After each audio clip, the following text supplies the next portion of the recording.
The game's emblem appeared when someone noticed that one day, a new game had caught everyone's attention. The protagonist looked at the tower as the story continued about adventure and romance, various locations. Also about hidden dungeons and unknown secrets, monsters and battles, and monsters that become stronger each time. The game had a variety of fresh content. However, no matter how popular this game was, the lifespan inside it was fixed. The game, dominating the entire industry, could not keep up with the passage of time. Therefore, many players' interest in the game faded over time, only experts remained in the game. The protagonist said that he was one of them. Then he added, the worst of all. The guy turned his back. The monster bared his teeth, and the protagonist thought that this is why this very expert begins to boil. He looked up at the monster. The beam pierced the space, and the protagonist thought that he was now returning to the time when the game had just captured everyone's attention. The guy sat on the ground and thought that this was all in order to start all over again as a newbie. The game's emblem appeared when the protagonist noted that he was a pro, a god machine. It was a virtual reality game that came out 15 years ago. He continued to say that he instantly fell in love with it and became obsessed with it. Over time, he completely surrendered to this game. The protagonist stood in front of the gate 15 years later. Suddenly, Lee Eugene clenched his fists when someone called him and asked if he went to get the enhancement stone. He doesn't have any thoughts, right? Then he thought, lousy lone shark, he will follow him even in the game. After which the brunette opened his mouth wide, put out his fists and asked when he was going to make a fortune and return all the money. They only live once, right? As the protagonist headed for the door, someone told him to stand still, not to make hasty decisions, and to calm down. A split in space occurred when the voice added, please, just once. After which a sword appeared when the stranger said to show him hope. The protagonist noted that users who have been playing the same game for a long time without changes are called experts. He was a pro who had been playing this game for 15 years, then he opened his eyes wide and thought that all he needed was to become stronger. The guy narrated that initially, he liked everything and he did not even suspect that he had spent 15 years in the game. He fought with rivals and continued the story that he was the captain of the assault squad, the master of the guild and the lord of the castle. What he earned was enough to live. But now, the protagonist held a stone in his hands, looked at it and talked about a 7-fold increase. If everything works out, then the debts will be over. Then he closed his eyes and thought that he could end his life in debt. After which he threw the crystal into the urn. A notification came about the creation of the item, plus 1 executive sword. Then he frowned and thought that he had a good feeling from the very beginning. If he were a coward, he would not even be able to touch the enhancement stones. Notifications came one after another. Holding the stone in his hands, the guy opened his mouth and shouted, great, go, go. There were already plus 4 executive swords, but the enhancement was finished. After which the protagonist got angry and said that it was too early, a little more was needed. Another sword was created. The brunette smiled broadly and said, good, today he is lucky. Suddenly a voice was heard asking Lee, is he on top today? To which he replied that he managed to enhance the stone 5-fold in one go. Excitement flared up in him. After which he thought that from this moment everything is for real and began to pray to all the gods, asking them to give him strength. He threw the crystal into the urn again and shouted, let's go. The sword lit up. The enhancement continued as the protagonist cheered and shouted, yes. He then opened his mouth wide, holding the stone in his hand, and said that he would succeed today. All that was left was to achieve a 7-fold enhancement. After which he threw the crystal again with a long cry, forward. The sword glowed even brighter. The 7th enhancement occurred as the guy loudly shouted hooray. Opening his eyes wide, he announced that he had managed to achieve a 7-fold enhancement in one go. The protagonist looked away questioningly, after which he smiled with fear in his eyes and thought that now he was not afraid of any borrowers. Considering how much he earned, he no longer needed to worry about debts, no. A tear rolled down his cheek as he said that this was a new beginning. He would start a new path. The guy could not believe it. Looking at the sword, he noted that the weapon he had received thanks to loans, the executive sword, with it he would be able to make a fortune by destroying high-ranking monsters. After which he asked himself if he should pay off his debts, because if he sold the sword, what would he have left? Looking into the void, he thought about what he could do with empty hands. Then he looked down and continued to think that he was already 35 years old, after which he looked up and added that he was nothing but a disaster in the game. Then he looked at the weapon and thought, one more time, maybe it was worth trying again. The protagonist smiled uncertainly and asked what if he could achieve an 8-fold increase. After that, he thought that in any case, his life was miserable. What was the point of starting all over again, having nothing? In his life there were no friends, no family, no loved one. The guy lowered his head and said that if everything worked out, then with the money he earned he would be able to buy an apartment. An inner voice told Lee to calm down. He was in his right mind. After listening to it, the brunette jumped up, threw a stone and shouted, great, let's go. Rays came out of the sword. Then they shone very brightly, after which a notification came about the completion of the 8th enhancement.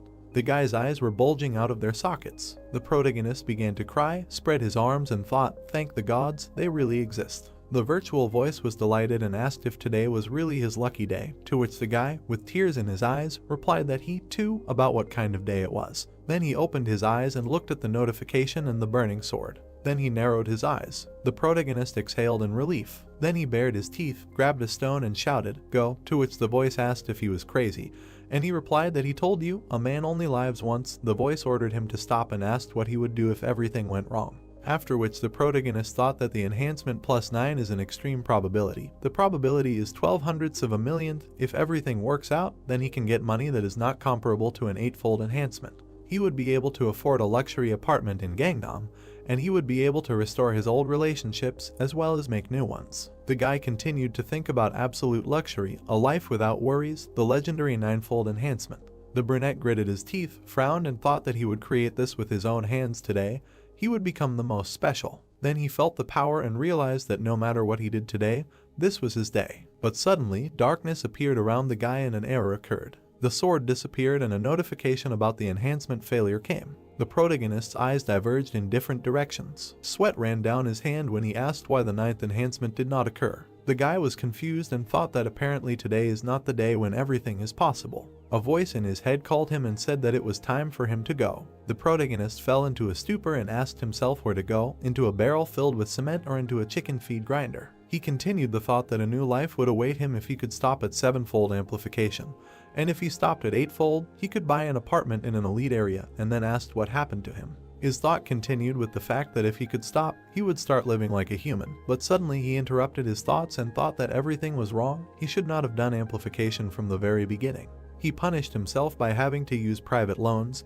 He should not have started this game at all. After which he cried bitterly and said that if he could go back 15 years, he would never have come to such a life, but it was too late. Everything was pointless. Although he was an expert, he screwed up at everything. Then he caught himself thinking that his head was spinning. He began to fall and asked, "Stress hypertension." The protagonist jumped out of bed in fear. There was confusion in his eyes. He saw an IV and a badge on the bed. Then he looked ahead and asked where is he? A voice was heard saying that he had woken up. The doctor looked at Mr. Eugene and said that he was worried. The red-eyed man asked what, to which the doctor answered him, he does not remember, he was in an experimental capsule of virtual reality. The man looked at the guy and continued to say that he later came to them at the hospital because he had a seizure while going through the beta version.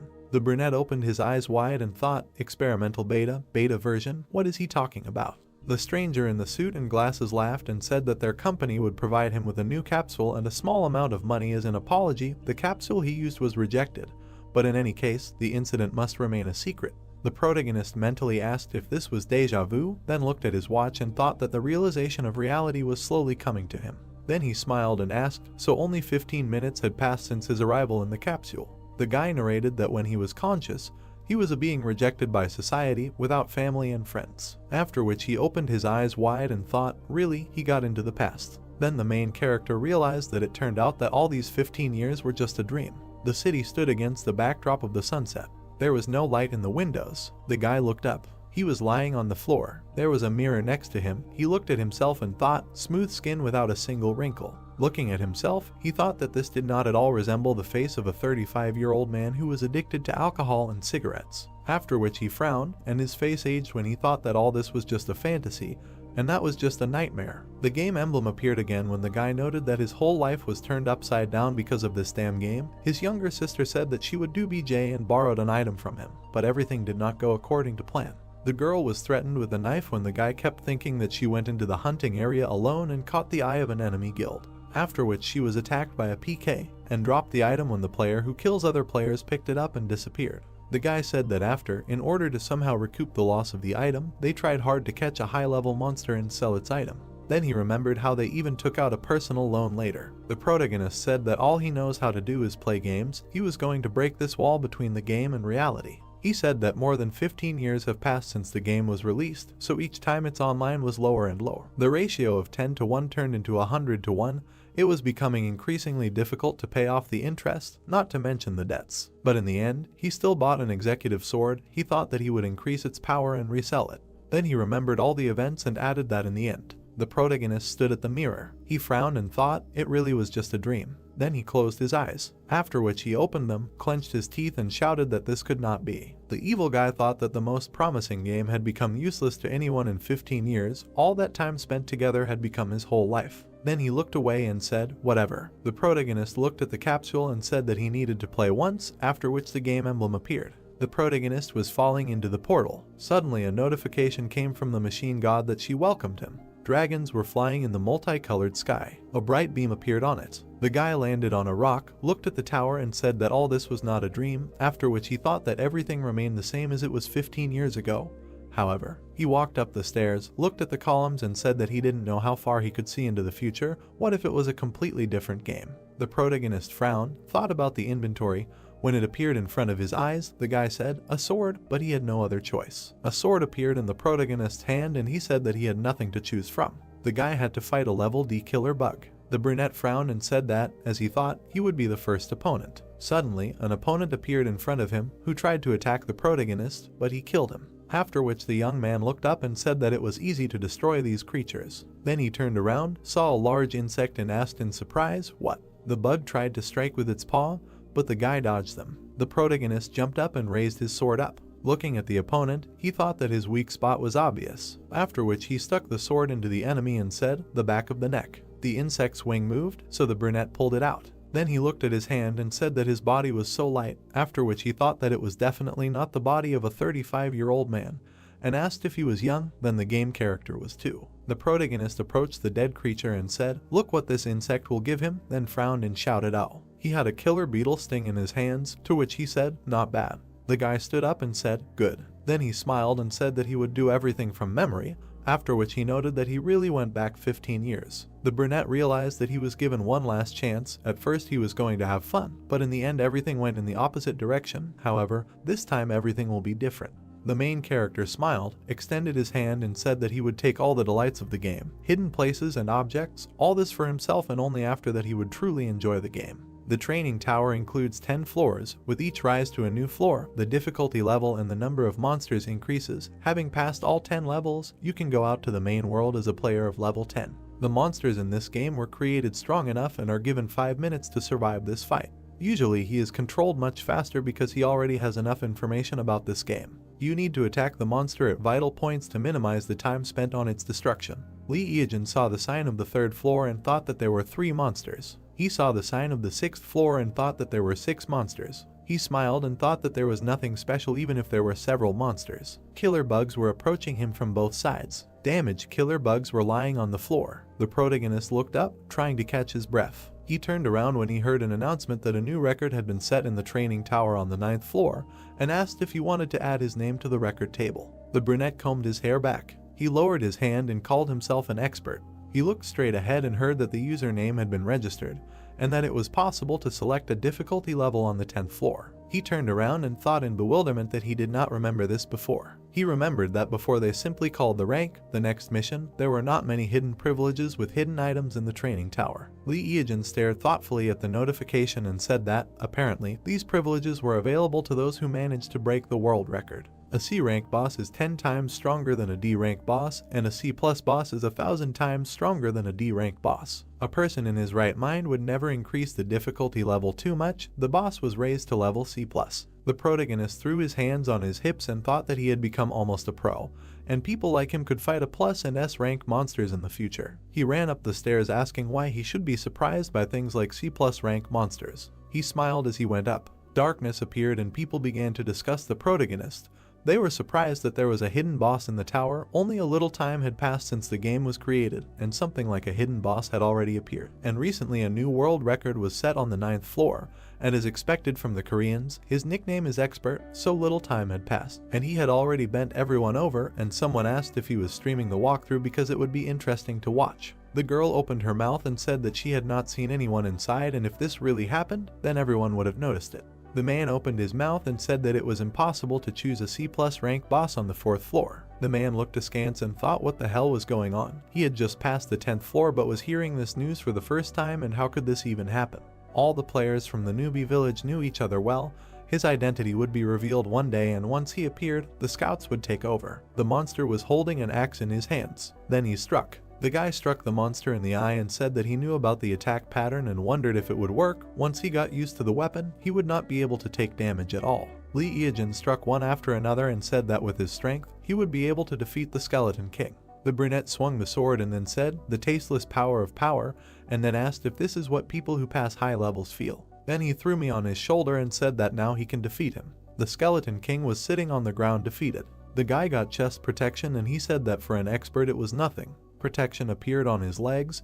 He said that he could get excellent items. He put his hands in front of him and said that it was time to leave the training tower. The protagonist put his hands on his belt and said that in this game items are much more important than statistics, and now that he has C+ rank armor, maybe he should enjoy a tasty morsel. He ran away saying that before leaving this place he needed to check something. The guy started crawling on the floor trying to feel something with his hands. Then he ran over a tile with a picture and shouted that he found it. He clicked on this tile because he heard about this information in an interview with top-ranked players. If you successfully clear the 10th floor of the training tower in the shortest time, you can open another floor. The 11th floor opening notification sounded and a huge gate appeared in front of the guy. The protagonist looked at it and said that he hadn't gone through it himself, but he was curious. It was the highest difficulty level among all the hidden quests. He kicked and said, "Go ahead." Then he smiled slyly, but then something flew into his head. He lay on the ground in bewilderment. A huge fist hit him next to him. He tried to dodge. Lee Eejin started running and said that he had gone back 15 years and therefore all he could do was attack C+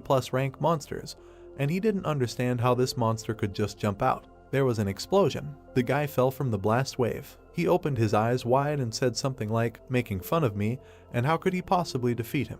A huge monster stood in front of him. It was a dragon prison advisor. The protagonist looked at him in amazement and said that the monster in training was S rank, but did not finish and suggested that maybe it was created by mistake and that the world slapped him again. The advisor swung his fist. It flew over the protagonist's head. The monster hit the ground and the guy flew off. The executioner of the dragon prison, belonging to the dragon family, makes this monster one of the few dominant ones on the entire continent. It officially became part of the game only 10 years after its appearance. Then the players gathered in alliances and went on a campaign against dragon-like monsters, and unlike his obese physique, he was very fast and difficult to defeat, so the players were instantly defeated. The fist landed right next to Lee Eejin. He opened his mouth and furiously asked what Makar he should defeat him with. But the monster struck again, and the guy flew off. He curled upside down. But in flight, he turned over and landed on his feet. He looked at the bridges and noticed that something was wrong. The advisor growled loudly. The protagonist looked at him in confusion, and then he smiled and said that this is it. The guy saw the bracelets on his arms and thought that his strength was being restrained by these things, and he had them all over his body. Apparently that was why he couldn't move quickly. On his back there were the same spikes as the bracelets, and the guy thought that, in other words, this creature was not a tormentor, but just a low-ranking monster. The monster stretched out its hand to the guy. It took out a sword and shouted that the developers made the game really fun and there definitely had to be some kind of Easter egg in it. Lee Eejin swung the sword, and then he struck. The advisor looked at him in surprise. The guy was scared at first. Then he smiled. The monster struck, and the brunette thought that even though he had combined poison, a sword, and chainmail, this blow had only lowered his HP by 25 points, and the monster was much stronger than he thought. The monster's fist flew past the guy, and he thought that if he focused on its attacks, he could easily dodge them. In addition, his sword could not break, and at least he did not have to worry about that. Initially, he had the ability to regenerate, but now he was in an area where he could not use this skill. The protagonist lowered his sword and said that from now on, a long battle awaited him. The guy jumped on the monster and thought that this was how his battle to the death with this creature began. The ability to regenerate S-rank monsters is beyond dreams, but since this skill does not work in this zone, everything went differently and he will have to fight with it for several days. Now the regeneration ability does not work on him either, and if he touches him even once, he is dead. So the most important thing for him now is concentration and speed. If he stops concentrating, he will be thrown out of the game, and if his physical abilities fall, the same thing will happen, exit the game. He does not pay attention to anyone and does not expect anything. He rushed at the monster and thought that time was on his side. 3 months later, there were clouds around the tower. The monster was lying on the ground. A drop of sweat was dripping from Lee Eejin's face. His face was drawn, and he said that it was tough. He sat on the ground and was surprised by the notification that came. It said that his level had increased to 32. The maximum level he can have at the moment is 25. Anyone in such a time could not rise above level 26. The guy got up from the ground and said that strength, agility, and magic all grow proportionally to the level, but it is not so important. He held a cutting flurry in his hands and said that all this is because he now has a weapon that decides his gameplay. He squeezed it in his hand and said that the razor is the weapon of the god of calamity himself, a cutting flurry or razor weapon that strikes fear into anyone who dares to challenge you, the weapon of the god of calamity who held the whole world in fear. This sword is at the top of the dark ranking of the god of calamity. In terms of attack power, it did not fit the S rank, it pulls at rank B, because to get it, it was enough to collect 900 points to the attack power. The brunette looked at his hand and said that fear of the razor is not the only thing that guarantees victory. No one would believe that having a C+ rank weapon you can get an S rank weapon. Then he paid attention to the notification that came. It said that the guy was leaving the training tower and he was offered a choice of 2 camps to join, dragons and demons. He folded his arms across his chest and said that he was not going to go to any camp. A notification came asking if he wanted to stay with the human. The protagonist smiled and said, of course. He continued to smile and thought that in this way he would free himself from the control of demons and dragons, and said out loud that although he would not receive various privileges now, and besides, when would he be able to catch monsters from a friendly camp? He made a face and said that because of this, the pleasure of farming would decrease. The sun flew off in the village of newbies. All the people looked at the guy in surprise, and he thought that there was no need to complete the starting quests, and he did not have time to run from point A to point B. People looked at him with disgust, asking what was wrong with this pervert, and the main character thought that from that moment on he fought high-level monsters that no one could defeat, being at the same level as him. The woman covered the child's eyes, and the naked guy thought that if such creatures touch you even a little, then you are a corpse and no armor will help. In such situations, gloves, shoes, and various accessories would not hurt. He turned around when he was called out, calling him a pervert. The man looked at him and said that he saw him auction off a rather valuable item. The other man asked where he got it, because at this level it was impossible. Lee Eejin looked at them in confusion and did not understand what they were talking about. He thought that it was very vague, but still he felt the same smell from them that emanated from him too, a barely perceptible smell of rottenness. The man looked at him sideways and asked where and for what quest he got it. The men crowded around him saying that if he could do it, then they could too, and he should quickly tell them about the quest, and the guy thought it was dead water. The protagonist looked at the men and thought that the place was made specifically for beginners, and when you exceed level 15, you can't come back here. He thought that he had already reached level 32 in the training head, and that's the only reason he was standing here. The man told him that if he didn't tell them, they would follow him and prevent him from rising to the next levels. The man pointed a candy at him and asked that since he had just left the training tower, he was only level 10, and the guy thought that these overgrown guys died on purpose during leveling, revived here and gained experience on beginners. The protagonist stared at him. Then he smiled, and he came closer and said that good things should be shared. He would tell them where to go to reserve a rebel. The men started discussing what to do with him, and at first they thought he was some kind of pervert, since he was standing naked, but it seemed like he was normal, and then they asked him to quickly tell them the place and they would go. The protagonist smiled and said that he would tell them everything step by step, but first they needed to go to a quiet and secluded place. The sun was shining outside. One of the fat men looked at the protagonist and said to tell them he should tell them about the monsters that would be on the way, to which the second chubby man said that he and his brother were cool guys. The guy turned to the people and asked if they didn't think something like, "Hey, we need to kill this guy and take all his items." The men looked at each other, after which the protagonist, holding a weapon in his hands, said that he knows people like them well. They deliberately wait for newbies like rats. They have gained enough experience and are level 15, and then they attack and take everything from newbies. After his words, the strangers frowned when one of them asked what he just said, and the second added questioningly, he wants them to make him change his mind about entering this game. The guy opened his mouth and said how impudent. Then he clenched his teeth, frowned, put out his hand with a weapon and shouted that he liked their impudence. After which the man swung and shouted that then he should get ready to give up his things and forget about this game forever. The protagonist pierced the fat man with a sword. Snot came out of his nose. The second stranger, looking at this, was shocked. Then the protagonist began to fight off the man in the helmet. The chubby one coughed when his eyes almost fell out. The tall stranger angrily began to take out his weapon and shouted, "What a bastard." Then he opened his mouth wide when the opponent pierced his hand, after which he received a blow. Seeing what was happening, the man in the helmet began to run away. But the brunette caught up with the brat and said how cute it was, after which he screamed in fear. The man hid around the corner, holding his hand and writhing in pain. Then he looked at the protagonist and said, "He's a newbie, who the hell is he?" To which he turned around and replied that newbies are usually taught to treat everyone with love. Suddenly he poked the guy with a spear and added that however, not in this case. Screams were heard between the houses. The protagonist was surprised that they did not have any useful items, then shouted, "Oh," and a slime unit appeared in his hand. The protagonist said that slimes are monsters from which you can't get anything valuable. It seems that these guys raised their level only by killing slimes. He was able to get slime quintessence, so he does not have to farm 1,000 slimes. The young man held out his hand with the slime and said that he thought he wasted his time, but everything went well.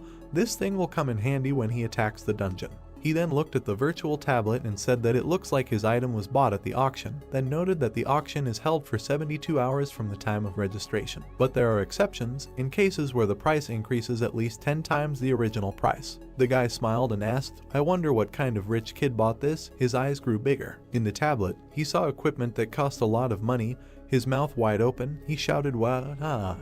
Then he looked ahead and thought that this is real business. He was able to sell only the C+ rank armor for that kind of money. The guy continued to say that the iron armor calling for rebellion is a great option. However, is it worth agreeing to this amount? He thinks that many will want to take the initiative into their own hands. Because these are the first days of the game, he is already looking forward to expensive buyers. They need to comb through the money. The brunette smiled and thought that before he was the one who earned money in real life for the sake of playing. Now everything is the opposite. He will be able to earn money in the game and use it in reality. The sky was clear. The head of the protagonist climbed out of the bushes. The guy was standing on a tree branch and looking at the maze of demons. Then he looked at the walkers made of fresh 100% slug extract, smiled, and said that this is a great thing. Between the toes there are pleasant sensations, soft moist skin. This is a very good ability for beginners. After which the brunette looked into the distance and said that it was time to go in search of the item used by the earth-shaking archer. The young man jumped. He then noted that archers were unclaimed before. No matter how strong the archer's attack was, the arrow could not penetrate armor, so no one became one. The protagonist continued to narrate that, however, there was a top archer back then who appeared out of nowhere like a comet. Oddly enough, he always fought and hunted with a special item. In one battle, the archer's opponents laughed at the fact that a bow and arrow were not weapons. However, that day, all of them had broken ankles. That is why that archer was nicknamed the Earth-Shaking Archer. The guy said that later he heard that he received a special item as a reward for passing a hidden dungeon in the labyrinth of evil spirits. Running into the cave, the brunette thought that although he was not an archer, he could move as fast as them. In front of him, he saw a monster. The demon turned its head and looked at the guy, after which the main character smiled and said that his finest hour had come, then asked if they would try to fight. The demon's eyes bulged. The red-eyed man made a dash. Suddenly, he was surprised when there were a lot of monsters. The guy opened his eyes wide and shouted that there were many more of them than he thought. But he still went into battle. One of the opponents began to attack. The young man swung the tip. Then he gritted his teeth, looking at the enemies. The brunette thought that, as expected, they were slow. If anything, he could escape from them. However, an item that accelerated movement was a priority. He saw a door in front of him and said that this was it.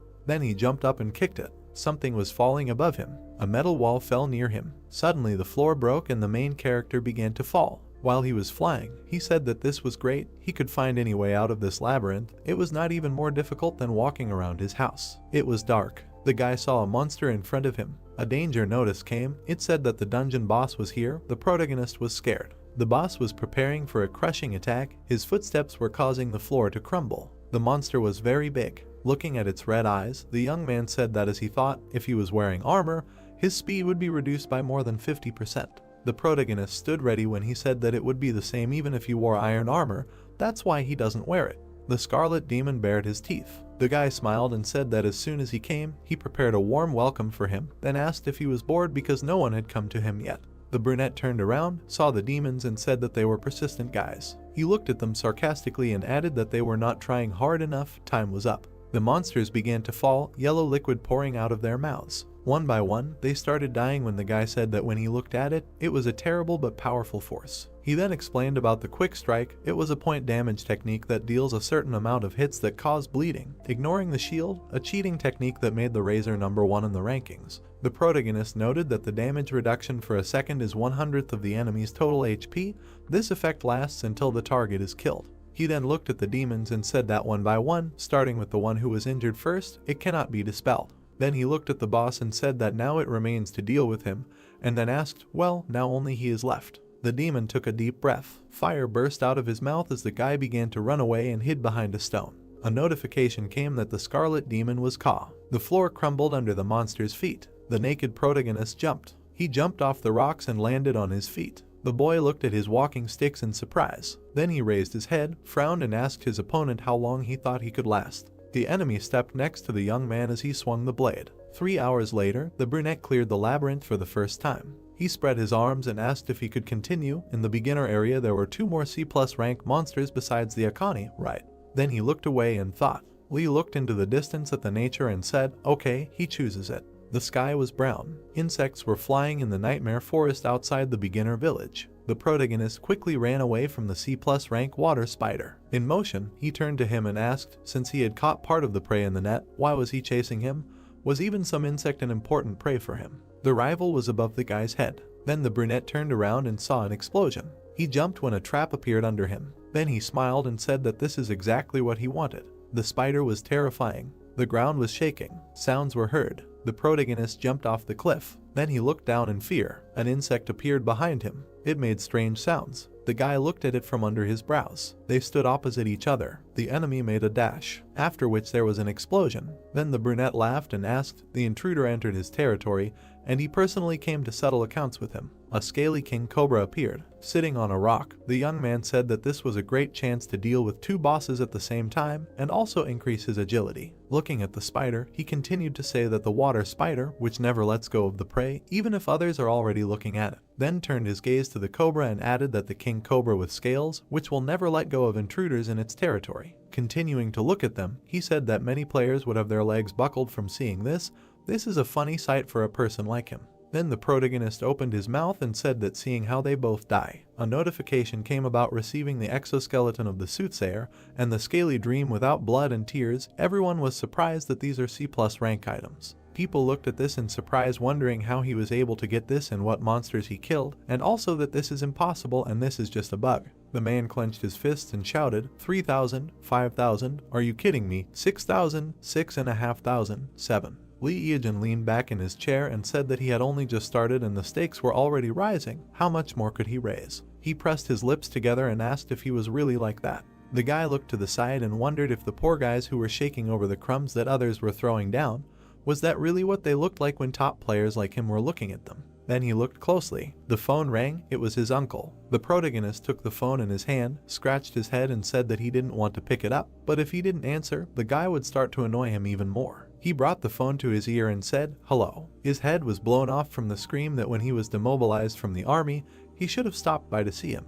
The guy awkwardly looked away and said that he was just busy here and there. The uncle started yelling at him, asking what he was busy with. The uncle, sitting on the floor, started yelling that after demobilization, he probably did nothing but play with toys. The guy closed his eyes and thought that the uncle was right, and he said that there was a memorial service soon and he should come the day before it. The man continued yelling into the phone that Lee Eejin was already a man and it was time for him to grow up. The guy took the phone away from his ear, and the uncle continued yelling that it was time for him to start earning a living and he should look at his cousins. They all went to prestigious universities. The brunette said that it was as if he himself earned his living and did not raise him on his parents' inheritance, which he eventually took for himself. He sighed with relief. The protagonist laughed and said that he was a top player and raised the bar. The light on the stream was blinking and he said that he had a long way to go. The protagonist leaned back in his chair. Then he looked seriously and said that there was nothing more to do in the beginner's area and it was time for a real game. He looked at the capsule and his uncle was indignant that he was not listening to him at all. Merciless desert, Zone B, abandoned ruins of an ancient civilization.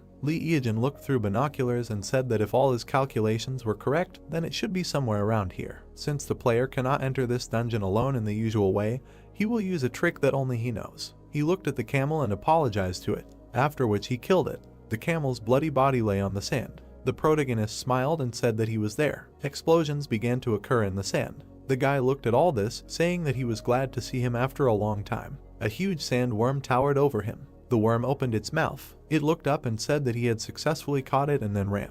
And he began to run away from the monster. While running, he turned back and said that he would not be able to catch it if it came back. It had thick skin and no matter how much he hit, he would not be able to cause damage. The worm screamed and crawled after him. The guy grinned, saying that he could not defeat it unless he lured it out of its habitat. He saw the pyramid and said that therefore there was no need to think about anything and just run to the goal. The protagonist was rapidly approaching the pyramid. He ran up the pyramid. There was a roar, and the brunette disappeared from sight. He looked inside the passage. Then he smiled. He stepped inside the tunnel and said that this was great and he was able to overcome the path. He went in there and was surprised. These were abandoned ruins of an ancient civilization, the 7th floor underground. The protagonist looked into the tunnel and decided that this was the place where the sandworm came from. He ran there and said that thanks to the sandworm he was able to get there easily. If he could meet the boss there, it would be great. He looked at the door. He was surprised and thought that the door to the boss room was open and there was already someone there. A conversation was heard from there. The brunette's eyes widened in surprise. The girl looked at the protagonist and said that there really was a person who could get to this place. The guy also looked at him and asked if all his comrades were buried. They both stared at him silently. Lee Eajin looked at them in surprise, and then he frowned and thought that it was Yu Da-hyu. Nuna looked at him and said that it was a coincidence and asked if he wanted to join the raid. They had been waiting here for several days for the last remaining boss. The protagonist wondered what this woman was doing here. He remembered how she asked to take her to the boss, how she was going to stream the walkthrough and asked to borrow a knife, and how she apologized for faking like a fool, and how she offered to borrow money. The guy moved closer and asked if he was interested. Lee Eajin rolled his eyes and thought that he had gone back 15 years and these people still didn't know him. Yu Da-hyu winked and said that he and his sister had died here twice already trying to kill the boss. It was problematic for two people. The protagonist frowned and thought that he needed a human shield for convenience. Then he smiled and agreed to go through the raid together. He grinned slyly and said that he would help them. After the red-haired man's words, the protagonist realized that they were brother and sister, after which the girl looked at him and asked if they would go on a raid together. The main character's head was spinning with thoughts that it was very hard in his past life because of them. He needed to throw away all these feelings and focus on something more important, namely, how to remove them both at once. After which he smiled sarcastically and said, "Okay, they will go together." People looked ahead. In front of them in the darkness stood a throne and a voice was heard that it smelled disrespectful guests. A monster sat on a chair and said that it smelled prey. Then he clenched his teeth and took hold of a spear. The blue-eyed man closed his eye, opened his mouth and shouted that he was coming. The end of the queue sparked. The earth shook. The girl opened her mouth wide and shouted that they were all good at close attack, so they would come close to him. Let's go. The brother and sister turned around. There was no one behind them. The boy frowned and asked where the bastard ran off to which his sister looked around and replied that he was just here. The thought occurred to her that if there had been at least one more of them, they would have caught him. The girl got angry, frowned, and thought that she should use this idiot as a shield. The red-haired ones looked forward in surprise, screaming. Looking at the door handle, one of them asked what it was. Nuna opened her mouth wide, stretched out her hand and shouted that the handle was broken. This bastard, he was up to something. Then she clenched her teeth. The brother looked at her when she clenched her fists and said that nothing could be done. There was only one thing left. The boy narrowed his eyes and replied that he understood her. If they caught this monster, they would officially become pioneers. The unnamed B-rank queen rose up with a spear in her hands. The brother stepped forward and shouted that he was attacking. The monster swung as the boy raised his shield in front of him. The opponent struck. His weapon glowed. Then he used magic. Yu Chang defended himself with all his might. Suddenly, the monster's weapon and the boy's shield collided. The young man, gritting his teeth, shouted to his sister, "Forward!" The blue-eyed girl dashed forward with knives in her hands. Then she jumped up and swung at the enemy. A scream was heard, first with the spear, after which the brother opened his mouth wide and screamed. He made a strike with his weapon. The red-haired girl turned around, opened her mouth and said that he had low HP, so a few hits would be enough. In response, the guy said that he understood. They would go like this and headed towards the opponent with a shield. Someone's voice was heard that the connection was really a worthwhile thing. The protagonist, peeping at what was happening through the crack, asked, "Are they now level 30 tanks, right?" Then said that if you skillfully use the tank's ability, then there will not be a single monster that could not be defeated. After which he frowned and continued, "But there is something to be afraid of in the nameless queen." The monster's eyes glowed green. He dealt many blows to the guy. Gritting his teeth, the young man shouted that her attacks had changed, and the speed had increased sharply.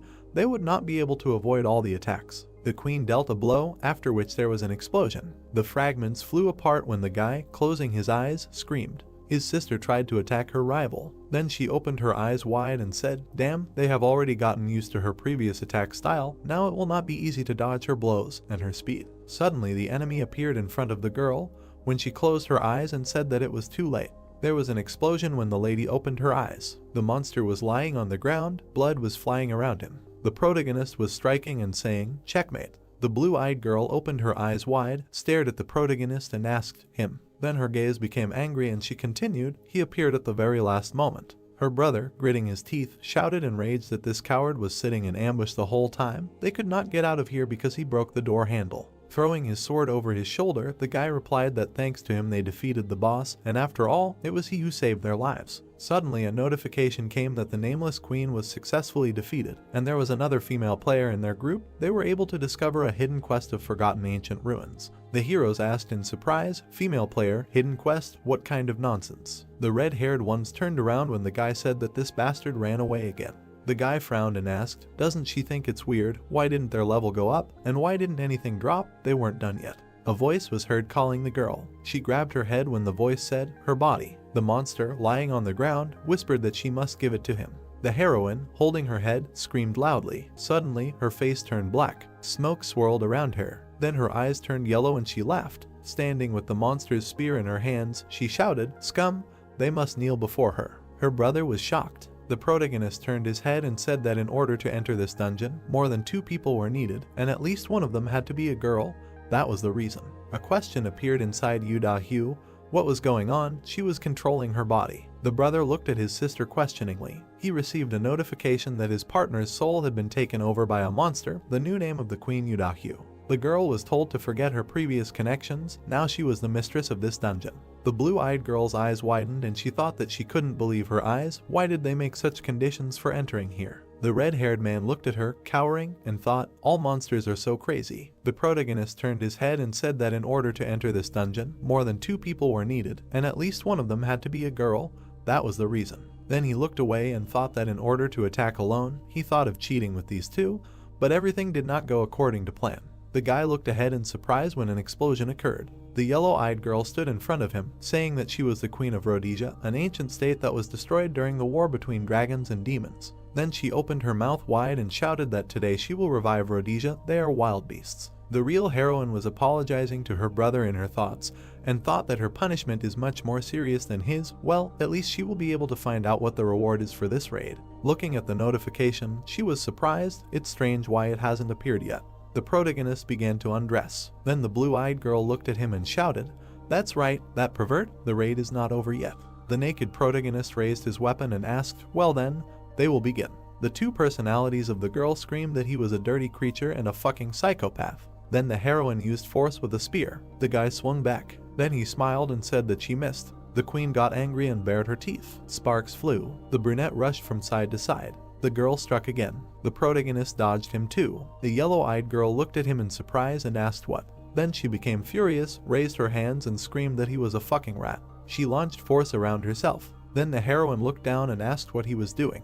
The protagonist was lying on the floor, writhing in pain and saying that he hit his head. He would lie down for a while. Suddenly, he crawled away like a centipede. The red-haired girl fell into a stupor and her eyes became square. Then she silently raised her hand. The red-eyed man looked at her emotionlessly. Illustrations of power were displayed on the ceiling, with the girl standing with a staff in her hands and the guy sitting on the floor. After which the lady looked at her opponent and told him to die. The brunette smiled and said that the atmosphere was heating up. Sparks flew from the ceiling. The protagonist's legs ran when he said that then he shouldn't stand like a pillar either. He showed different techniques when the girl looked at it in surprise, after which the main character landed on his feet and spread his arms out to the sides. The heroine's pupils narrowed when she thought about what this idiot was doing. Suddenly the guy approached her when her thought continued with the fact that he seemed to have been on such raids more than a dozen times. Then power flew at her. She told her to stop. The brunette delivered multiple blows when the girl writhed and screamed, "Stop, enough." The protagonist smiled wickedly and thought that since the previous battle her HP was almost at 0,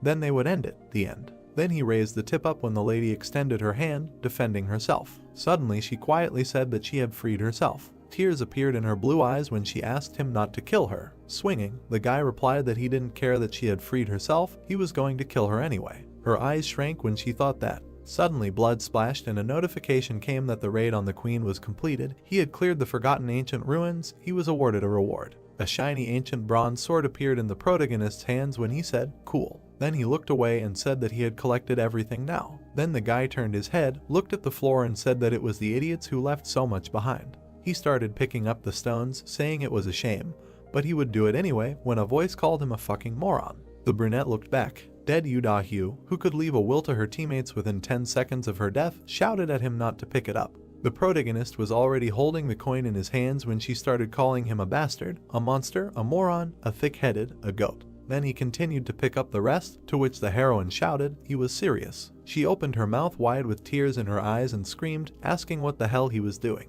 A notification came asking if he wanted to leave his name. The protagonist looked away and said, stagnant water. On the tablet screen was a moment from the battle when the queen missed. The brunette sat in the capsule with a tablet in his hands and remembered that he then hid in a clay pot and recorded it all.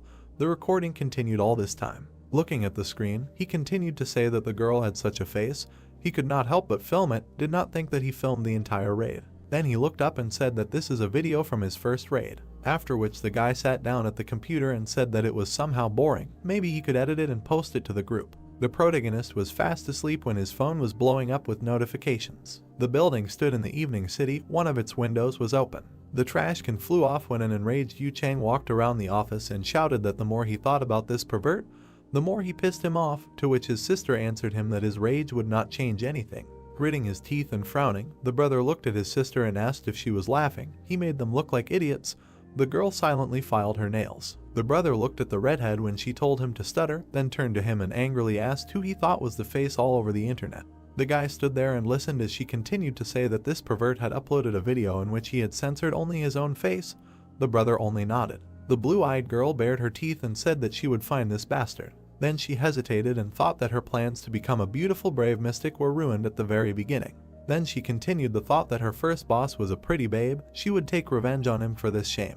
Crying, she thought that although it brought her considerable popularity, when a guy came into the office and told his brother that he had cleaned everything up, after which he turned to his sister and asked if she was okay. The brunette looked at his brother and asked if he remembered that guy, Hong they call him. It turns out he works at a construction site. To which he replied that he told him that he had no money and no job, and the man added that he said that he had recently gotten a job, I think. The red-haired man smiled sarcastically and asked to bring him here. Then he looked away and added that he would make him pay with his body, just like those guys. There were many capsules with people in the room. They lay motionless when he thought that the top 20 was just around the corner. The brother and sister were serious when one of them continued the thought that it was possible to earn more in the game than now, but they had a way to go before reaching the top 20 and recoup the rent of this room. Plus they had to find that pervert.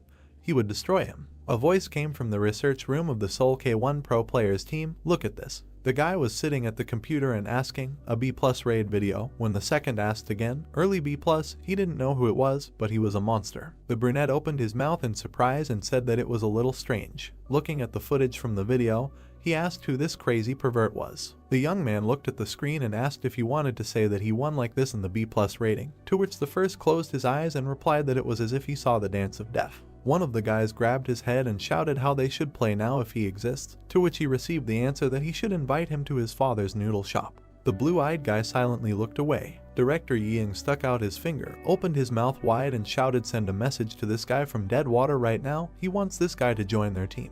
The man, looking at the main one, asked what salary to offer him, to which he replied that it was not negotiable, give him whatever he demands, to which the first one asked, one message would be enough. The director got furious and shouted that he was stupid. He was sure that at the moment he had been sent 1,000 messages if they sent him just a message. They were already out of luck if the Chinese took him away because of their slowness. The brunette was making a call at that time. Then the employee said that he received a response from Deadwater. It said that the hero agreed. The blonde silently looked at the phone. The brunette stood with his arms folded across his chest, wondering what those monstrous movements were, when a voice came from behind him. Oh, director, we need to call a medic. Scrolling through the moments from the video in his head, the blue-eyed man thought, unbelievable, it looks like he's raided the boss 100 times, he's sure. Then he looked ahead and continued thinking that this guy was a step. No, he was several steps ahead of him. His hands tensed. It was on a floating island of unknown rank. An incomprehensible creature appeared. The protagonist was fighting a C-rank sewage snake.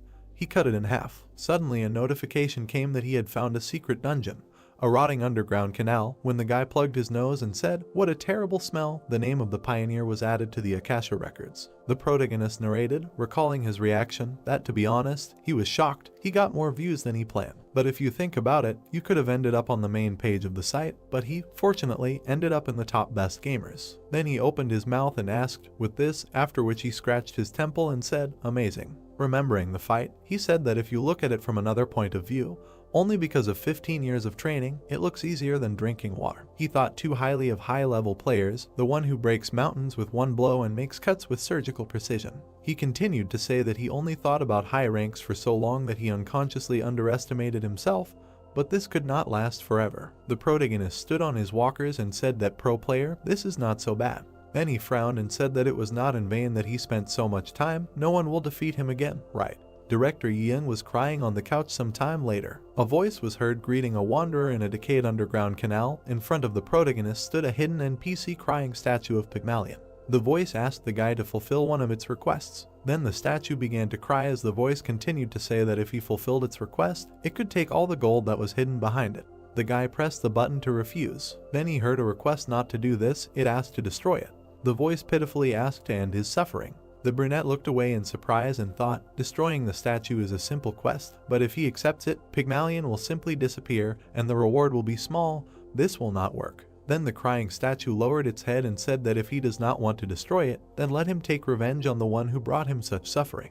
He then asked to find this damn statue and take revenge on her. This is the crying Galatea. A notification came in saying that he could take the quest Pygmalion's request. Lee Eugene, rowing the oars, said that it was a jackpot and that he actually got this quest just like that. A player named the God of Battle mentioned in an interview a long time ago. The thing that made a player who had been ranked 10 for a long time rise to rank 1 was the reward for this quest. The statue said that it used to be a human and a famous sculptor. The guy said that he was not interested in this and he was skipping it. He jumped to his feet and shouted that the real game was about to begin.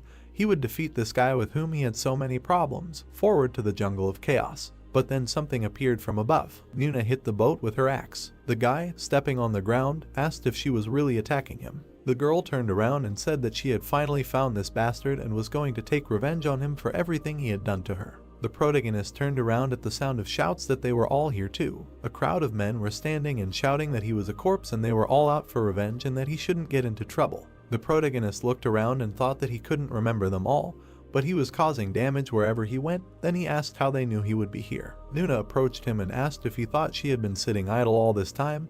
Did he think he could stand up to such a crowd? Lee Eugene looked around and thought that he had completely memorized her attack patterns when she was a boss, but killing players might be a bit difficult. The people around him started preparing to attack, and the guy thought that he was sure of one thing: they weren't just here for revenge. He licked his hands and thought that maybe he could use them. There was a pop. Only clothes were left on the ground and everyone wondered where he went. The girl looked back when she heard the question about where they were aiming. Lee Eugene stood naked on the pole and looked at everyone arrogantly. Then he smirked and spread his arms and asked if they would accompany him on a secret raid. The man asked in surprise what the hell he was talking about, and the other said that he was trying to trick them again. He raised one hand and said that he knew what they really wanted, and that was information. He threw his head back and said, bosses, hidden dungeons, information about quests, and the first run, because that was why they were chasing him.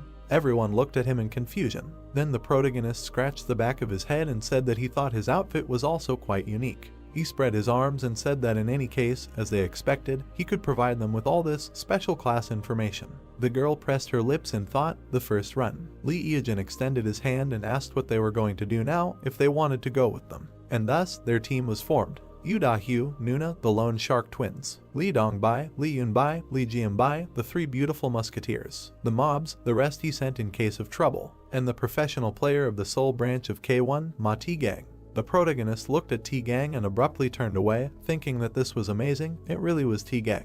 The #1 god of battle in the national rankings, the ace of the national team, the best in the hero category, he was standing right in front of his eyes. The protagonist smiled. Then he looked into the void and thought that he didn't seem to have done anything to him that could anger him. Someone cut up an insect. The girl grimaced and said that it was disgusting and there were too many parasites here. They were in the jungle of chaos. Nuna said that only lowly D-rank monsters appeared here and asked if there really was a hidden dungeon in such a place. The protagonist turned to her and said that they were almost there. The man opened his mouth and said that it was so hot and humid here, his panties were already wet, and where was there water or at least fruit? Nuna turned to the protagonist and asked who he really was and how he knew that there was a hidden dungeon here. The guy looked up and said that he just found it while walking. The girl, walking past the bushes, told him not to lie, because the dungeons in the beam are created by monsters or NPCs, so even the game masters do not know the exact location. They walked deeper into the bushes, and the girl asked if he was sure about the correct direction. They plunged into the darkness. They came out to the circus tent. It was a secret dungeon, a secret meeting of dolls. Lee Eugene ran forward saying that he would go first. Da-hyu looked at it and concluded that he wanted to appropriate everything for himself. He ordered him to stop.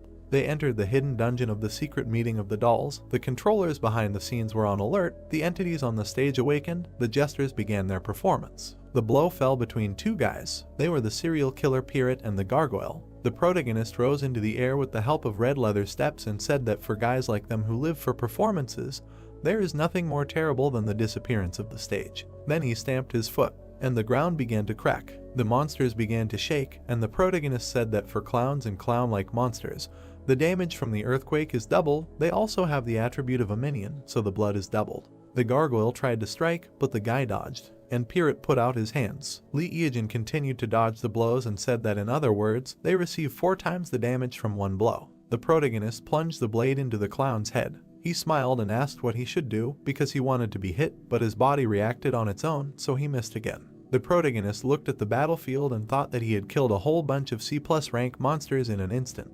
Jianbai looked at the protagonist and thought that, frankly speaking, he had no flaws. When she came to the dungeon and saw the bronze giant, it had already been defeated. The protagonist stood on the monster, and the girl thought that even she as a player was repulsed by its abilities. She personally wanted to see it in action, so she joined the raid, but she did not expect this. She turned around when someone asked for some items. The men angrily shouted that it didn't look like a group raid.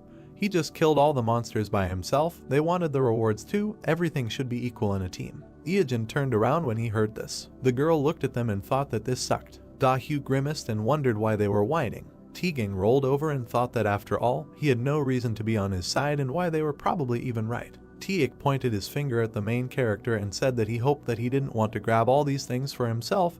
The guy replied that he would give them to him. The man's eyes widened when he heard this. Eoin smiled and said that they could split everything equally between them.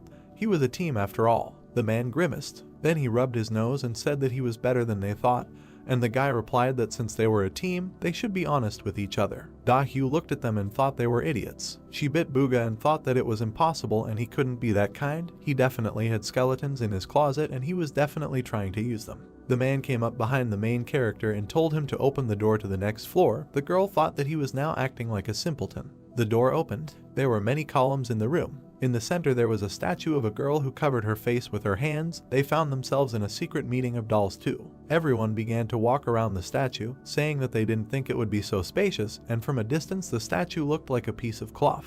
Everyone scattered around the hall and began to study it, saying that it looked like a room with a boss. They wondered what kind of chairs these were. The hall began to fill with smoke. The controllers behind the curtains began to express their anger. The man looked back and asked where the boss was. A headless man appeared behind him. He fell to the floor. Everyone looked at it in surprise and did not understand what happened. And now the second person died and fell. No one understood what happened. The girl opened her mouth and said with surprise that it was her doing. She aged to a statue and said that this was not an ordinary statue. Blood was wrapped around her hands, and someone shouted that it was a monster and they did not understand how it moved and was already standing in another place. Everyone stared at the statue. The protagonist smiled and thought that, as he expected, Teagan quickly understood everything. This boss cannot be defeated for 5 years, since he was found. It was a statue of a crying Galantia. It was invented based on the Weeping Angels from the Doctor Who series. The girl swung her sword and said that the statue was a monster. They were parodied many times, especially in Dem, and after it was upgraded, it began to look damn scary. The girl struck,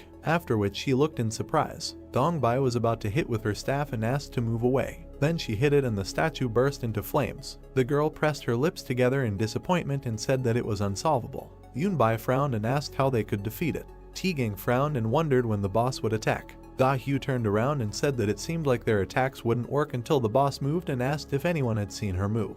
Everyone stood tense and the girl said that she didn't know when she would move, but they definitely wouldn't be able to block the attack and they needed to calculate the time to attack. The man raised one eyebrow and asked how they could make her move. Everyone stared ahead silently. Then they turned their heads towards the sound. Eoin was standing there wearing a cloak and smiling. Chang opened his mouth and shouted what he was going to do, and anyway, he was the one who dragged them here. The door was locked, they couldn't get out. Then they asked if he had a plan.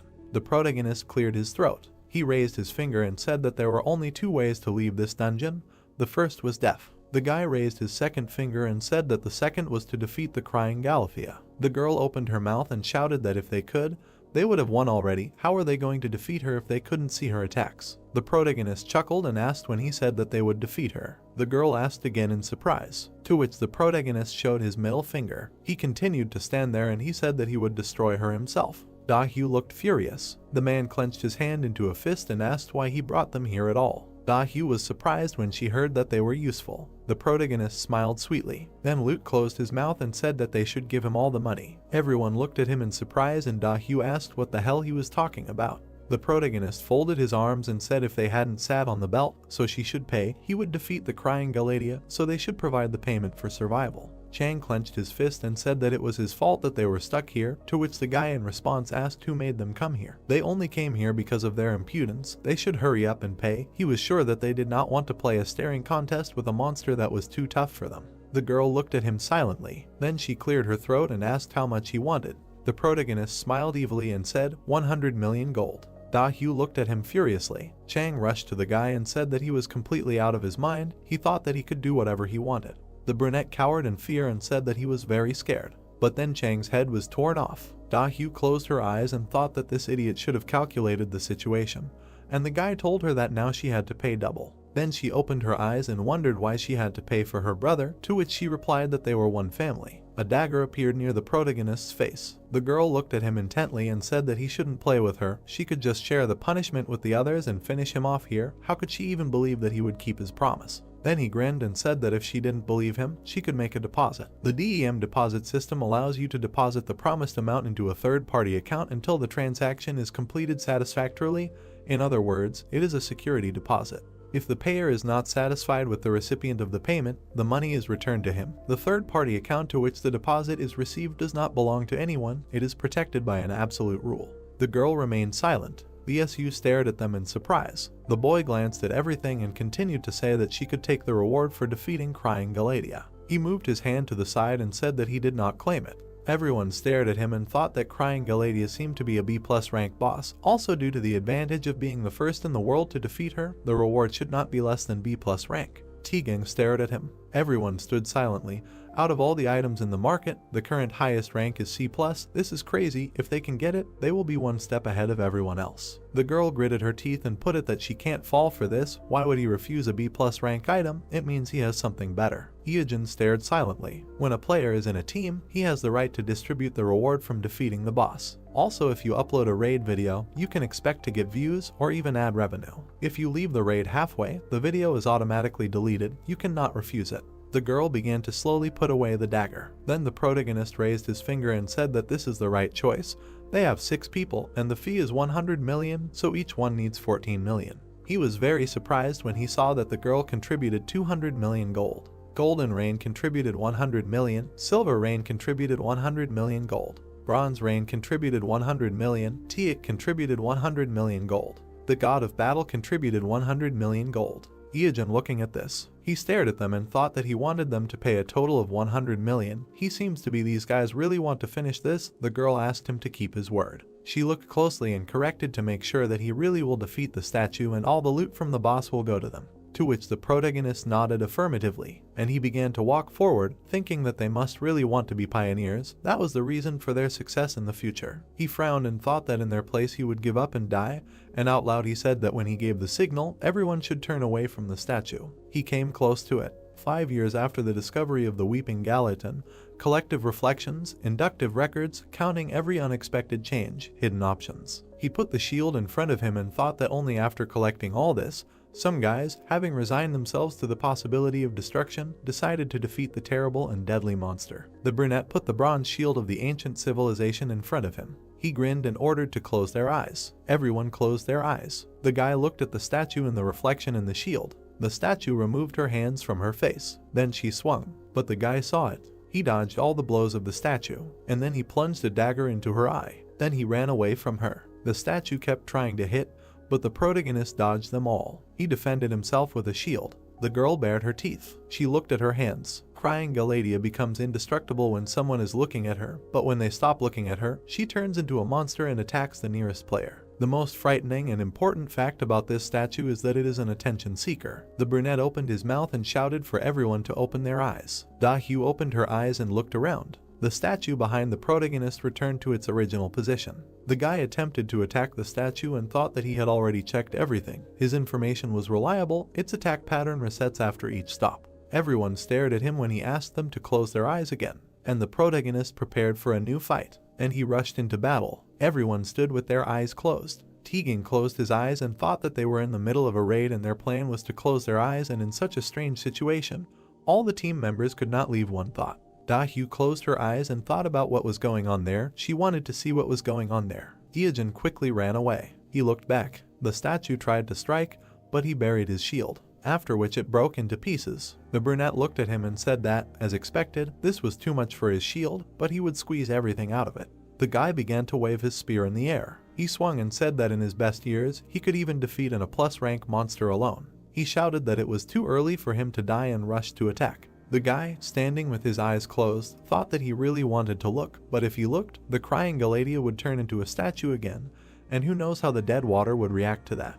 The man stood with his eyes closed. Everyone stood with their eyes closed, and the girl thought if she should stand in his way. Da-hyu lowered her head down and thought what would happen if she looked at the boss and immediately closed her eyes. It would hinder his movements and she would kill him with one hit. She gritted her teeth and continued to think that because he was naked, his defense was most likely complete shit. Maybe she should open her eyes. And then she abruptly opened her eyes when she heard that he was the first player to finish the raid with the crying Galadia. The guy stepped aside. The statue was kneeling, covering her head with her hands. The crack went down her head. The protagonist grabbed the blade in his hands. Then he raised it high above his head. He looked up, thanked him and said, 700 million, his bank account will be filled again.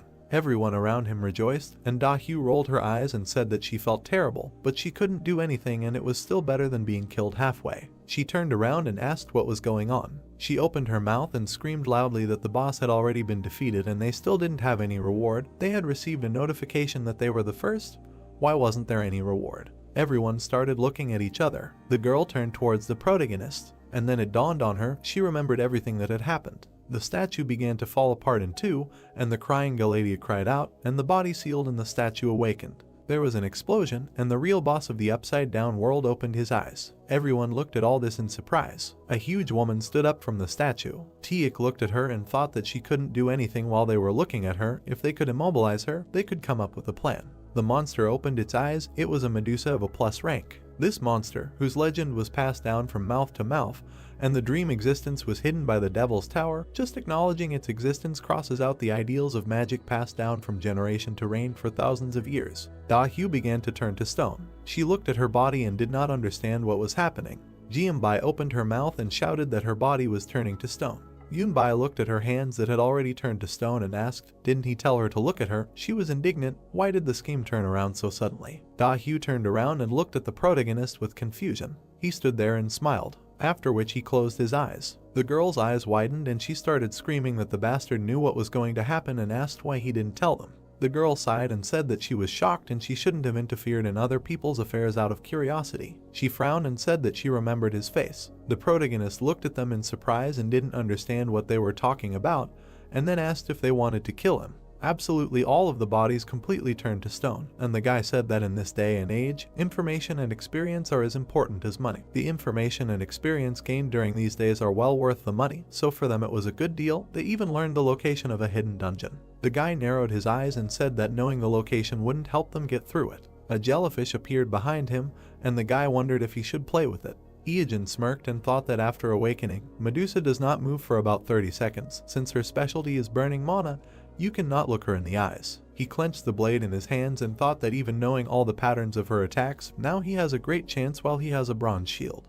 He clenched the shield in his hand. After that, he looked forward. At that moment, a roar was heard. One of the columns cracked. The protagonist jumped to the side. He looked at it in surprise. Then he opened his mouth and said in surprise that this was simply impossible. The man hit his knee. Tegan rose from under the rubble and hung in the air. He stared at the protagonist. He looked at him and did not understand how he could stay alive. Then he smirked and assumed that this guy realized what was happening and also closed his eyes. Tegan opened his mouth and said about dead water. Then he put his hand in front of him and offered to fight. The guy stood in a confident pose. The hero thought, Tegan, how did he stay alive? The brown-haired man's gaze was determined. With a surprised look, Hyejin thought that this guy realized what was happening and also closed his eyes. In the haze, he thought about what it meant. The guy's cheeks turned red as he recalled the images of what had happened, thinking that while everyone was absorbed in greed, surprise, or fear because of the new boss, he was the only one who was openly watching him. The brown-haired man pursed his lips. A swift movement. A fist flew past the brunette's face. A mark from the blow remained on his cheek. Hyejin managed to dodge a new attack. His gaze was surprised. Tegan hit with his knee. Iajin held the shield. The opponents stopped opposite each other. The hero grinned, thinking that he needed to calm down. He just needed to use the increase in movement speed. The brown-haired man stood with his arms bent, and then he quickly rushed into the attack. He repeatedly hit the shield. Cracks appeared on it. Looking at the shield in surprise, the brunette thought that it was about to collapse. He had to dodge the kick. The guy in the cloak jumped back. He thought with a frown that he relied on one of the red leather feet options. How could he become so cool after playing for such a short time? Standing nearby, Iajin thought that he could easily go solo raid a C+ mob now, and he really was a monster. Clenching his fist, Tegan said that as he thought, he was not that strong in a one-on-one fight. He could not withstand his attacks with such bad equipment. He would finish him off. The brunette held a knife in his hand, and then he smiled. In the haze, his words appeared that he thought so. Smiling, the hero said that he was wearing top-notch loot. His eyes widened in amazement. He saw a glove with a round stone and thought it was a wanderer's glove. The boy stood in a confident pose, while the hero thought that he was wearing smooth stone armor, a victory helmet and cheater's shoes. He had expensive loot, but lacked experience. His gloved hand was clenched into a fist. Iajin thought that he was a big fan of the god of battle Tegan. The brown-haired man raised his hand. The hero thought that when he defeated countless strong opponents, rose to number 1 in Korea, he was even more excited than others. Iajin remembered how he cried in front of the monitor, and thought about how much he cheered for him and called him his mentor. Although he was even older, the attack style of the god of battle was firmly stuck in his head. He chuckled, thinking that a series of strikes that he repeated over and over again. With a wide smile, the boy asked, how can he forget this? The hero dodged the bright attacks of the enemy. Tegan frowned, thinking that it was impossible. He was avoiding his attack as if they had fought 100 times before. It felt like he was fighting a huge fly. The guy with red eyes was getting closer. Iajin smiled slyly, and the opponent thought, what kind of unnerving smile? Was he enjoying the fight?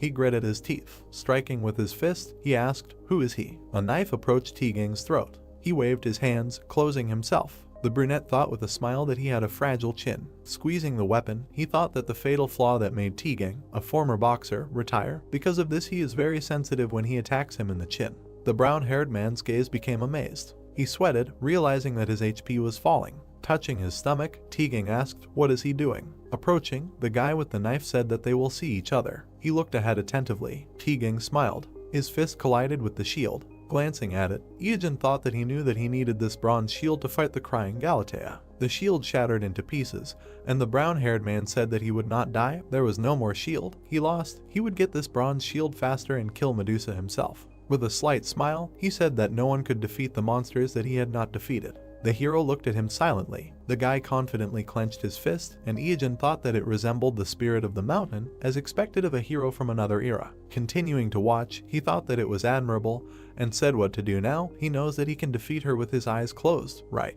The brown-haired man standing opposite asked in surprise. He saw the boy turn around indignantly and asked what nonsense. How could he defeat a rank monster with his eyes closed? The brunette held up 2 fingers and said that there was no time to explain, just watch the video later when it came out.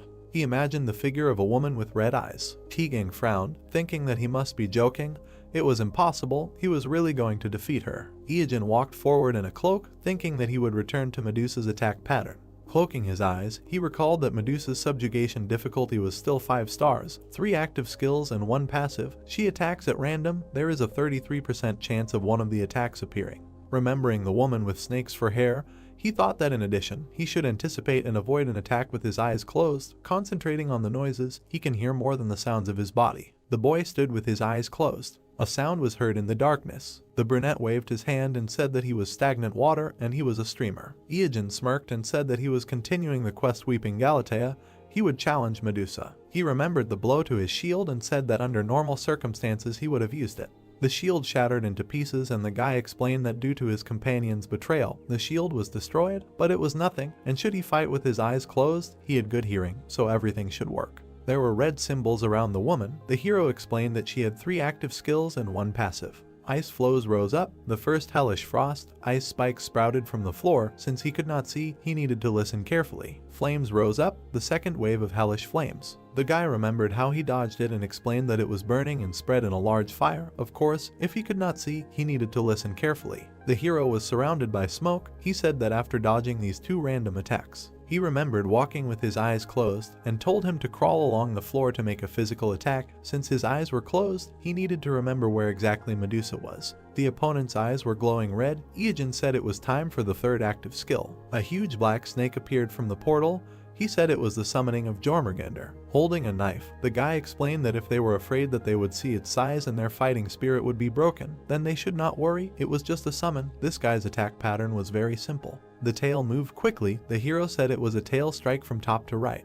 The snake moved along the ground. The guy continued, writhing his body from bottom to right. The cloak flew up from the attack. The hero continued, a headbutt and again repeat, until they can't see, let them dodge. Poking the snake with his weapon, Iojin explained that since it can resist magic, physical attacks are its weak point. To defeat it, one must be focused and attack continuously. Sparks flew. The snake's head fell to the ground. Medusa appeared next to the boy who had his eyes closed, who said that after avoiding the endless hellfire and frost, an enraged woman would approach him. He imagined her waving her arms, turning him into stone, and explained that she would try to use her passive skill, mana burning. Raising his thumb, Iojin said that this meant that her HP was almost depleted. Now should he fight her? He remembered holding the shield and said that he was originally going to use the bronze shield to finish her off, but it was not the one. Also okay, as always, there is an alternative. The hero clutched a shiny weapon, a bronze sword of an ancient civilization, made by an ancient method. It is too old, the attack power is almost gone, very shiny and perfectly reflects the owner's face. Introducing a figure with a staff, the hero said that they must be thinking, why this? Let me explain something. The bronze blade obtained after defeating the nameless queen harbored the queen's great dislike for the demons and dragons that destroyed her country. Therefore, the item he obtained from her has a distinctive ability against dragons. The damage inflicted will be increased by 100 times. Raising a finger, Iojin said, they can ask what the connection is between Medusa and the feature sharpened for the dragon race. It is easy. Pointing his finger upward, the brunette explained that the monster is classified as a dragon-like. Snakes and dragons, although they seem different, but the methods of dealing with them are similar. To be honest, he thinks that there is some kind of error in the settings of Medusa. He presented the sword, saying that the bronze sword's basic attack power is 80, adding the one-time boost that applies to the dragon flame. He presented the shining sword, saying that it would increase to 8,000 in one hit. The sword was surrounded by a shining haze. Iojin said that on top of that, Medusa also has snake characteristics. She is a monster that is weak to bronze, so the damage is 8,000 and will be increased 4 times. The attack power of the bronze sword from 80 will increase to 32,000. The hero swung the sword, saying that the final attack is finally here. Medusa's eyes glowed red. Iojin grinned with determination. He clutched the sword in his hand. His body turned to stone, and he screamed. A quick movement. With a sharp movement, he cut off the monster's head. The system reported that he was the first player to hunt Medusa. This was the world's first solo Medusa hunt. He was the first to completely clear the secret doll collection. Iojin happily raised his hand with the sword and said that with persistence, fortitude, and a little cunning, they completed the raid. Smiling widely, he said that it was all thanks to the companions who accompanied him. Let them remember that the body is perishable, but the soul is eternal. Stagnant water was with them. Let them subscribe, like, and press the bell. A spark of a fading screen appeared. Iojin happily raised his hand, and then indifferently lowered it. A ring with a red stone appeared in front of him. It is a spirit sealed in a Ranka ring, calling the name. The gray fragment is a piece of the sculpture of crying Galatea. The ivory fragment gives off some ominous feeling. Iojin crossed his arms and said that there is no need to show them the rewards. There are already quite a few ways to deal with the dungeon. He is not sure what to publish, so later. The guy looked in another direction, saying that now. He sat down on the ground. Opposite him was Medusa's head. The guy looked at it carefully. 3 hours later, he was still sitting opposite the head. He grinned and asked if he thought this was the end. He was waiting. Let her show him what she has. Medusa's eyes were closed. They glowed slightly red. The head said that he was still here. Why didn't he leave? Showing his fingers, Iojin said that didn't she have something to tell him? He waited 3 hours to hear it. The gray head was silent. Sitting opposite, the guy heard that she couldn't die like this after being deceived. Since he was the one who killed her, she was sure that he would listen to her request. She imagined the silhouette of a woman entwined with a snake and said that she was originally a human. She fell in love with a black dragon and gave birth to his child. Imagining a baby in a swaddling cloth, she said that now, on her deathbed, she can't stop thinking about this child and can't protect and leave him alone. Medusa with red eyes said that she asks to kill them and send them to the underworld to her. Wincing, Iojin asked again. She asks him to kill the child. Let him not talk nonsense. The woman's lips slightly curved into a smile. a notification about the hidden quest Medusa's mother's love appeared. The system said that the task is to kill the child, the reward is unknown, and offered to accept or decline. Smiling, the brunette said that in any case, he finally got it, another secret quest with a sequel. He imagined a blue monster and thought it was a bronze golem. He remembered a skeleton with a staff and said that the permanent queen. The statue covered her face with her hands, he said, crying Galatea. Introducing a woman with snakes on her head, he continued, and Medusa. In the system window there was an inscription accept. Iogen looked ahead in surprise. A beam appeared above his palm, he asked, another drop. Looking at the key in his palm, he said that it seemed that after accepting the quest they give an additional item. Looking at the small key, he asked what it was. The system said that it was a dark key. Nothing good would happen if he touched this thing. There were many houses in the city. The guy was sleeping, his hand hanging down. And suddenly he opened his eyes. In front of him was an insect. The cockroach greeted him with a smile and said good morning. Iogen sat up on the bed and said that maybe he should move. Under the blue sky, he heard the words that yes, this is Apricot. He wants to know the details of his account. He sees the summary on the bottom right of the page. There were many houses in the city. The voice said that deposits were made at the end of each month. The withdrawal can be done on Monday of the next week. The commission depends on whether he is an exclusive player or not, but now she is a little busy. The woman walked in front, saying that this house is much cheaper than the average price on the market. He will not be able to find similar offers. It is fully furnished so he does not have to spend extra money. There is also a gym and a swimming pool on the 4th floor. They are free, you can just come and work out. Later, she will personally send him the details, let him say his nickname. Standing in the room, Iogen said that the floor is excellent. He does not think there are insects here. The woman said that this is great. When does he plan to move in? The words were heard that the streamer stagnant water. A little later she will transmit the data through, and then the question is who. The man sweating held the phone, saying that his name was Hyung Jun. He was the head of Apricot's support service. It was a great honor for him to talk to him in person. He enjoyed watching his broadcasts. Rumors of the emergence of a super newcomer spread like wildfire. The number of views is constantly growing. They set a new record for the number of donations. It's amazing. If he can spare some time, let him somehow drop by the office, or better yet, let him just say where he is, come to him no matter what. Holding the phone to his ear, Iogen asked to send him all the information by mail and to comply with the payment deadlines on time. A voice came from the phone in his hand, agreeing, saying that he should not worry if he still finds time later. The hero looked at the screen with displeasure and said that he had only uploaded a couple of streams and even published them under a non-exclusive tag. They were already acting like this. He was sure they wanted to appropriate the rights to his streams or offer him a partnership or something like that. They thought he didn't understand that they would leave him with nothing. Holding a glass with a straw, he said that he had already been through this and would never fall for it again. An organization that unites players, streaming platforms, television, none of them could be trusted. He spat out the drink when something fell in front of him. There were fragments of a monitor on the ground. Looking up with displeasure, the brunette asked what would happen if an honest citizen were passing by. A scream was heard from a window on the top floor. The guy looked up, stunned. Awkwardly walking further, he said that he was not hurt, so he thought maybe he should forget about it. He could distinguish between a game and reality, so it was better to ignore it. Good coffee. Someone at the open window suggested shouting. The guy looked at the burning girl, asked why she broke a perfectly good monitor. Enraged, Dahu clenched her fingers, saying that she would kill this bad man. It was unfair.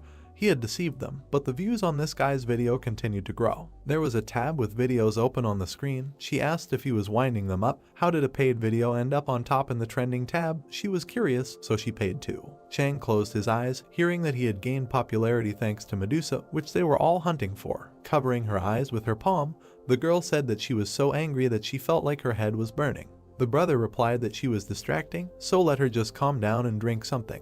He looked at the man, who said that he had returned from a gathering event and noticed that his sister was also there. She was lying on the table, confused, and heard that he saw her in the dungeon on the video of the Medusa hunt. Showing the phone, he said that after that he watched all the videos in which his sister was killed, and now he was her fan, and he also joined both the guild and the fan club. The guy calmed his sister down, saying that she knew that he meant well. Dahu froze with a bottle in her hand. Frowning, the red-haired girl heard her ask how many members there were in the guild. Chang answered that there were about 300. Her laughter was heard among the glow. Smiling slyly, the red-haired girl said that there was still a way out. Stagnant water would not get away with it.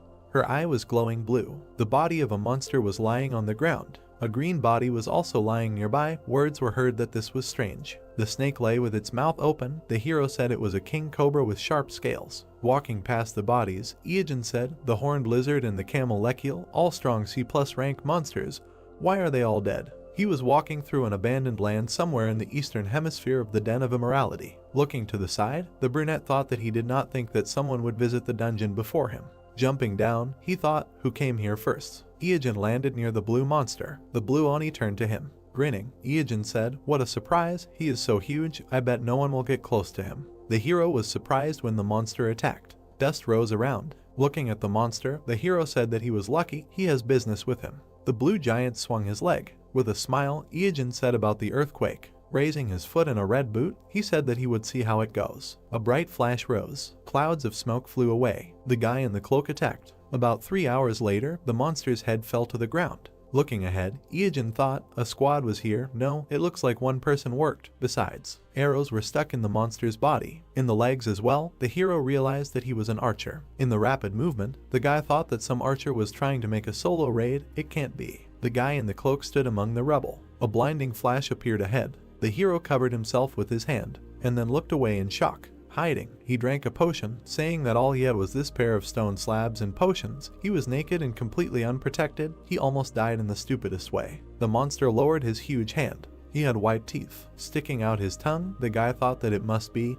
He had never fought him before, but this is Gorgon. Ahead was a horned one-eyed monster. The hero thought that this monster had everything balanced. Strength, speed, endurance. He also had special abilities. He can even use mana burning. Looking from behind cover, he said that in general, he is not an ordinary guy. This is a top-level opponent at the moment. A long-haired guy appeared ahead. The hero thought, who is this? There was a blue scarf around the guy's neck. He held a crossbow in his hand. The brunette's eyes became surprised. Sparks appeared near the stones. A trace remained from a quick jump. Iogen looked ahead in surprise. Having jumped, the player shot at the monster. It raised its head up. The long-haired guy confidently held the crossbow, and then, looking to the side, he exhaled. Iogen smiled, thinking that this was Drake, a professional player who is at the top of not only the official rating. The guy shot at the one-eyed monster. Having mastered the non-standard type of character archer, he became the undisputed #1 in the rating, and many players recognized him as #1 in the world. A paw flew near the fair-haired man, so he received the nickname 1 in 7 billion. A blade appeared in his hand. He became so popular in Korea that he even received a cute nickname Drakey. The paw reached for the guy. One day he suddenly disappeared from the game, but no one knew why he left. Drake looked with yellow eyes. He is a real mystery. This made him famous as a legend. Iogen looked away and thought that he was cornered. The guy stopped, stretching out his hand. The enemy, opening his mouth, ran towards him. Drake grinned and quickly attacked him. The monster looked surprised. It fell sharply to the ground. The brunette stared forward, thinking that it was the same. There was transparent mucus on the paw. He thought it was the gel of snail skeletons. There were many sharp weapons on the ground. The guy thought that there were sharp spikes on the floor. Looking forward, Iogen thought that it was impossible. Such a short period of time, he was able to set such a trap. He remembered how the guy slipped under the paw of the monster. Drake stood with the crossbow in his hand, while the hero thought that this was incredible. The blonde-haired man smiled, thinking that Gorgon's HP had decreased to 5%. Great. He took out a short blade, a weakling sword, which has a feature that helps defeat an enemy with less than 5% of his health left. The blade glowed blue. Looking ahead, Drake thought that this was his 20th attempt. It was time to use the 5% chance. Iogen looked ahead tensely. The long-haired man rushed to attack, thinking that now. The monster's eye glowed red. Drake grinned, asking from the mana burn. The stone on his sword was shining. He said what it was. The impact left a mark. He said that it was bad. The blade pierced the monster's eye. Lightning began to emanate from it. Gorgon fell back. He fell next to the hero. Looking ahead, Drake exclaimed that he did it. He finally defeated this monster. Iogen opened his mouth and shouted at him not to move. The boy turned around, hearing that it was not over yet. A snake appeared in front, the tail of Gorgon. The yellow eyes widened in surprise. He saw the huge Jormungandr chewing on the tail. After all, it is immune to poison and magic. On his finger, a ring with a spirit sealed in it glittered. Standing behind, Iogen said that he did not mean to interrupt. Turning, the blonde asked, did he summon this? The brunette nodded with a slight smile and thought that Drake's meta was originally supposed to be an archer who caused an earthquake that occurred when he fired a barrage of arrows from a long distance, an excellent fighting style. He imagined a red boot and thought that the red leather feet were the item he used. Imagining the blue monster, he thought that if he had defeated the red Oni first and got the earthquake meta,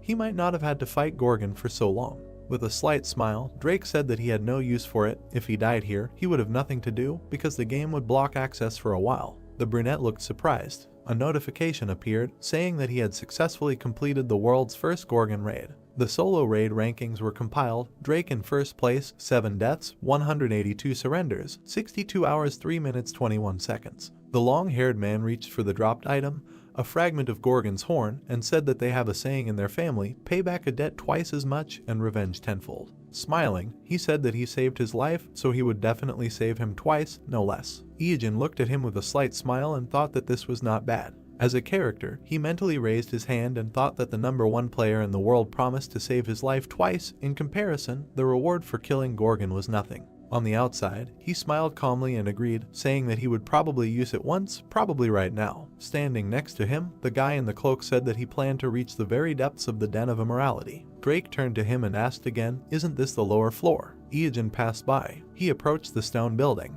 Looking at it carefully, he thought that if the information he had was reliable, the way there lies behind this altar. A flash appeared in the darkness. It was a small keyhole. Smiling, Iijin said that he found it. A dark key hovered above his palm. He inserted the key into the keyhole. Drake watched this in surprise. There were cracks in the ground, and suddenly the floor under the guys collapsed into rubble, causing the blonde to scream. The system reported that they had descended to the hidden location of the Den of Immorality, the 8th floor. The first characters' names were entered into the Akashic Chronicles. The real boss appears. Looking down, Drake said that there really was a hidden floor. Smiling, the cloaked hero said that yes, the final monster he had been walking towards for so long. In front of them was a huge black monster with a long tail and wings, Medusa's son, Basilisk. Light was pouring out of the rift. The black dragon had imprisoned his son in an underground prison before he could rebel.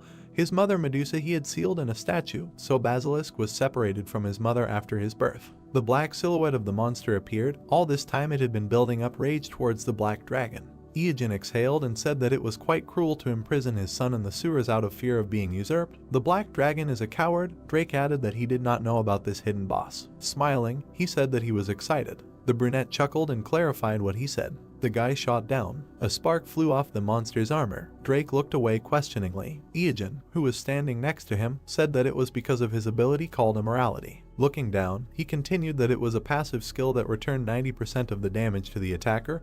His defense was high, so he would not suffer much damage anyway, but this skill was annoying. A fire ignited in the monster's mouth. Iijin clenched his teeth, saying that he was about to exhale. Flames burst out of the monster's mouth under a cry to dodge. The hero ran away in fear. Sparks flew around the boss's head. Looking there, Drake said that it was a strong poison. He could take damage from a simple impact. He turned around, hearing that the hero would go first. Iijin resolutely jumped into the pit.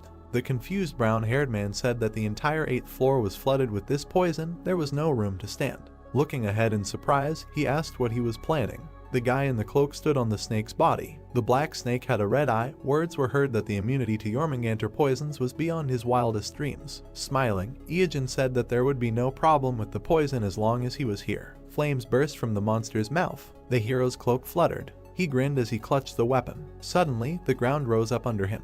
Looking tensely to the side, he said that it hit the torso. The monster's paw reached for the hero. Suddenly, something hit him in the eye. The brunette turned around, recognizing Drake. He closed his eyes after the shot. Smiling, the brunette said that he helped well. The clothes fluttered from the quick movement. A spark appeared near the torso. The black monster opened its mouth. Drake appeared next to him and said that even with Jormungandr's immunity to poison, they wouldn't last long. Looking ahead, Iijin shouted that they needed to run now. The guys ran up the spiral staircase. The enemy swung his long tail. His blow broke the staircase. The brunette staring ahead said that they needed to go higher. This guy hunts attackers to the very end. Looking back, Drake said that he had excellent defense, the ability to reflect damage, and poison. His HP was also incredibly high, as he thought they should come back more prepared. The hero grinned and asked what he was talking about. He told him. The black monster was quickly approaching from behind.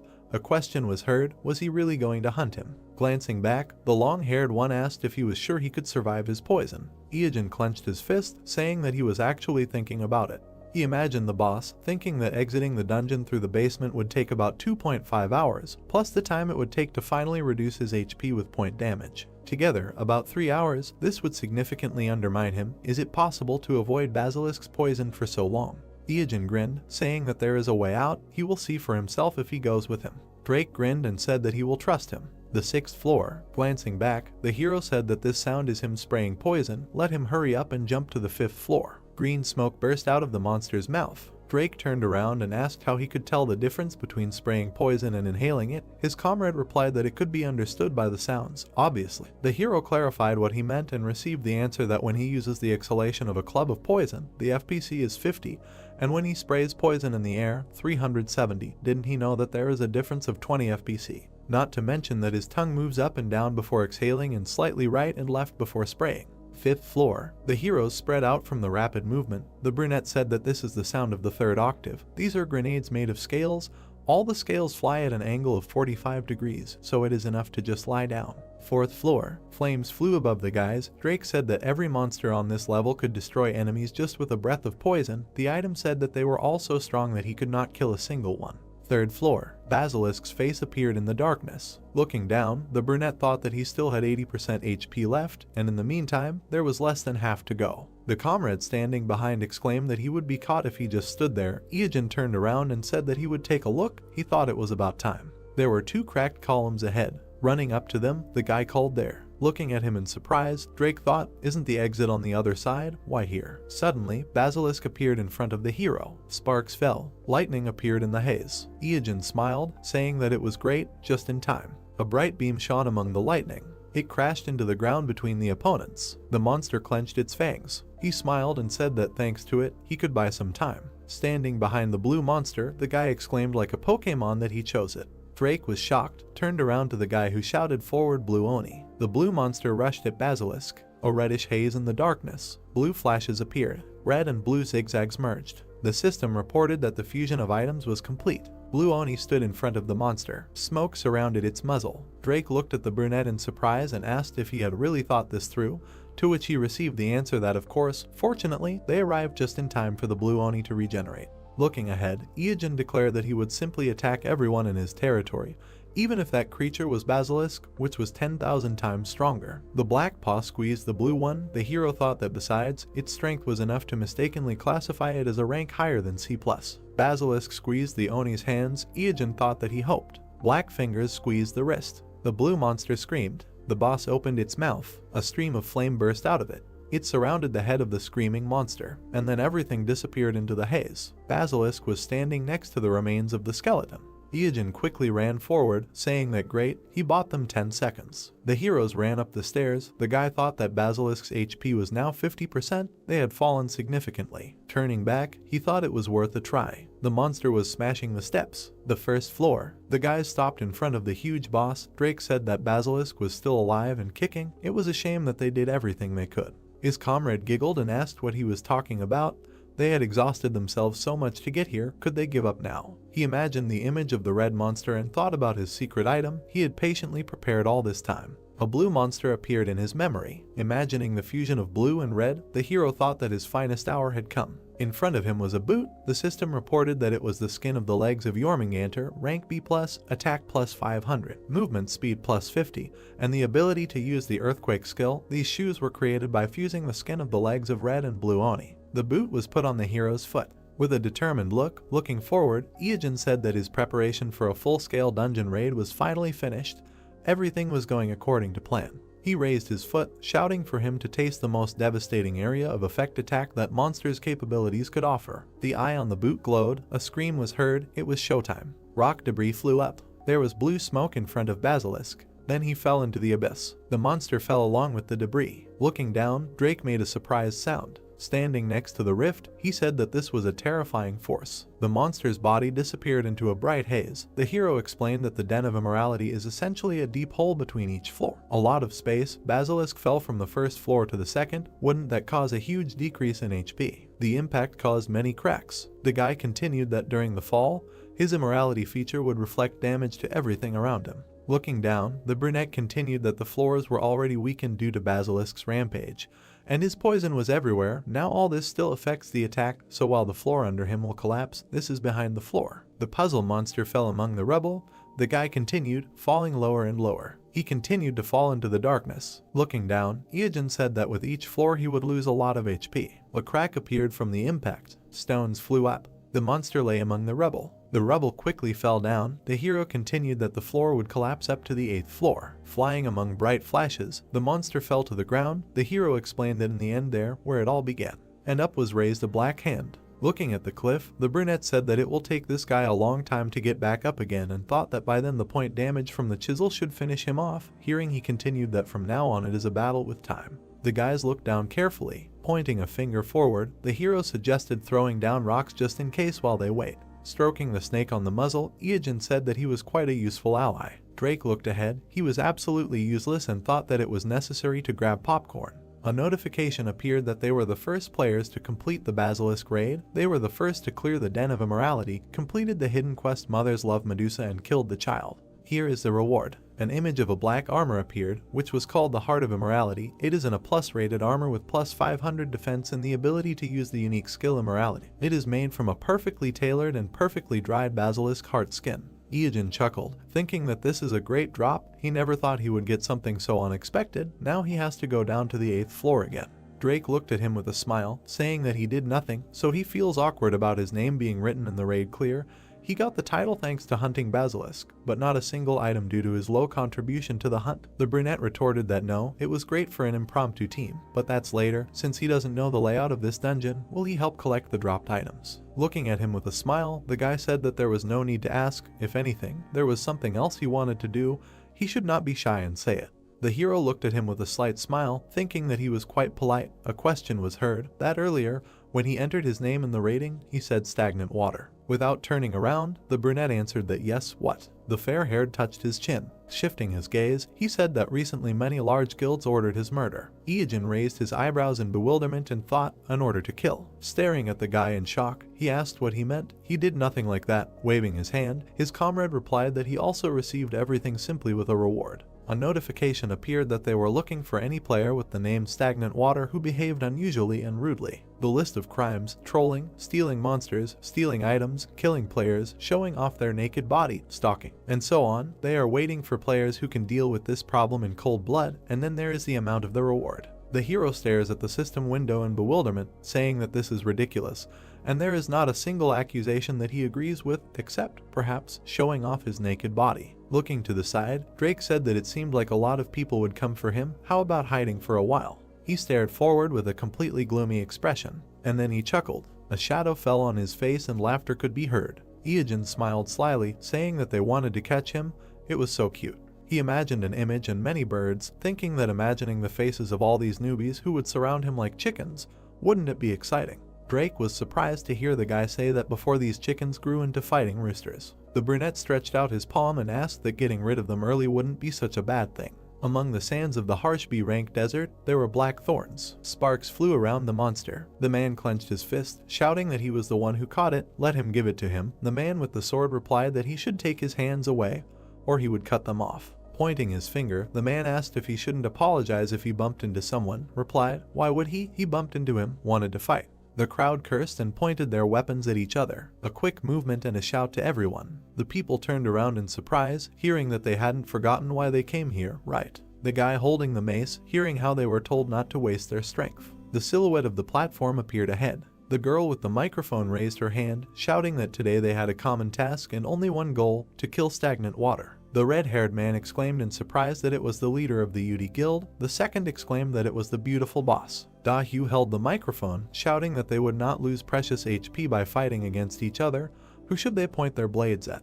The men resolutely shouted stagnant water. The air echoed with a shout in response to the question, who should feel them together? The red-haired girl shouted, who is the bad person they are going to kill? The men raised their hands and shouted. Clenching their fists, the people cheered, shouting the hero's name. The man with the sword asked how she found so many people. He knew that the squad they hired, the secret fan club, was here, but there were no more than 100 people. Here there were more than 500.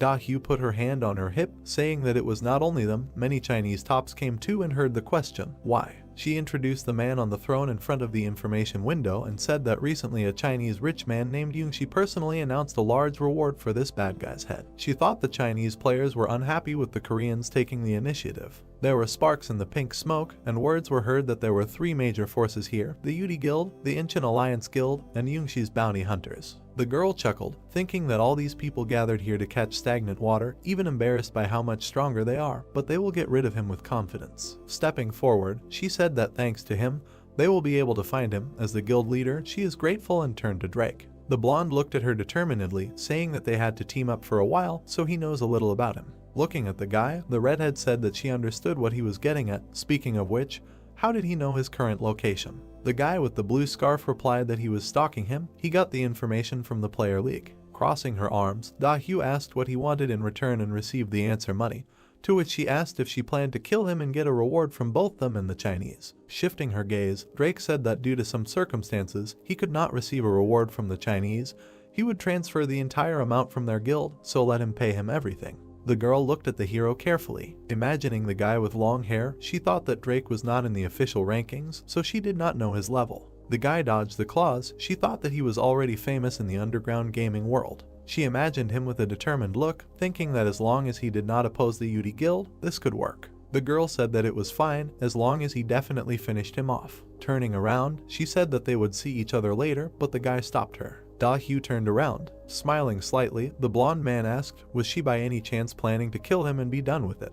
The next day, clouds were floating above the desert. The warriors with weapons gathered together. Clenching his fist, the guy shouted for him to come out already. The red-haired man chuckled, saying that they would incinerate him and cook themselves a roast. Da-Hyu held the scroll, thinking that she had spent a lot of money to get this scroll. A lightning strike. She could not let him die until she personally pierced him with her sword. A bright spark appeared in front. More and more. The girl pulled out the melody surrounded by lightning, shouted a death wish. Lightning came from the hands of the warriors. A green ball came from the man's palm. A bright glow went forward. There was a bright flash. The girl looked ahead tensely and thought, did it work? Clouds of dust rose up. Among them, the silhouette of a pile appeared. The amazed players looked at it, shouting, what is this? The girl looked at it in shock. There was a neat pile of shit. Then it disappeared. Dust rose up. Then a lying camel appeared. The man looked at it tensely, exclaiming, what is this? The blonde man in a huge mask exclaimed that he thought he saw a huge poop, and now there is a camel. Did they attack a camel? Frowning, Da-Hyu thought, it can't be, they got false information. She used an expensive scroll just for the sake of it.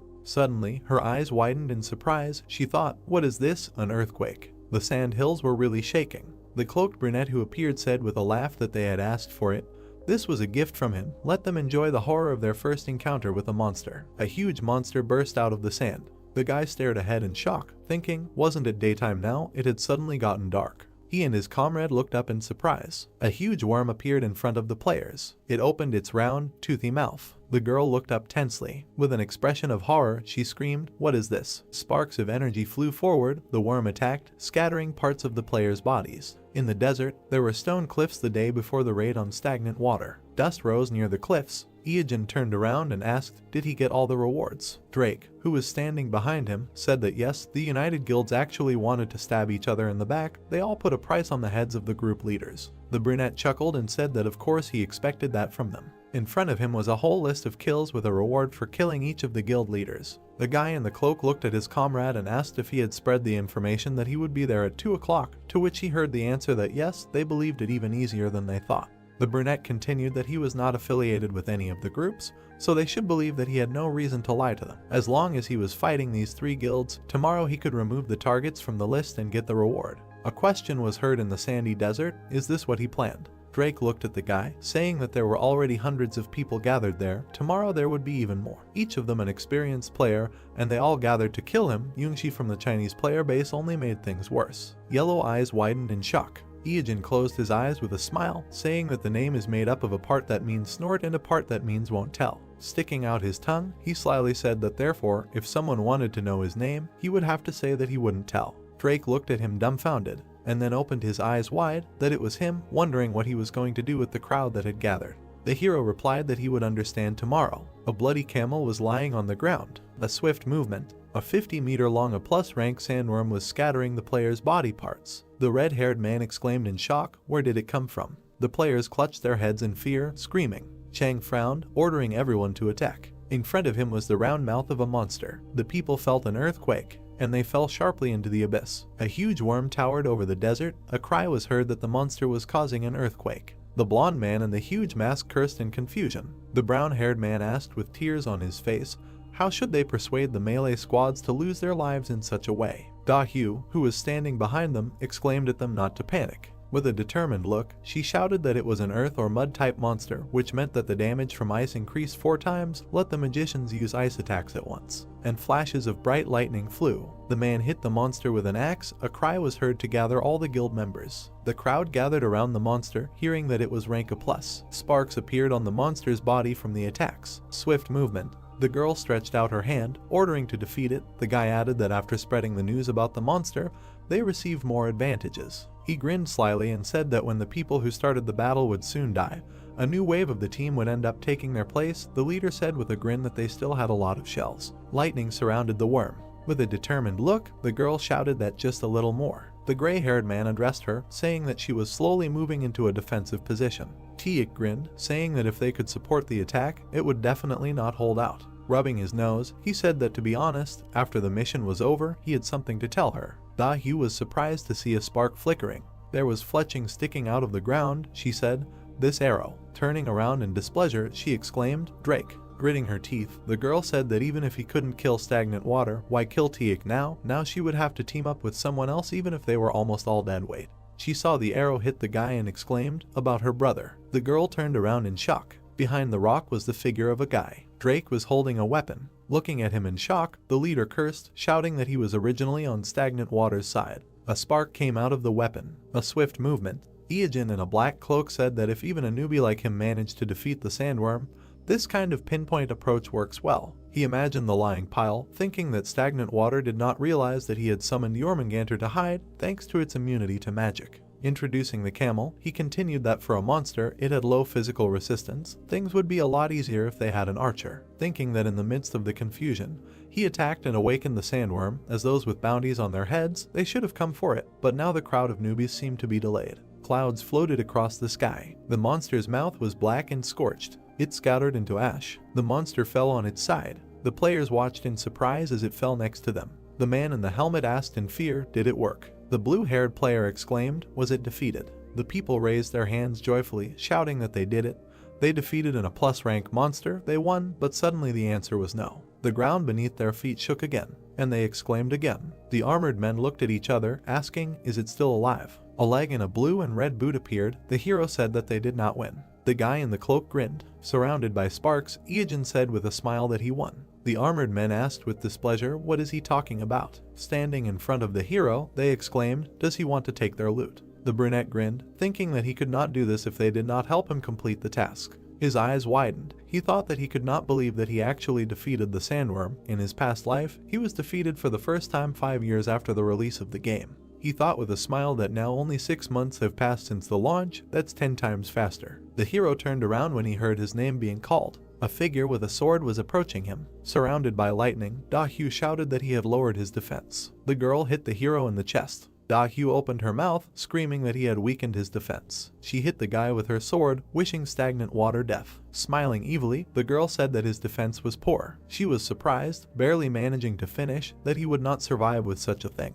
The sword surrounded by lightning touched the armor. She thought that his skin was covered with something black. Sparks flew, a calling sound was heard. Looking down, Iajin asked if she was not looking at someone's body too openly, so shameless. Red rays threw the girl back. Throwing her head back, she screamed. Looking up in shock, Dahu thought why she was taking damage. Could it be that this was a reflection of the damage? The black spikes glowed red, and then they began to dissolve. Looking down, the brunette exhaled. Information about the armor of the Heart of Immorality appeared. Looking at the black palm, Iajin said that it was a bit of a worry, but this relic was amazing. The trait of immorality reflects over 90% of the damage dealt to the attacker. The guy in the cloak heard someone excitedly exclaim that he was alive. Drake looked at him, asking if he hadn't been critically hit. How did he even survive? Iajin replied with a smile that it was nothing. You could say that he was fully armed. The edge of the cloak fluttered. The hero said that since all the guys who attacked the sandworm were killed. The wind fluttered the cloak. The hero continued that the pinpoint damage he dealt finished off the monster, making him the only player to defeat it. Standing next to the monster's body, the guy said that thanks to this, he received another amazing item. The information said that this was a sandworm skin of rank A+, can use the unique traits of foul play and tenacity. The boy imagined himself standing in front of a flaming ball and thought that the sandworm's passive skill known as Fortitude would activate if the user of the shroud had full HP before taking damage, and would always leave 1 HP if the user took damage exceeding 10,000 HP. In other words, even if a meteorite destroyed the entire planet, he would survive with 1 HP left. Iajin drank the red potion, saying that with 3 items like this, he wouldn't even need any more regeneration potions. The empty container flew away. The brunette clenched his fist in joy, mentally rejoicing that he got 2 of the top 3 items he was aiming for. He twirled around happily, telling Drake that he was in good shape, let him watch carefully. Isn't this cool? He replied that all he saw was a pervert in a black leather suit and cloak. The guy crossed his arms and said that he would definitely not be boring, so he would continue to follow him. Iajin smiled. The guy introduced Dahu and asked if he had noticed that she was very skilled. She was able to dodge all of his arrows, escaped, and even tried to deliver the finishing blow. Iajin turned around when he heard a demand from behind him to stay put.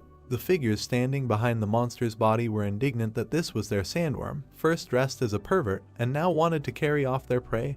He could not steal their reward right in front of them. Iajin looked back with displeasure, saying that they were hiding from this monster, but showed up to complain. Throwing a cloak over his comrade, the brunette said that they were leaving.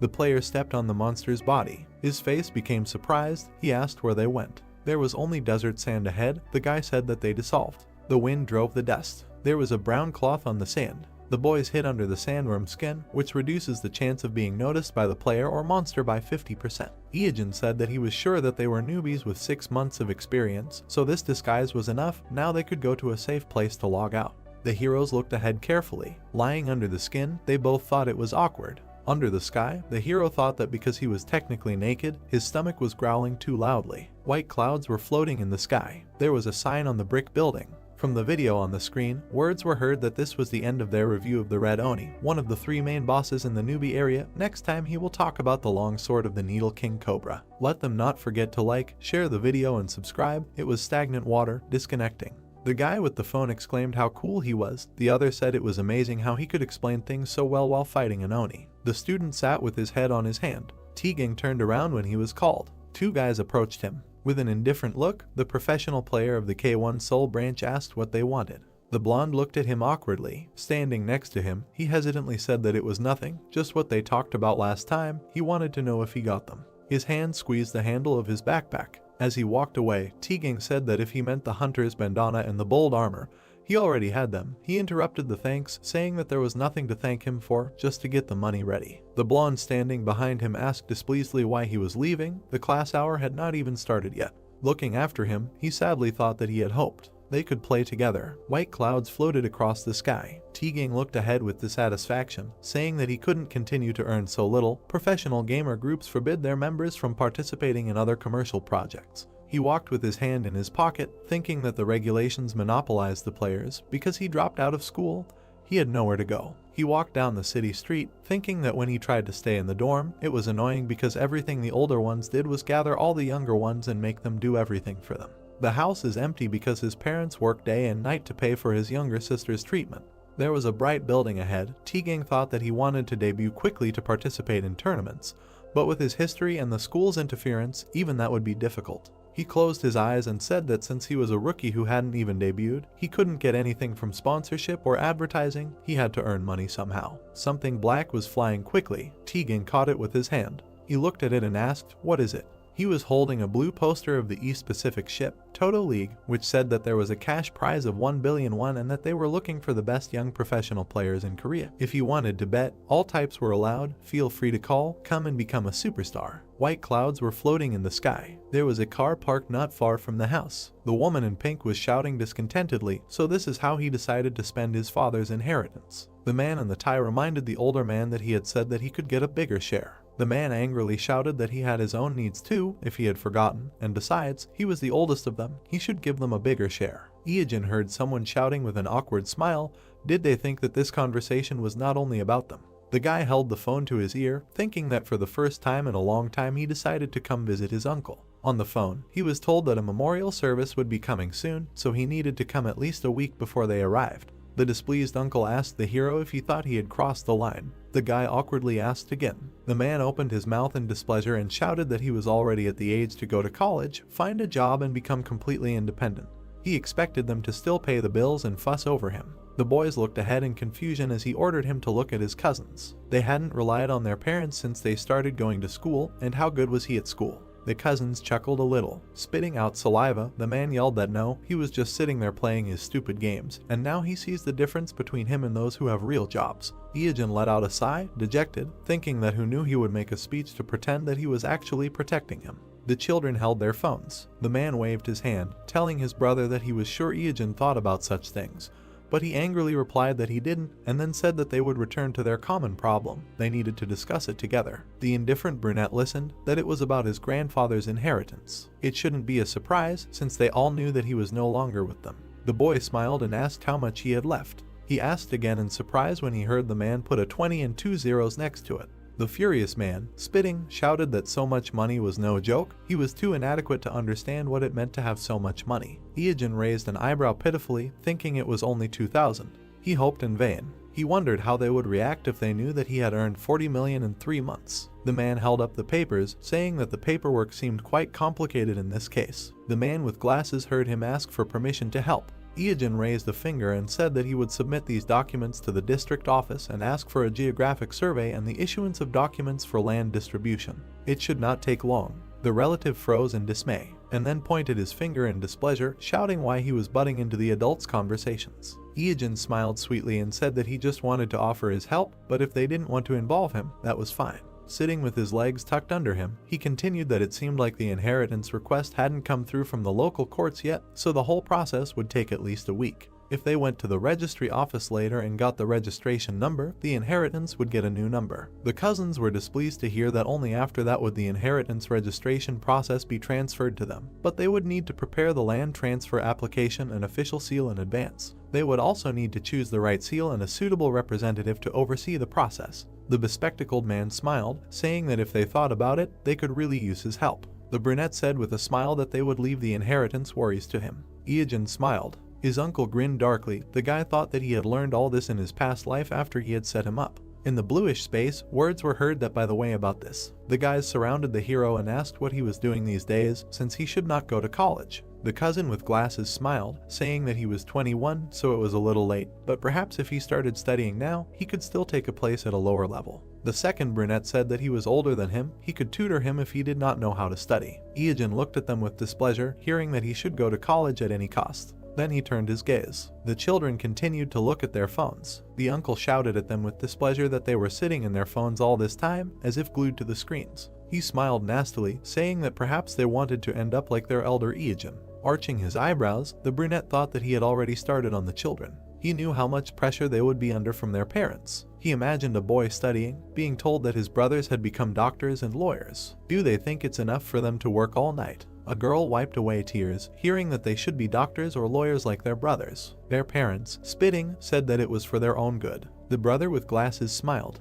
The hero thought that 15 years later, the older brother, a paid medical practitioner, caused a major medical scandal and became an alcoholic after leaving the hospital. Remembering the brunette looking down, the hero thought that the younger brother, who became a lawyer, saw his business fail and got divorced thanks to his trademark arrogance. In the end, they used up all of his uncle's severance pay and pension fund and tried to encroach on his property as well. Clenching his fist, Iajin thought resolutely that he would not return to his old life and would not allow this to happen. The uncle turned around with displeasure, asking who was there. Hadn't everyone arrived? Throwing open the door, he yelled, "Who is this guy who parks so loudly in front of someone else's house? If they want to park, can they do it somewhere else?" Opening his mouth, he saw the truck, asking which house did they even come to. Iajin, who appeared behind him, smiled and apologized for that. With a sweet smile, he said that in fact, it was to him. A shout was heard to the dear customer that his order had arrived. The headlights of a car appeared. In the cabin of the truck was a luxury car. The cousins' mouths opened in shock, exclaiming that it was a Morse Crocodile L3021.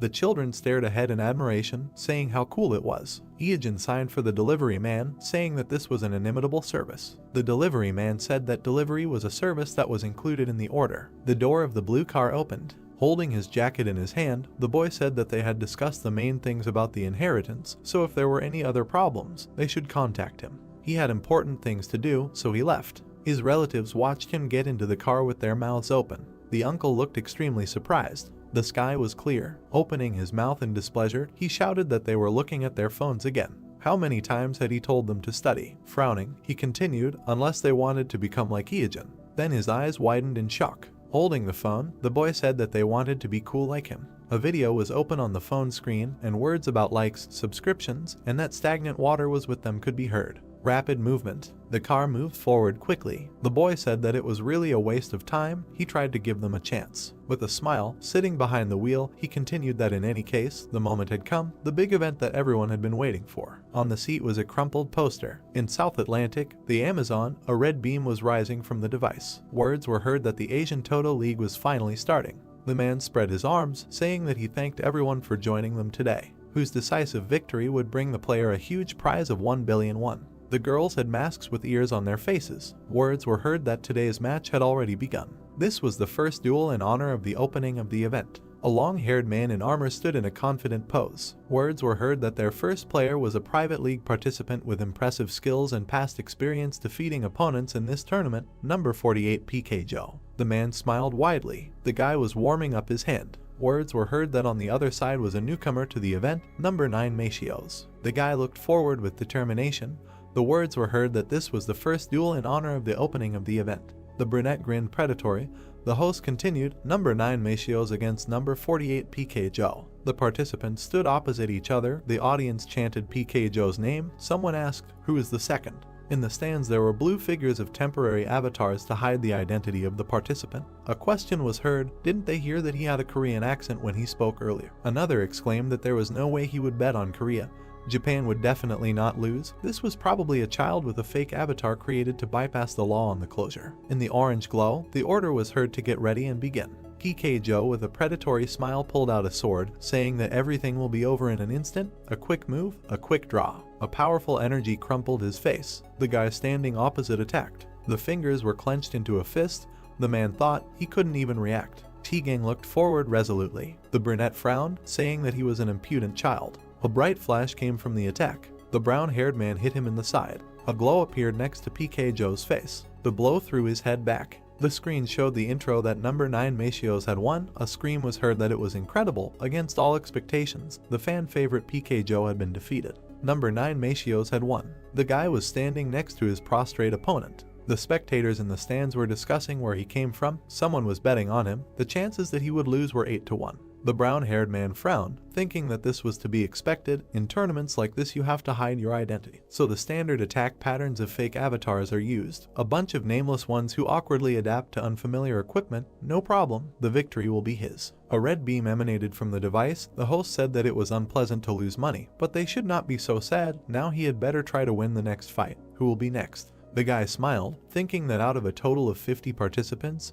25 survived, another 12 people were eliminated, then only 7 remained. Being part of 3 participants who are claiming the prize money, he needs to win 3 more times. The host with a mustache exclaimed that the atmosphere is heating up. The next confrontation will begin soon.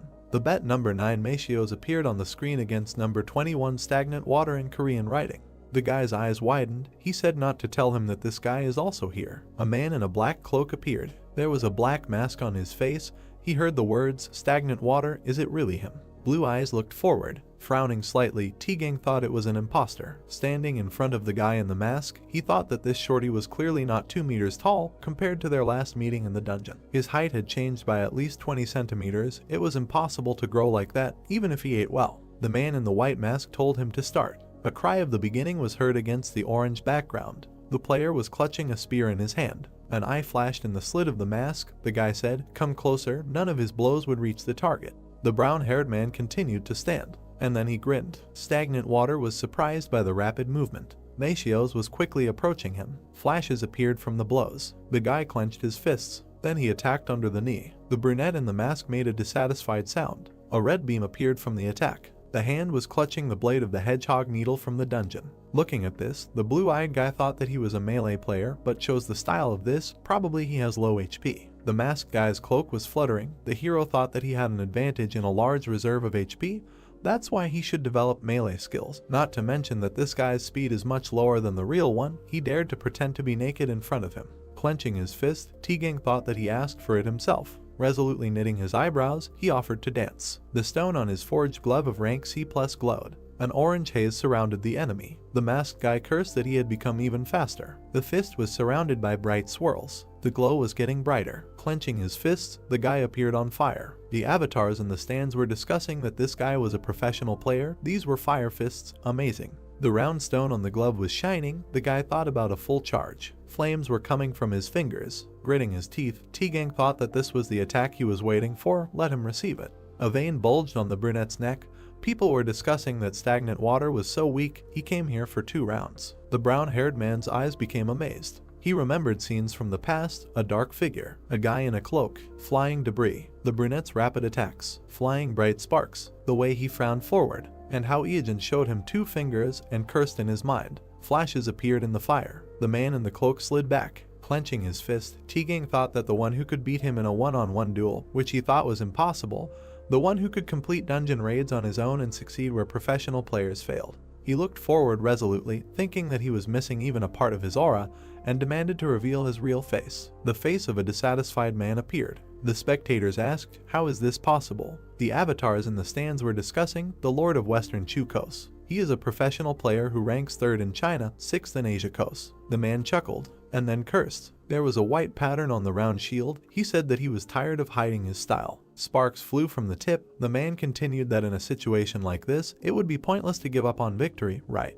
He would get the prize money, but the bettors would cut him out. T-Gang looked forward resolutely. The man in the golden armor told him to come here now. This time it would be different. T-Gang clenched his fist. A bright flash appeared near the armor. Kos only chuckled. Smiling, he asked, decided to tickle him.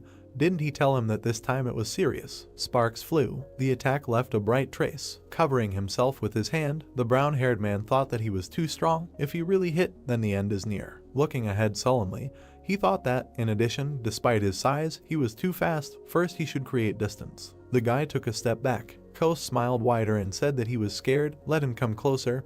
He does not bite. As if raising his sword, he exclaimed that he would show him the power of the Great China. Bright rays crashed. The guy froze, thinking that this was a long-range attack. He frowned at the flash. He jumped aside from the rising beams. The hero gritted his teeth, and was surprised when the man appeared behind him. T-Gang shifted his gaze. Kos hit him from top to bottom. Dust rose from the beam. Sparks flew in all directions. The brown-haired man held the sword with his hands. With a wide smile, the brunette said that it looked like his HP was already running out. What would he do next? The armor on his hands cracked. A demand was heard to answer what he would do next. The hero gritted his teeth. He closed his eyes and said stop. He gives up. The screen showed the inscription that number 21 won. Words were heard in the blue glow. Who could have thought that the ruler of the West Coast himself would be here? They saw the expression on the guy from Korea's face when he gave up.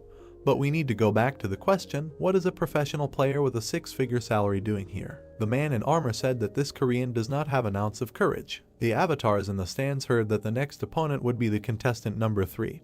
Who is it? He hadn't seen him before, and besides, he barely got out of the nameless group. Then he should definitely bet on number 21. There was no one in this league who could defeat Kos. The guy walked away. As he walked forward, he thought that this was a waste of time. The Lord of the West Coast was impressive. The hero remembered the flashy attack and thought that close combat using an overwhelming amount of physical attacks and net speed. He remembered how the man raised his sword and thought that even his attempt to pretend to be stagnant water was only successful because he was confident in his fighting style, using an evasion that was completely opposite to his own. I wonder who would win if he faced the real stagnant water. Closing his eyes, T-Gang thought that he couldn't earn a penny this time. It was a shame. He thought he should take this as a learning experience. The guy opened his eyes when he heard someone greet him. There was a powerful armor on his arm. A man in red armor stood in front. There was a red mask on his face. Frowning, T-Gang thought, who is this? Does he know him? As he passed by, the man said that he was curious about something. The guy turned around, looking at him, and heard what was said before. Stopping behind, the player continued that it would have been the end for him if he had hit him in the stomach. But why did he continue to attack him in the chin? Why did he make such a mistake at such an important time? The brown-haired man's eyes widened in surprise. He thought about this guy. How is he? Thoughts flashed through his mind that perhaps stagnant water is not that strong. The guy clenched his teeth in displeasure. Then he turned around and said that he didn't know what he was talking about and why did he care about his fight. He opened his eyes when he was asked to let him say one thing. The armored hand rose and the man said that in the next round of betting. The guy looked surprised when he was asked to bet all in on him. The man walked forward and showed 2 fingers. The guy remembered Iajin showing the same gesture. His eyes became amazed. Turning to the man in armor, he exclaimed that he was stagnant water. The screen also showed the images of the participants and heard words saying that the next fight was now participant number 21 Goinmul against number 3 Mattingway. Toast scratched his ear and said that the Koreans have no courage. Did he agree? The masked player was silent. The man opened his eye slightly. He made an inviting gesture and said that he was so confident. Let him start. The man in red knelt down on one knee. The weapon on his hand touched the ground. Bright rays flew from it. The brunette clenched his teeth, thinking that the arena was shaking. His knees were shaking. He exclaimed that he could not stand. The enemy approached him. The eyes of the slit of the mask were burning, and words were heard that he had begun. He grabbed the man's face with his hand. On the screen was a video splash screen. Words were heard asking to like, subscribe, and not forget to like other videos. On the screen were preview images. The hero thought that all his broadcasts were becoming popular, each of them gaining more than 1 million views immediately after publication, and this despite the fact that you have to pay to watch them. Eugene ran forward, thinking that the sponsorship and advertising revenue he received was impressive enough. Running forward, the hero thought that, however, such income would not be enough for his plans for the future. He had a long way to go. Rapid movement. The guy thought that there must be a better and more profitable way than just streaming dungeon raids. Suddenly, a piece of paper flew into his face. He took it off and saw a blue poster. A red beam was rising up. Eugene thought that this was a private and illegal tournament for players. The Total League. He still remembers all the pro players from the ratings, so he knows with almost 100% certainty who will win and who will not. In short, victory is in his pocket. In red armor and a helmet, he sat among the avatars. There was a wide smile on his face. The guy thought that he joined the league to bet on the winners and losers of each fight. The brown-haired man stood in the ring. The hero thought, isn't this T-Gang? Sitting in the stands, Eugene thought that he registered in an illegal league of players. He did not think that this could happen, although he is not very familiar with his personal life. The brunette had a mask on his face. He thought that judging by the incredible height and nationality of his opponent, it was probably the overlord of Western Chu. No wonder such rumors spread. After all, he really participated in an illegal league. Crossing his arms, the hero thought that he was undoubtedly still #1 in Asia, but at this moment, the overlord was the one who, he may be a fan of T-Gang, but the money he bet was on the line. The hero's eyes widened. He raised his hand, encouraging Machios, although he himself bet everything on Kos. 10 minutes later, flashes erupted from the blows. Eugene swung his fist, shouting, why is he going on the defensive? What is his problem? He can't stay so quickly. The guy's fist was engulfed in flames. He hit his opponent in the chin. The armored guy froze, thinking why he suddenly changed the trajectory of this blow. No matter what, he would be able to keep his 3 million thanks to T-Gang's mistake. Moreover, his investment would double. As a result, his next opponent, a certain one, would make a noise. A swift movement. The hero hit the opponent's face. Blood splashed out of Kos's nose. The sword was surrounded by fire. The brunette clenched his teeth. Bright flashes remained from the movement. T-Gang looked ahead in surprise, thinking that he understood. The arm in the armor was glowing. On it was the golem's infinity gauntlet. Looking ahead carefully, the brown-haired man thought that they had great attack power, but after a successful attack, the recoil causes the player to be paralyzed for half a second. That's why he wanted to cope with powerful attacks from a distance. It turns out that the best tactic against the guy is. The guy attacked the enemy in the cheek. Clenching his fist, the red player voiced his thought, close combat. In close combat, half a second is an eternity. A bright blow crushed the cheek of Kos, who said about long-range attacks, he needs to close the distance. A flash appeared between them. Eugene in a red mask said that it was a pity, but he would not let this happen. On his hand was a weapon in the form of antlion claws. He said that he would not escape from him. Many lightnings flew around. Kos gritted his teeth, saying, another earthquake, how can he still do this? He fell to the floor. His hand touched the ground. His fingers touched white crumbs. He thought that the earth was turning into sand. Bright flashes of special claw skill. Whirlwind flew around the hero. Imagining the silhouette of a warrior, he thought of Dongwang. When he thought of who to pretend to be in this league, a specific person appeared in his mind. Indeed, he was the symbol of the macho of the game. While imagining the men standing back to back, he thought that along with T-Gang, he was one of the top players in the Korean rankings, but unlike Tuzan, he could not earn recognition. Eugene imagined the armor, thinking that just a year after his debut, he was quickly forgotten in the gaming industry when it turned out that he was involved in a match-fixing scandal. While imagining the armor details, he thought that because of him, the professional league almost went through a terrible crisis. It took 1.5 years before he was allowed to participate again. He already knew what skills Dongwang used for his debut. He thought that his actions hurt both the leagues and the fans. Eugene smiled, saying that he was using them now. He was surrounded by bright lightning. Kos gritted his teeth, saying that this was not just an earthquake. His body was being pulled into the center. The tip of the sword was lowered. He thought that if he screwed up when attacking, he would not miss this chance. The guy in the mask stood. The eye in the slit glowed white. The man looked extremely scared. A bright ball appeared near the sword. The brunette swung it, leaving a bright trace. Kos opened his mouth in shock when Iijin approached, reminding him that he said he would not escape from him. A fist crashed into his face, along with bright beams. Many beams crashed into the body of the man who said that it was impossible. Clenching his fist, the player asked what was wrong. He said something. Maybe it was because of his large build, but he was holding up well. Iijin clenched his fist surrounded by beams. Kos lay in the rubble of broken armor. The player in red armor stood confidently. Words were heard. What just happened? He did not even think that it was possible to fight in such a way. Impressive. The avatars in the stands rejoiced. Words were heard that this force is stunning. Dongwing broke into the ratings. The guy looked ahead, saying that so much time had passed. No, something else was more important. The hero in red armor stood sideways. His fingers were clenched into a fist. The brown-haired man smiled, saying that it was amazing. The hero clenched the blade and looked ahead in shock. The guy gritted his teeth and thought that this was crazy. Two red eyes flashed in front of him, and he tried to understand what it was. The brunette frowned and sweated, turning his head. Iijin swung his weapon and shouted. The pink-haired girl looked up in confusion, not understanding how everything came to this. Blood splattered on the wall. A week earlier, a cafe in the Gangnam district. The girl closed her eyes and took a breath. The youngest producer of the LGB program from beginnings to the crown, Hong Yong HWA, sat and worried that she had come too early. She opened the front camera and checked if her makeup and hair were in order. The girl blushed and muttered with a smile that she never thought stagnant water would respond to her, and the meeting itself was not long ago when a response to an email sent without much hope came. Yong HWA sat at her laptop and looked at the person she had stumbled upon while searching for a guest for her show. The screen flashed clips of Stagnant Water's streams, a man who had topped the charts of all streaming platforms, and whose incredible control over his own skills had earned him international fame. She opened the page with the videos and noted that famous brands were already trying to launch ads on his channel, and before anyone knew it, he had already become a celebrity. The pink-haired girl sat back and wondered if such a person would respond to her email. She typed out a message, deciding that she should give it a try. She quickly received a response agreeing to participate. Yong HWA enthusiastically picked up the laptop and blushed. The girl smiled awkwardly and muttered that she was sure he would ignore her, because it was hard to believe that a star of such stature would agree to take part in a new show on a small TV and radio station, especially considering that From Beginnings to the Crown didn't have such high ratings, so everyone there was excited.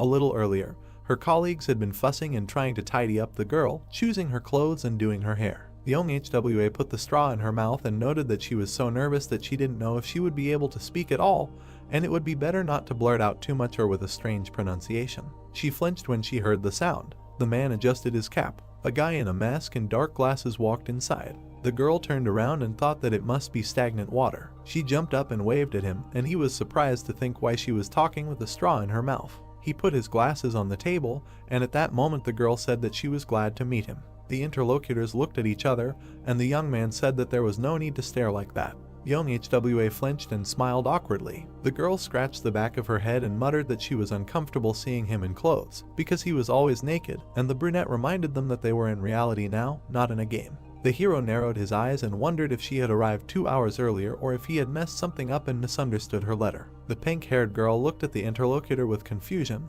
and Iijin mentally greeted the girl from the LGB poster, remembering that From Beginnings to the Crown was a program that would turn their small TV and radio station into the #1 gaming broadcasting service in Korea. He pictured the office building and noted that it was a station that had perfected the art of VR broadcasting since its launch, something the guy was attached to. The hero looked at the interlocutor and said that he had already thought about the content for the broadcasts, but thought it would be difficult to broadcast it in HD quality with his current equipment, so he wanted to get help from experts. The girl nodded when the brunette added that it was a project that he wanted to show his viewers in a good quality video. The guy presented the document on the table and remembered that unfortunately, in 5 years, LGB would face management difficulties and would be forced to merge with Chinese investors, after which From Beginnings to the Crown would grow in popularity, but without being able to capitalize on its potential, the company would disband. Yong HWA looked at the man with a smile and said that their CEO was a big fan of his and he wanted to meet him, but the guy retorted that the boss would have come by then, to which the girl said that she was not exaggerating.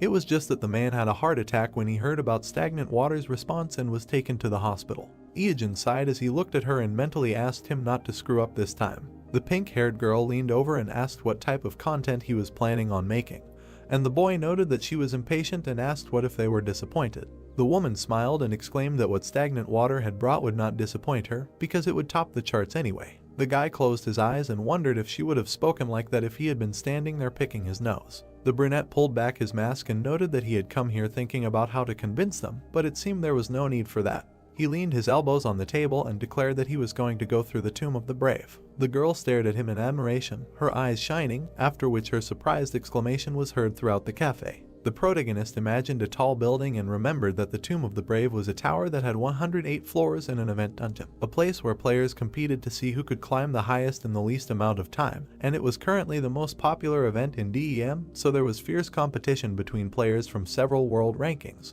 The other visitors turned around questioningly when the girl exclaimed that stagnant water would challenge the Tomb of the Brave. She jumped up and said that the current first place in the rankings was held by a raid conducted by an alliance of France, the United States, and Korea, but they had only reached the 45th floor, and the record was set 6 months after DEM opened, but no one had been able to beat it even after another 4 months. Iogen stared at her in surprise and mentally noted that she was very talkative when it came to the game. Young HWA smiled with anticipation and said that it would definitely be great content, and if it was him, he would be able to reach the 46th floor of hell, and no matter what others said, he was the unofficial #1 in Korea. The brunette smiled and thought that if this broadcast was successful, LGB would have a chance to go viral, but wasn't she being too confident?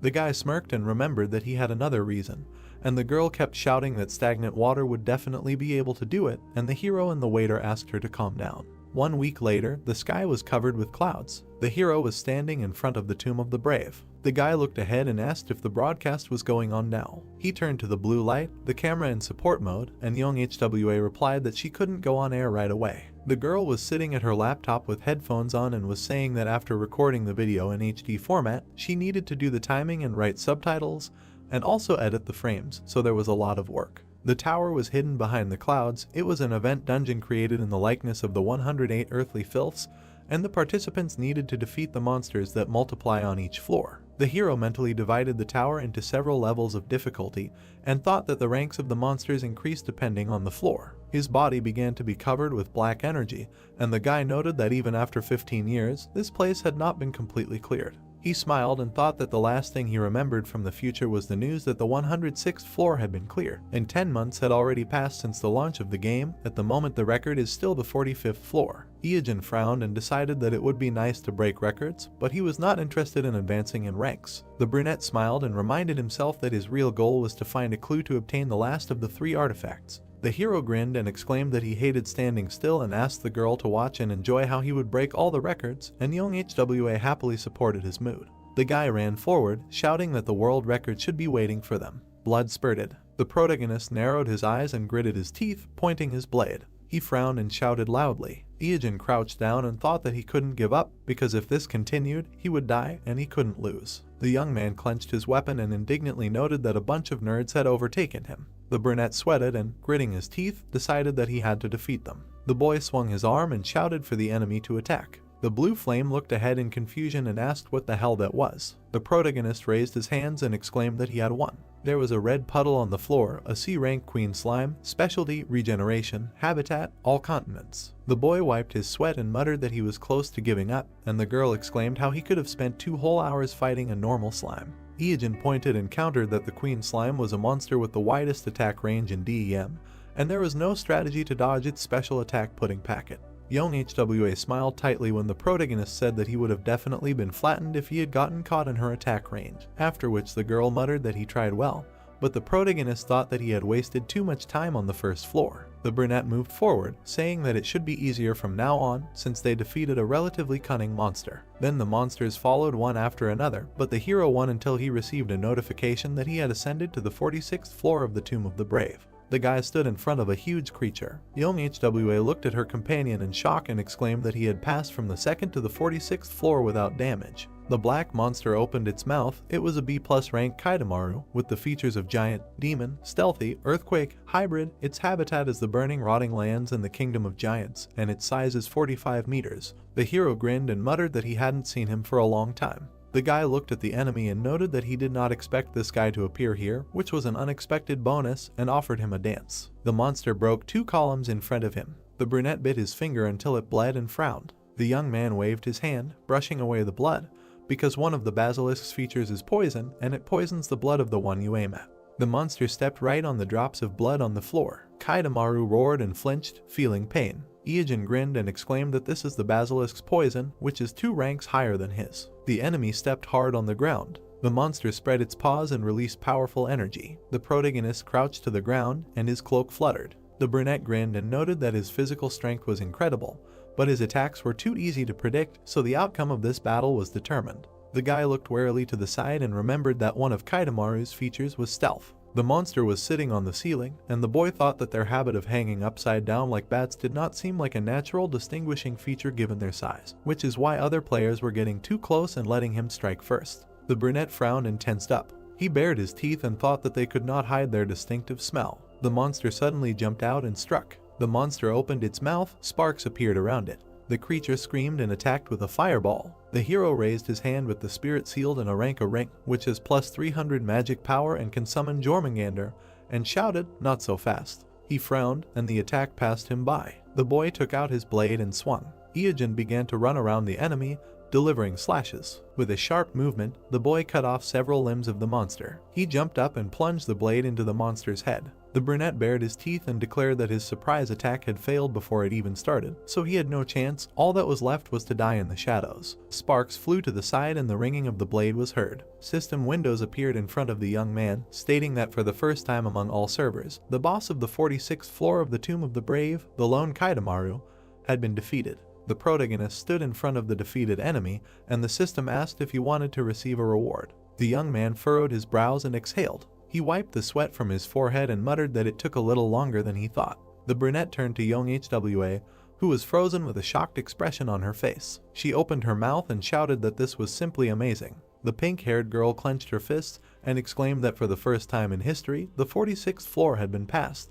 The girl burst into tears and said with a smile that the guy even passed the previous, 45th floor, which is called the Hell Floor, and the test that even the top players of France, the USA, and Korea could not pass was passed by stagnant water, and she could not believe that history was being made before her eyes. The guy turned around with a grin and noted that this was only the 46th floor out of 108, but the girl objected that this was a new record. The hero looked down, noticing the item. He frowned and his eyes widened. A blade of Kaitamaru essence, rank B+, material, fusion, was floating in the air. The young man smiled, and the girl noted that this item did not look like a good drop, but the interlocutor replied that it was not so bad. He showed a boot and said that the essence item could replace any fusion material. Young Hwa looked in surprise as the guy poured liquid onto the boot.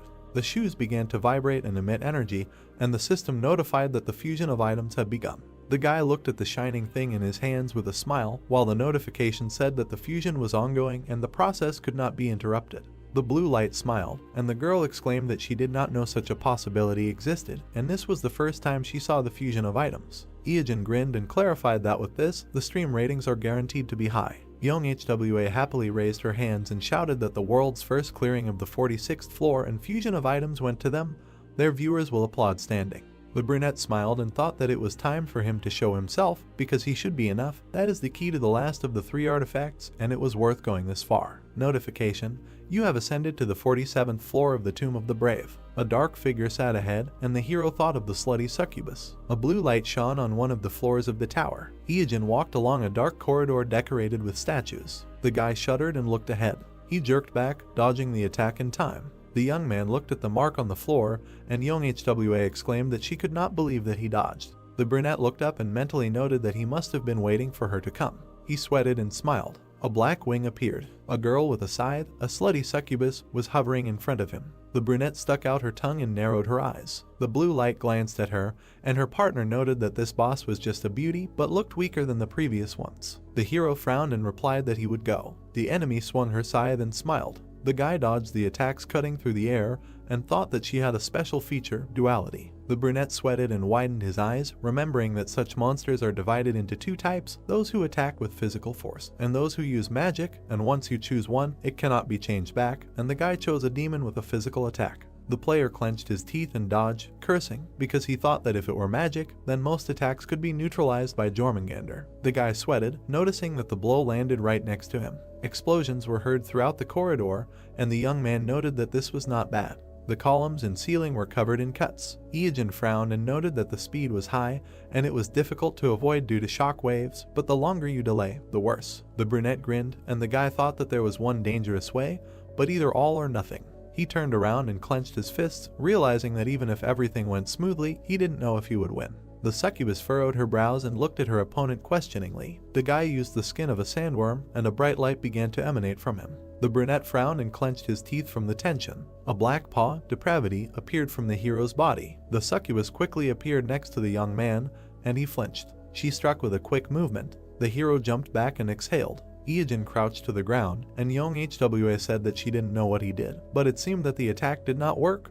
The opponent was fast and also attacked physically. The brunette took out a bottle of potion and replied that everything was fine, because physical attacks take a long time to recover, and his companion exclaimed that the question was whether he would be able to attack her at this time, because she was the fastest monster she had ever met. The succubus was approaching again, swinging her scythe. The guy frowned and thought that he should deal with her speed first. He squeezed the bag in his hand and noted that it was a bit early, of course, but he was using his secret weapon. The hero clenched his teeth and poured the contents into the air. The succubus frowned, looking at him. The contents flew to the enemy. The brunette looked in surprise at the pink liquid on her body, and it was slime essence of level D, which allowed her to block the enemy's main forces. The blue light widened his eyes, and the producer asked if the guy really wanted a warning from the Korean Communications Commission. She flew up to the hero and exclaimed how he could do something like that, to which the guy replied with displeasure that the enemy was too fast. The succubus frowned darkly, while the interlocutors discussed the fact that young Hwa was a pervert, since she saw something more in this than a sticky substance. The opponent frowned and widened her eyes. The hero turned around, noticing the approaching attack. He gritted his teeth and dodged. An explosion sounded near them at the sight of the blow. The guy jumped back, and young Hwa noted that her attack power only increased, and the hero assumed that it was due to one of her features, increased sexual desire, which increases strength when getting into an abnormal situation, and the interlocutor noted that the enemy was simply angry because some suspicious liquid was poured on him. Ijin dodged another blow and noted that the speed decreased, hoping that this thing would buy him time. The guy widened his eyes, watching as the succubus launched another attack. A system window appeared, fusion of items completed. The hero smiled and noted that it was just in time. He turned around and frowned. The opponent looked at him questioningly. The brunette stepped forward in new boots made of Kaitamaru leather, rank A, fire attack plus 1000, speed plus 70, lava run ability. Ijin grinned and ran forward. The girl frowned and swung her scythe, and the hero thought that the advantage of fusion items was that you could create an item one tier higher. He kicked the enemy and noted that the special feature of Kaitamaru leather boots was lava run. Light appeared from his boots because wherever he put his foot, everything would be on fire. A bright flash appeared ahead. The protagonist swung and delivered a flame kick, throwing the succubus back, and noted that this was energy that would turn everything within a 10-meter radius into lava from just one step. The ground began to melt, but the guy was focused only on the succubus's body. There was a footprint of a figure imprinted among the rubble, and the hero remembered that this was used during the golden years of King Madon with earthquakes and floods. The boy looked at the shoes in shock and muttered that it was quite impressive, so he should be careful not to adopt King Madon's style. The young Hwa jumped up with her fists clenched and exclaimed that they caught it, and the audience would be shocked too. The hero smiled awkwardly as the girl shouted that for the first time, the 47th floor was cleared and a B+ rank monster that could not be caught one-on-one was defeated. A B+ rank sword was floating in the air. The brunette smirked when the producer noted that the weapon would attract a lot of attention if it was put up for auction, and now she was facing the very first player climbing to the 48th floor of the Tomb of the Brave. The young man scratched the back of his head and smiled when the interlocutor asked how he felt and how high he planned to climb. Ijin put his hand on his belt and said that he was going. The corridor of the dungeon, a female voice thanked the viewers for already collecting 100 stars. Da-Hyu winked and said that she was ending the broadcast, welcoming new subscribers and happy for those who have been with her for a long time. The girl made a heart gesture and reminded that the next broadcast would be a fight with a B-rank monster, so she was waiting for everyone. Da-Hyu waved her hand and said goodbye. The girl slammed her fist on the table and exclaimed why she had to host these broadcasts. She gritted her teeth and muttered that it was fine, but after that idiot, it was a death sentence, losses, and if she had the stolen money, she wouldn't have to do those damn broadcasts. Da-Hyu bit her nail and thought that without the sponsorship from the broadcast, it would be hard to run the guild, so she needed to find that guy and get revenge. A man approached her and said that he had already filed a complaint, to which she replied that all is fair in war. She frowned and looked away. There were two men standing behind her, one of whom said that one of them had written 40 posts on his blog. There were cans of beer and squid on the table. From beginnings to the crown was starting on the TV. Da-Hyu slumped in her chair and muttered that this was the only thing that brought her joy these days, so it was time to forget about her duties and rest. The K1 team coach and MC, Yeung, smiled and said that they had an unusual guest today. The redhead took a sip and asked who it was. The girl spat out the drink when she heard that it was the most popular streamer, after which the man asked for some comments from producer Young HWA. Her house shook from the indignant scream. Cafe Hall, Gangnam District. The protagonist sat at the table in a mask and cap, asking how the reaction was. The interlocutor turned pale and replied that she received a warning from the organization, saying that this was too much, because she sent the protagonist of the ball. But they turned a blind eye to it thanks to him, and the guy thought that it felt like everything was getting worse. The girl smiled and leaned forward. Young HWA grinned and said that the ratings were fantastic. Even if the broadcast was a little unusual, people still watched until the end. The pink-haired girl smiled awkwardly and added that the ending was shocking. The interlocutor looked away and remembered what she was talking about. A week ago, the blue flame glanced at the young man with displeasure and asked why they needed to go back, since they were already on the 108th floor. The brunette looked at her and said that the girl already had enough material for one episode, so he needed to get a reward. The guy smiled and thought that it would be a bit of a pity to lose this valuable material, since every time the record was updated, you just go and set a new one after 1-2 floors, so it's good that you can create content alone. They stood in front of the sword hovering in the air, and Young HWA asked why he came to the ascended room. The blade was glowing, and the girl remembered that it was the sword he received after the B-rank battle. The flame smiled, and the producer guessed that the guy wanted to strengthen it, and then the price for it would be simply cosmic.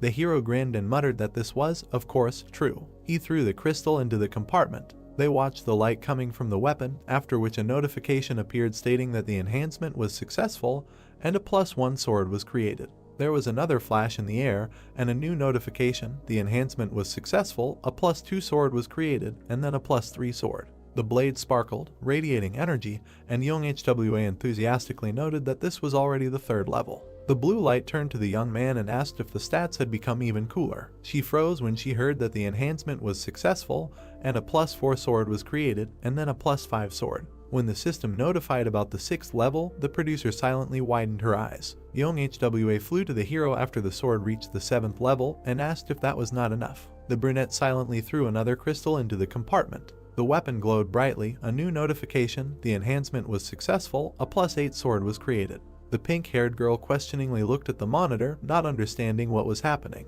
The blade was emitting red energy, and its level had increased to 9th. The girl was sweating, trying to understand how this was even possible, because the situation was changing so quickly that she did not know how to react. The protagonist looked at another crystal, and the interlocutor exclaimed that maybe it was time to put the stone back in place because it was too dangerous. The brunette stared intently ahead. Memories from the past flashed through his head, full of disappointment and tears. He grinned. Young HWA looked at the guy who was squeezing the stone in his hand and asked if he had calmed down and was glad that he had strengthened 9 times in a row. The girl raised her hands and congratulated him with a smile on his B-rank weapon with a level 9 strengthening.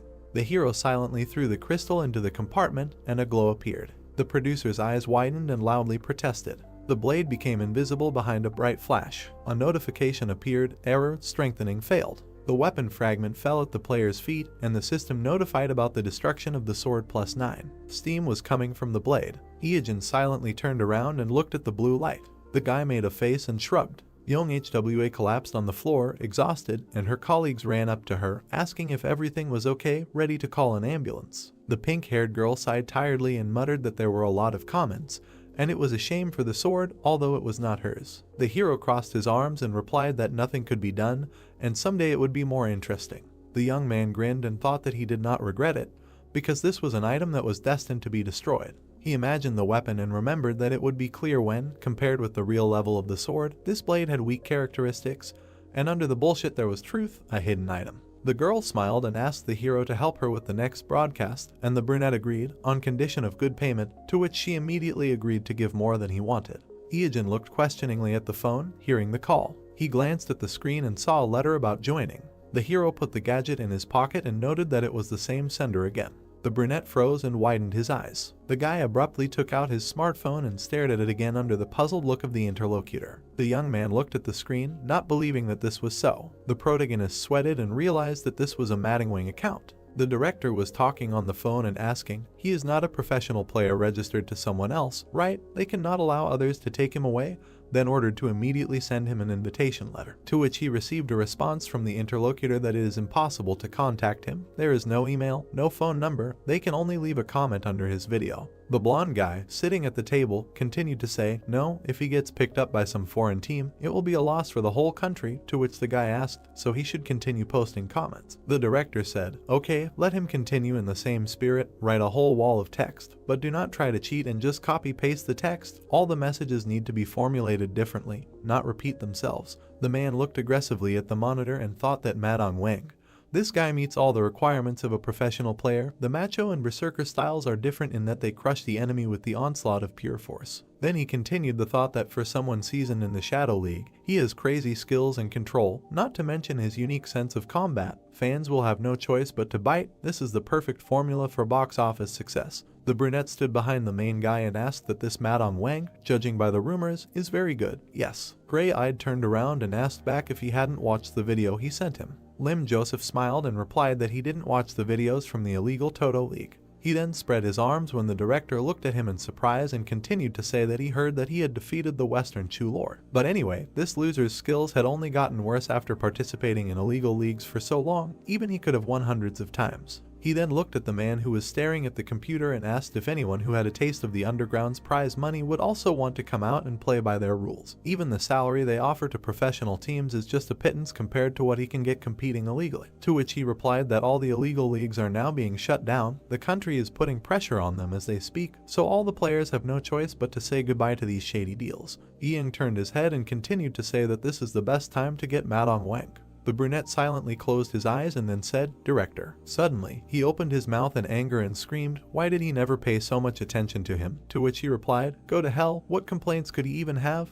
The guy replied that he had a lot of complaints about his salary. The blonde responded by looking at the monitor when a notification came. Then he asked in surprise, what is this, spam again? To which the guy frowned and said that this needs to stop, really. Suddenly, he fell silent and looked questioningly at the computer. The gray-eyed man approached the director and called out to him. He was unconscious when the guy shouted that he fainted. Trying to bring the man to his senses, he asked what happened and told the director to come to his senses. On the screen hung a message from Madong Wang. In it he was asking about his salary. The protagonist narrated that after participating in the illegal league, he created a backup account named Madong Wang to upload video material from his PC. He did not think that anyone would want to hire a Toto League participant. He continued to say that it was hard to believe that his fake avatar Madong Wang received an invitation to the national player team before the dead water. This is the best deal of all time. There were sounds coming from the bathroom. Someone turned off the water. The protagonist noted while wiping his mouth that although he received a lot of these letters after the raid on the Nameless Queen, he then held his head and said that at that time, he refused them because the rules were too strict and the salary was close to zero, but now is a good time to force the government to sponsor esports more actively. The brunette frowned, smiled sarcastically and said that debuting as a C was a turn of events he never expected, then asked how he should start. The sun was shining brightly on the Seoul National branch of K1. The director raised his hand and shouted loudly to welcome their guests. The man in black stood behind him, saying that he was glad to see them all. He had a mask on his face when he introduced himself as Madong Wang. The three guys looked at him and thought in turn that with this mask, he was using a voice meter. Why the hell did he choose such a style? The brunette looked at him seriously and said that they were glad to meet him, and then asked, but why in this mask? The protagonist answered indifferently, because of the burned scars. Then Joseph came closer to the guy and asked, and why the hell he was late for more than 2 hours, wasn't the meeting at 5:30? When the director intervened in their conversation, put out his hand and said that it was just because of the rain and traffic, this gentleman is not to blame. The brunette got angry and yelled at the blonde why he was using formal language if he was going to be part of their team, to which he replied that he hadn't signed the contract yet. Then asked what that idiot was whining about, to which he replied that it was because thanks to that idiot, he missed training. Looking at the men's quarrel, the protagonist thought, how nostalgic. He remembers that these two would bicker even in public. Under his mask, he hid a smile as he continued the thought that there was such chemistry between them. It was nice to see it up close. He was getting sentimental. Then he clenched his fist and thought that now he needed to maintain his arrogant image. He didn't want to fail, he needed to put pressure on them. The director and the brunette looked back in surprise when the guy asked who told him that he was needed here. The observers were shocked. Then the gray-eyed man grinned and asked what he said. The protagonist repeated his question and added that if he wanted to see him right away, he should have come to him himself, then asked why he was angry if he was the idiot who decided to wait.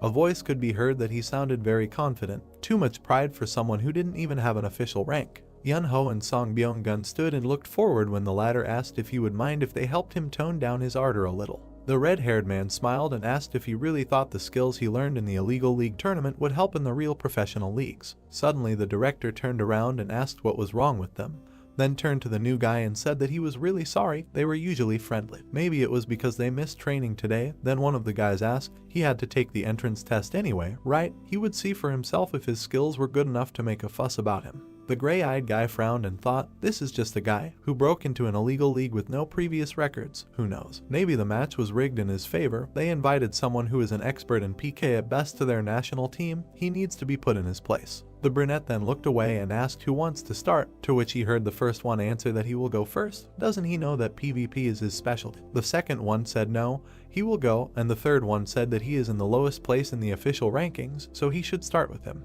The guy looked at them and said, no, before them, the second row should get their chance. Then he looked at the blue-eyed man and asked why not give the understudy a chance. The understudy looked at the protagonist seriously. Then, without looking away, he said, no, he already had one. The gray-eyed man narrowed his eyes and said that this was low, and then asked why he retreated after saying that they couldn't go first. He thought he would have more courage after returning from the army, but apparently he was wrong. The brunette closed his eyes and said, that's enough, it's fair to start with those who are lower in level so the understudy can continue. Suddenly, the gray-eyed man looked up when he heard, no need. The man in black kept his hands in his pockets and said that he didn't have time to sweep the floor with everyone individually. When everyone looked at him, he continued saying that this was only annoying, after which he suggested ending this match, all 4 against 1. A voice was heard in the desert, telling Madong Wang that the entrance test was a one-on-one match. They couldn't break this rule even for him. The muscular guy opened his mouth and told the director that it was about their rankings. He should let them figure it out for themselves this time. Many guys looked forward when someone asked a question. Well then, should they go and see how good he was? The man held a mask in his hands. Then he put it on and he had the ability to use the serial killer feature. The notification said that the user's karma value is applied instead of the death count. After putting on the mask, the attack power will increase proportionally to the total number of kills. The attack power increases by 1 for each kill. The kill counter will only be applied to the player's active avatar. With the mask, the hero turned into a strong player. Song Byung-gun looked forward with a smirk and asked the guys, fighting 4-on-1, isn't it too much? Yunho smiled and replied that the director's position should also be considered. If he was punished too much, it would be awkward to face him later. The protagonist turned his attention to Yun-seok and said that he could be a healer, but he has more than enough agility and attack power to defend himself, plus he is probably armed with a powerful sword that is currently hidden. He then talked about Joseph, who can both attack and defend with 2 shields at the same time, thanks to his absurdly high HP, the title of Poker Face, and the famous bullish charge. He received the additional nickname of Overlord. The protagonist in the player's body looked forward and said that this lineup is definitely dazzling. What can a noob who does not even have a rank do against number 1, 5, 7, and 9 at once, not to mention he is alone? The guy then smiled and asked if this is what they think. Right. People were watching the game from the observation room. The director gritted his teeth and said that these guys, how much he wanted to team up against him. The brunette looked at Tegang and asked him why he refused to fight. With his skills, he should definitely try, it was a good opportunity. The guy opened his mouth and answered because he didn't want to which the brunette said that this was enough reason. The protagonist was a very large-scale player. A voice was heard that he would go first when the guy called Yun-seok. The blue-eyed man smiled and said that his teammate's status was higher, he was the youngest, so he would take care of it. Byung-gun got angry and said, this guy, is he serious? To which Yunho replied, let him. The pink-haired man rushed forward, holding a weapon in his hands. He then used his power and said that he was deeply mistaken if he thought he was an ordinary healer, after which he smiled sarcastically and continued to say that he also likes to fight, but it quickly becomes annoying. Suddenly, he put his hand forward and shouted that it was time to end it and launched a shockwave. The protagonist's fist clenched and glowed. An explosion occurred. The blue-eyed man looked forward questioningly. Then he jumped. Then he smiled and asked if creating earthquakes was his main fighting style. Looking forward, he continued to say that it was stupid, anyone could dodge it by simply hanging in the air. The protagonist found himself on par with the enemy and extended his hand. The ground began to split. The shaking intensified. Suddenly, the hero made a blow that sent the opponent flying down. He screamed loudly as he fell. Their powers clashed. The guys watched the explosions. Then one of them frowned and asked what, and the other added what happened. The director and the understudy looked at the screen. A head was visible from under the rubble. The first person was added to the protagonist's kill list. The basic attack was increased by 1. Then the giant took a step forward. The red-eyed man smiled wickedly and asked, "So, it's already been reduced to 3 to 1, huh?" The blue-eyed man opened his mouth and said that he channeled the power of fire into the ground right under his feet, thus lifting himself into the air. The protagonist extended his hand. Then he made a magic strike. The second opponent dodged and defended. Suddenly, the hero stopped and thought, "A rapier? This is Byung-gun." The opponent frowned and thought, "How can he dodge every strike? He won't be able to see it thanks to the camouflage effect." There was a flash. Sparks flew around. The opponents confronted each other. The brunette gritted his teeth and shouted, "Madness." Their battle continued. Suddenly, the protagonist smashed the ground. Then he carefully extended his hand. He stopped and thought that he seemed to be paralyzed. This shield is at least rank B. There must be a special skill that includes paralysis as an abnormal effect. The guy looked forward angrily. Suddenly, he transformed and used lightning strike. Gray Eyes smirked and said that he was good. He admitted it. It was embarrassing to admit, but they would have to attack him at the same time. Red Eyes smiled and said that their healer was not here, then asked if they really planned to attack in a crowd. Looking at the opponent's concentrated power, he thought that the paralysis was due to the shield, a combination of high-class magic attacks from the 4 best ranks of each class. Then he continued his thought, looking at the brunette, that the invisible assassin was at the forefront of a surprise attack. The hero stood still, then asked if he screwed up. Suddenly, he dashed and flew up. There was another explosion. Gray Eyes frowned, gritted his teeth and asked if he was using the same trick as before. Did he really think it would work a second time if he activated the earthquake nullification skill? A drop of sweat ran down his face. Then he looked down and asked what, and shouted that the ground was melting. With the help of the skin feature from Kanchimaru's legs, the protagonist walked on the hot ground. The brunette opened his mouth wide and shouted that everything was turning into lava. The protagonist, smiling, said that his skill melted all the ground around him within a radius of 10 meters, and then asked how long the guys could dance on the lava ground. Suddenly, he began to climb with his hands. Rocks were flying around the guy. Then he concentrated his power and said, "Damn, he didn't cast the defense spell completely." Suddenly, the opponent fired magic towards him. A fist appeared in front of the brunette's face. There was a commotion. A metal claw grabbed his face and he started screaming. The protagonist defeated him. The 2 guys looked at what was happening, when one of them shouted that he easily dealt with Yahello, and the second said to stay close to him. The 2 of them are not as strong in defense as he is, so they need to double their attack. They just need to get out of here. The hero took a step forward. The 50-50 skill reduces the damage of the environment by 50%. Suddenly, the protagonist smiled and asked, "So this is how they are trying to hide?" Then he, in the body of the Iron Hero, said that it was not his shift, and launched the alien skill Whirlwind. A hurricane spread across the entire area. The brunette gritted his teeth and ordered Byung-gun to quickly cancel the stealth mode. He opened his mouth and shouted that it was too late. The hero stood there and said that now he felt that victory would be too easy. Just think, this is all they can do, they will die like flies. Suddenly, a transformed man headed towards him. He realized that it was Joseph. Their forces collided. Sparks flew. The brunette held swords in his hands. Looking at him seriously, the protagonist said that in the end, he deigned to show both his shields. The number 1 in Korea is going fully armed against him. Incredible. The red-eyed man smiled sarcastically and asked, "Isn't it exciting?" After these words, the opponent began to attack. Suddenly, he ran towards the opponent. Then he swung his sword. The giant dodged his blow, and then he left. The brunette continued to strike. The hero stopped and looked forward. The opponent pulled his hand back. Then he used a force that made the earth collapse. The opponents continued to fight when one of them said that the rankings, the total league, none of that mattered. Then he smiled widely and said that in a match where 4 go against 1 and end up on the losing side, it is a complete collapse. From now on it is a matter of his stubbornness. The guy ran at the opponent shouting that he will not fall without defeating him. The protagonist with the hero's body smiled and replied that it was good, the true determination of number 1. He was not going to give in either. The brunette looked at the opponent seriously as he stood in front of him. Then the protagonist rushed forward. The gray-eyed man gritted his teeth and asked, "A frontal attack using earthquake? He can't break these shields." The battle was going on when the hero asked who said he was trying to break them. The brunette looked forward seriously. Then the iron claw touched the shield. The opponent looked at her in surprise and said that in his left hand it was. There was something glowing in the claw. The guy raised his hand up. After which the protagonist extended his hand and asked, "Well, is this a bull rush?"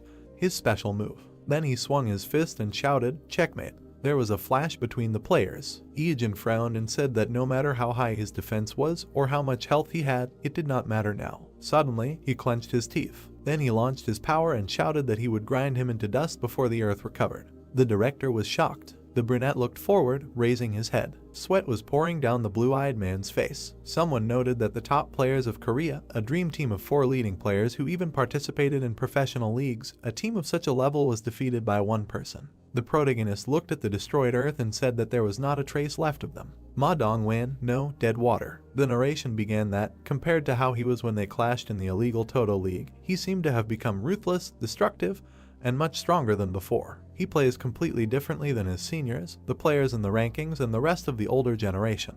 He really is that strong. The director, looking up, said that he thinks he will now draw up a contract of employment, to which someone replied, okay. The hero standing in the desert thought that these were probably temporary items, but their quality could be compared to real ones. Compared to their items, he can be estimated at about B rank. The protagonist smiled sarcastically and continued the thought that now that he thinks about it, his items were a little better, but in a 4-on-1 match, it is fair. If he only used 2 gloves and 1 shoe, he would most likely have a hard time. The brunette looked straight and thought that he wants to catch up, he wants recognition. Looking at the screen, he thought that he wanted to stand next to him. Then his fist clenched and he said, so cool. They finally ended up in the Castle of Malice. Drake rubbed his shoulders and said that he felt uneasy about this place. It was cold here despite the fact that they were in the south. The protagonist said that he got wet when entering here and they were heading there. Iajin came to the Castle of Malice to get the last of the 3 artifacts. He asked Drake if he wanted to join, and he readily agreed. People were hanging around the hall. The boys ran and the protagonist said that in the very center of this castle there was a secret passage that led straight to the boss room. He thought they could call it a back door. He looked ahead and said that it was because there were too many annoying zombies in the way. The zombie opened its mouth. The boys approached a dark doorway and the protagonist said that as long as there was daylight they were weak, but it would take too long to deal with everyone, so it would come down to them just avoiding them. At that moment, a loud scream was heard and the boys turned towards it. The brunette grabbed the blonde by the shoulder as he moved forward, shouting that it sounded like a woman's voice. She was in danger and they had to save her. Iajin told him to calm down and wait. The protagonist stared. Strange sounds were coming from the door. They kept coming from there. The protagonist rushed there, saying to hurry up. The guy asked in confusion if he was going to help. Iajin smiled evilly and said that if it was an NPC, he would help find him later if he wanted, and if it was a player, then even better. He ran into enemies first and they should take advantage of this opportunity. Drake remained silent in response. Then he ran, saying that it seemed true, he was sorry and they would save him if he survived until they returned. They ran inside, and he asked the protagonist what they were trying to find here. The protagonist looked somewhere to the side and said that he found it. A dark silhouette was standing in the corner. It was the gossip Camilla. She rushed at them with her arms outstretched. Drake shot her with an arrow and said that she did not seem that strong, and asked if monsters like zombies like this one did not have a self-destruct function. The doll fell to the floor and he said that it was not this one, to which Iajin replied that he had a keen eye. The doll's body glowed blue and the guy said that something was appearing. Camilla the spirit appeared and asked if talking about what rumors were saying was a great sin. The guys looked at her and a notification came that they had opened the hidden quest of the gossip master. The girl cried and said that the priest punished her for gossiping. He made her climb the spire of the cathedral and cut a pillow with a knife, letting the feathers fly away, and then she had to collect them, and after failing the task, she was left to die. The girl held onto the fabric saying that this was her last regret. The guys received a quest to help Camilla collect all the feathers. They have to collect 19,910,321 feathers. Drake looked at the floor and said that now that he thinks about it, the floor is strewn with white feathers. The 2 boys looked at the floor and the blonde asked how long they had been there. He picked up 1 feather, looked at it and said that there were too many of them and asked if they needed an item like a vacuum cleaner. The protagonist picked up a few feathers, saying that this was not the way to do this quest. He clenched his fist and a notification came that they had already collected 12 feathers. He then stomped, activating the flame step. The feathers rose into the air and turned black. They began to slowly dissolve into space. Then they all turned into ash. The space around them was very mossy and a notification came that they had collected 12 out of 12 feathers. Iajin smiled widely and Drake asked if he had gone too far. If he decided to do it normally, this quest would be cheating, because it was impossible to collect almost 20 million feathers. A notification came that the quest was completed. The girl hugged the pillow and thanked him and said that thanks to them she was able to collect all the feathers. She was so glad that the cut was on the white pillow. Then she rose into the air and said that if it was a black pillow, it would be bad. The guys looked up, and the blonde asked what she was talking about. The girl disappeared from their sight. The protagonist silently watched her. A black feather fell from the sky. Then the black bag of the gossip Camilla fell from his feet. The guy grinned and said that this was the key to the boss's room. He ripped the bag open, and shook out the feathers from there. They scattered all over the space. The feathers flew up. Then they began to dissolve in the air. Drake raised his head up and said, "Wow, this is an item that can change day to night in a certain radius." Night fell, the dead raised their heads. The protagonist threw his head back and shouted that he knew that the Castle of Malice must be passed at night, the gates should open, the dead are looking at the surroundings. The protagonist smiled and said that the secret door to the boss room only opens at night, so he came to Camilla's secret quest to activate it. Drake turned to the protagonist and asked why they couldn't just come at night, to which the brunette replied that the zombies they met on the way here are much more active at night. He just wanted to make things as convenient as possible. A hole appeared in the wall. Drake clenched his fist and said that he didn't remember her being here before. Isn't she hard to notice unless you're deliberately looking for her? The ladies turned around when they heard someone calling out. The girl tried to answer, then she straightened up. The protagonist looked at her with displeasure and thought, what the hell? So it was Dahyu's scream. The girl gave up her fist and said that she was glad to run into him and ordered him to wait for her in place and not move. The guy looked at her and didn't understand what she was talking about. The boys started crawling through the tunnel and the main character suggested leaving before they got caught up in something.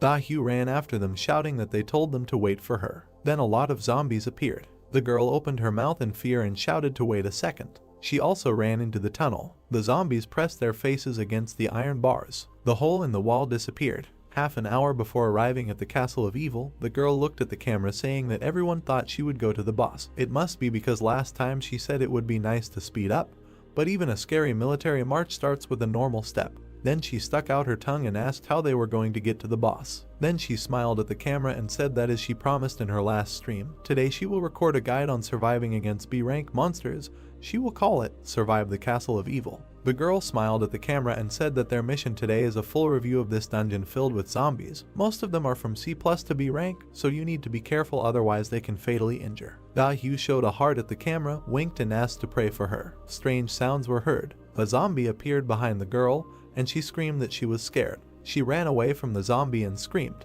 The zombie looked at her in confusion. The zombie extended his hand to the girl. The girl looked at the camera with fear. Then the camera fell, and the girl screamed loudly. The camera turned off. Dahyu leaned her hands on the door. She sighed heavily and said that screaming over and over again was really exhausting. She slid down the wall and asked if it was so necessary. The overall message of the survival broadcast was to save a beautiful girl with her hair swinging. She looked sadly to the side and said that she needed the money and she had no choice. Then she straightened up and opened the door. Zombies were moving towards her. The girl cut down several zombies with one blow and said that it was time to teach these bastards a lesson. She stepped forward. The doors slammed shut. The girl stood there with the weapon in her hands. Then she wiped her cheek and said, "Great." Dahyu pressed the record button on the camera. The girl bent over and tried to catch her breath, saying that she thought she was going to die. She was so scared that she didn't even realize that the recording had stopped. She wasn't even sure that she was saving herself. Then she turned towards the door and said that she ran deeper into the castle and stayed here. The girl clenched her fist and asked what now. Then she asked to drop donations if they didn't want her to die here. She looked around the room. Then she grinned and thought that of course she wasn't going to die anytime soon. The zombies at the entrance were about C+ and B ranks, but their level drops to C and C+ during the day. Their movements also slow down, so she can run as much as she wants. Dahyu grinned and thought that not many people know this secret. She won't get any extra experience or drops from them, so it's a little frustrating. The space began to fill with smoke. Night fell. The girl looked and didn't understand anything. The dead raised their heads. The girl didn't believe what she heard. The moon illuminated the space. The girl opened her mouth and asked what was going on. It was not time for night yet. Zombies crawled out of all the cracks. They began to move towards the girl. The dead began to look around. The girl screamed loudly as the zombie reached out to her. She slashed at him with her axe. The zombie was fallen. The girl looked at him in confusion. The dead man reached out his hands to her face. The girl ran away screaming. While running, she turned around and didn't understand what was happening here. She was really surrounded by C+ and B rank monsters. The girl heard a familiar voice. She gritted her teeth and said, "Just don't tell her that it was dead water." The zombie raised his hands. The girl kicked him in the face. Then she continued to run away from them. She ran deeper into the room. The guys turned towards the sound. The girl fished from behind at the bottom of the hole in the wall and thought about what it was and what they were doing opposite her. She looked at the wall and thought that they had found a corridor leading into the depths of the castle. The zombies ran after her. The girl gritted her teeth and said that now was not the time to think. She rushed after the guys. She slid into the hole. She fell, hit herself and asked what this place was and realized that she was sitting in blood. Then she looked at the protagonist and asked what he had done and that the night had come too early, to which the guy asked Miss Boss Beauty to calm down, and the girl asked again what he called her. The protagonist looked forward and asked that she would not have the nerve to be angry with him here. The girl looked at him in surprise. Sounds were heard from the depths of the tunnel, and the protagonist said that in the end, this was not the safest place and she had better take care of herself. The room began to fill with smoke. The guy threw his head back. He combed his hair back, and in the depths of the corridor, a monster with a pumpkin on its head appeared, and someone said that he had found it. The blonde reflected the attack. Ijin looked away carefully. The snake grabbed the enemy. Gritting her teeth, Da-hyu struck. Splashes of blood flew past her face. The hero stepped back in surprise when she struck again. Holding the body in his mouth, the snake heard Ijin indignantly asking Da-hyu if she wanted to get rid of him, but the girl replied that he should have died when they first met. Frowning, they looked at each other. The girl also said that it was his fault that she ended up here, and even her brother was not around. The hero was surprised, but replied that if she was not happy with something, she should have left. The moon was shining brightly in the sky. Da-hyu noted that it was night now, and all thanks to him. Looking at the monsters walking, the hero asked if she was the one filming the survival stream, and suggested trying to film something like an escape for the sake of views, to which she noted that he was really hopeless. Frowning and clenching her fist, the girl thought about killing him right now, but the situation was not the best. Even if she took care of him, the whole area outside was teeming with zombies. A thought appeared in the haze. If it was only him, everything could have turned out fine, but Drake. Imagining the blonde behind Ijin, she decided that she would have to deal with 2 players from the unofficial ratings at once. She closed her eyes and took a deep breath. Then, putting her hands on her hips, she said that she could do little alone and would go with them, because in the end they could become a team, and she was useful for the tank. A message appeared stating that the guild had sent a request to create a team. Her hand touched the reject button. Indignant, Da-hyu opened her mouth wide, asking why he did not accept. Ijin replied that he did not want to. While striking, Drake listened with a smile as the hero said that creating teams was not his style, to which the girl objected that he was a liar, because he had archers. Ijin replied that they were not in a team, but just walked together, to which the blonde agreed. Then the confused girl extended her hand, asking that there was nothing wrong with being on the same team. He could take any item that dropped. He wouldn't even have to share experience, so why not create a team on paper? It would be better for both of them if they joined forces. The girl opened her eyes in surprise, hearing the words about her axe. The axe was glowing brightly. Looking at the weapon, Ijin said that if the girl offered this item, he would consider her offer. Da-hyu frowned. Then she put her weapon on her shoulder, saying that he was a hopeless bastard. Drake looked at her. Then Ijin turned away, saying that if she wanted, then she could follow him, as long as she didn't get in his way. He didn't care that they didn't get along. He smiled widely, saying that she could continue like this, after which he looked at the gray walls and ceiling, drawing the others' attention to the cracks in the wall,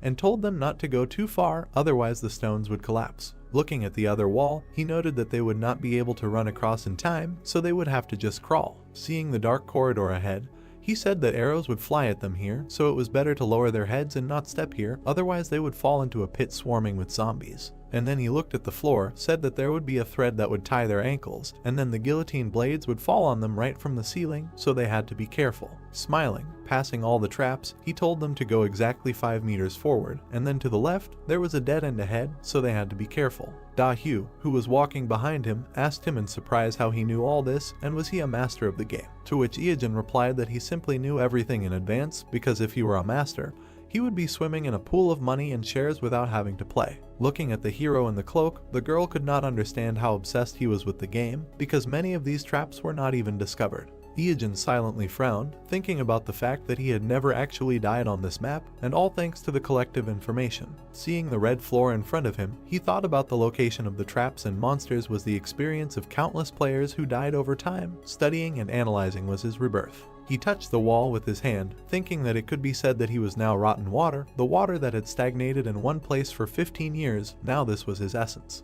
The hero was surrounded by a red aura, thinking that it made him most suitable for these sewers. Drake looked ahead in surprise, saying that he saw something there. A bright light appeared at the end of the tunnel. Da-hyu looked tiredly at Ijin, who said that they were safe and sound. The mini-boss should be right in front of them. A system message appeared, saying that they had entered a hidden dungeon. Ijin looked down with a smile, saying that a high-level monster, Jack-o'-lantern Ripper, was here, and the signal at the prison was calling for a meeting.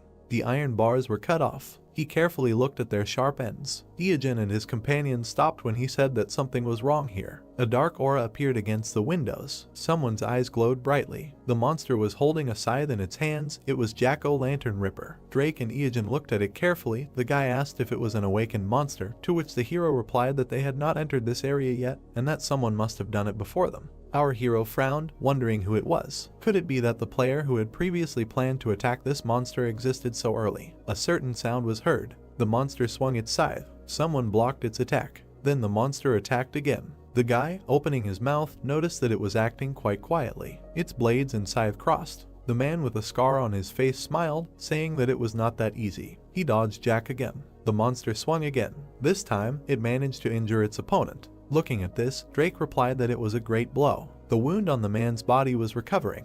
Drake and the others watched the scene. The boy said that he was impressed that there was a player here who got here before them, not to mention that he was a good fighter. Iogen took out his blade, calling it theft. Hugh pointed at him, surprised that he was actually going to take credit for the one who defeated the monsters for him, since it was so shameless, to which Iogen replied that it was especially sad to hear it coming from her. Frowning, he also said that he believed the girl had misunderstood, he was not here for Jack. Confused, she continued to point her finger at him. The blonde asked him what he meant. Drake looked at the scarred boy's face, outraged that he had already gotten here. Staring at him piercingly, the hero decided that he had to kill him immediately before this situation got out of hand. He saw a man in front of him, saying that this is the most scandalous, the most famous player, and an unusual serial killer named Zodiac. He imagined a newspaper, thinking that he could remember the headline in it from his past life, although he does not even remember when it happened, because the number of his victims was in the hundreds, and most of the murders occurred due to conflicts on the network. Zodiac stood handcuffed. He is not an ordinary player, but a real monster. Seeing how the man fights Jack, the hero thought that this same monster continues to hunt. Zodiac repelled Jack's attack. Their blades crossed. The man fought against a Ranka monster. Wounds were visible on the monster's body. His hand was also cut.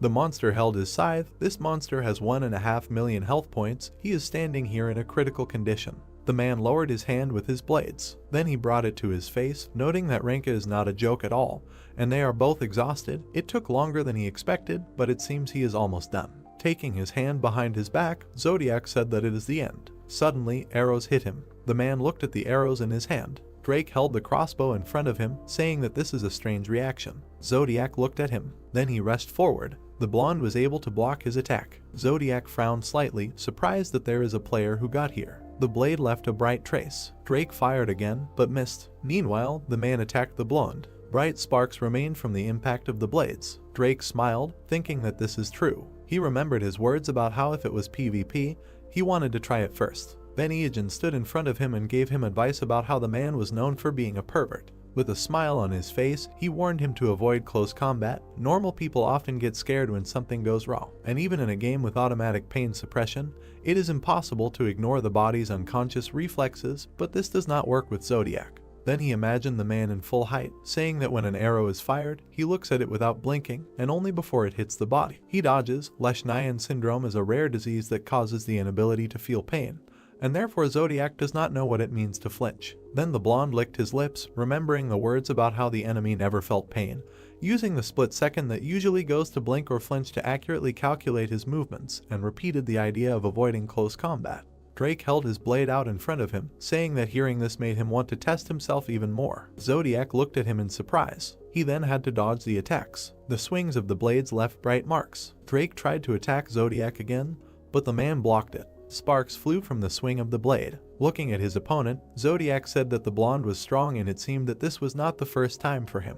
Iogen had a smile on his face when he thought that most people would perceive Drake as losing, since the archer was always at a disadvantage in such tight spaces. Frowning, he mentally noted that this scoundrel was strong even in close combat, and after watching him for a while, he realized something. Seeing the confident smile on his comrade's face, the hero noted that he loved PvP more than anyone. Zodiac's swings left red marks. Drake frowned, thinking that he might have good stamina and items, but his techniques definitely lacked precision. The scarred man looked at his opponent seriously. Then the blonde looked down in surprise, thinking that he didn't have much health left and could keep up this pace. Drake gritted his teeth, saying that he felt like he was paralyzed, although he was only slightly grazed, but the damage was insane. The Zodiac blades were surrounded by a glow from the special effect of the Knight of Dismemberment's claws. The blonde aimed the crossbow, thinking that the fifth strike would deal colossal additional damage. The man dodged the arrow, saying that the guy was too slow. Then he rushed towards him, saying that he had fun, but he should die. Suddenly, someone's boot hit his face. It was Iogen, who put his foot forward, using a flame step. Standing in front of Drake, the hero asked if he was in their way, to which the boy replied that he was angry, but it was better than dying. Seeing Zodiac pinned to the wall, he asked if he was really dead. The man raised his head from the hole in the wall. Looking up and breathing heavily, he asked them who they were and where they came from, calling them abominations. Iojin had already rushed towards him, thinking that this idiot was still alive because he hit with a boot and not a weapon. Seeing Zodiac put his hand behind his back, he thought that it was still hard to stand after a direct hit with a rank item. Dodging the attack, the hero did not understand how much health the enemy had. Closing his eyes, Zodiac dodged the attack, saying that he had dealt with many abominations that were in his way. Afterwards, he looked at the hero again, saying that he felt some kind of intent from the two of them. The man rushed towards the hero, saying that he didn't quite understand, but Iojin kicked him in the arm. Then Zodiac looked down. Iojin gritted his teeth, telling his opponent not to be surprised because he would kill him. He managed to tear off Zodiac's arm. A blade appeared from the man's boot. He directed this leg forward. He managed to strike the hero. Zodiac frowned and looked down. The blade on his leg was broken. Dark aura was coming out of Iojin when using the special effect of the heart. Zodiac dodged the attack with a dagger. Seeing the hero in front of him, Zodiac smiled, noting that he was using an unusual weapon and even his armor was funny. Drinking the potion, Iojin asked him if he thought it was comparable to his armor. Then the man lowered his eyebrows, saying that they were starting to irritate him. Some sound was heard. The pumpkin-headed monster grabbed his weapon Jack had recovered. Looking away, Zodiac called him a thorn. Iojin frowned, thinking that he had to be careful if he wanted to kill the man and avoid Jack. The monster stood next to him, and the hero thought that one wrong move and Zodiac would be the winner. Zodiac looked away. Da-Hyu stood with her arms folded across her chest when the man addressed her. He raised his head, offering her to team up, saying that he could see that she wanted to kill him. A sly smile appeared on his face. Iojin smiled in confusion. The girl frowned in thought. A message appeared, saying that Zodiac had invited her to join the team. Standing over him, the girl thought about how he knew that she was planning to kill Iojin. She gritted her teeth, thinking that she was going to kill him when she had the chance, but she hadn't had the chance yet, so she was still waiting. Da-Hyu closed her eyes, thinking that if he was at full health, they could do something. At that moment, a voice said not to listen to the man with the scar. The girl thought that Zodiac could be used as cannon fodder, but he still advised her to listen to him, because if she stayed with the protagonist, her path would be over. Without opening her eyes, the girl realized that now that she thought about it, the situation didn't seem so dire. Iojin said that she would get into trouble. Irritated, Da-Hyu looked down, telling the protagonist to shut up, to which he replied that he knew what she was thinking, but she should forget about it. Iojin smiled, saying that he was just warning her from the bottom of his heart. Then the girl furrowed her brows angrily, saying his name in her mind. In the fog, thoughts of how many times she died because of this pervert and how many times he stole from her appeared. The girl gritted her teeth, recalling the past, thinking that the potential damage he did was impossible to predict everywhere. She did not think that she could seriously trust Zodiac, but she could use it. The axe touched the ground. She thought that in any case, she had something to rely on. She smiled, saying that her revenge would be cruel. Then she pressed the accept button. Iojin put his hand on his head, saying that he warned her. Drake asked if the hero was okay, and said that he thought that her level was quite high and it might be difficult if she went against them. Rushing forward, she thought that he was the most insane, and she would take revenge on him for everything. Her eyes widened in surprise. The girl fell to the ground. Lying on the ground, she raised her eyebrows in surprise, saying that she was rapidly losing health and did not understand why. Zodiac, who was standing behind her, laughed. He had the Eye of the Voodoo Queen artifact on his neck. He thanked his partner. The hero looked at the necklace in surprise, thinking that the distributor was a special effect that redirected part of the damage to team members. Looking at the red eye of the amulet, the hero reasoned that if one of the team received 100 damage, the other 99 members could receive 1 point of damage each. But the problem was that the owner of the necklace could assign how much damage a team member would receive, and Da-Hyu was the last to join the team, and Zodiac gave her 99% of his damage. The blonde looked at our hero in confusion as he cursed in his mind. The thought flashed through his head that the enemy was one step ahead. Looking at Zodiac's body, he saw that he was wearing the Caltro lizard armor and thought that its specialty was fast regeneration, and his weapon was a Wadao with a special dismemberment effect. Seeing the blades on his hands, he noted that they were all above B+ rank. Frowning and gritting his teeth, Iojin thought that he should have realized this when he first saw them. These items only dropped in one location. The thought that it was in the Wajidu hive appeared in his mind again. He was planning to go there. Seeing Zodiac surrounded by a blue aura, he thought that he wanted to attack the hive after obtaining 3 artifacts, but it seemed that he had already obtained them, and now the question was how many. The thought that the boss in the hive was an rank monster appeared in his head again, and did the man kill her? Gritting his teeth, Iojin guessed that the first person to clear the Castle of Malice was Zodiac, noting that he assumed the man was fast, but even this was too much. Iogen's dagger began to glow brightly at the thought that if he did nothing for another day, Zodiac would probably take one of the 3 artifacts. Looking at his comrade, Drake asked what now. Since Zodiac had recovered a significant part of his health, he said that he was not an easy opponent, so they needed to prepare. Iogen smiled, telling him not to worry. Dahu wasn't the type of person to be bullied easily. Suddenly, Zodiac's hand began to shake. He didn't understand what was happening.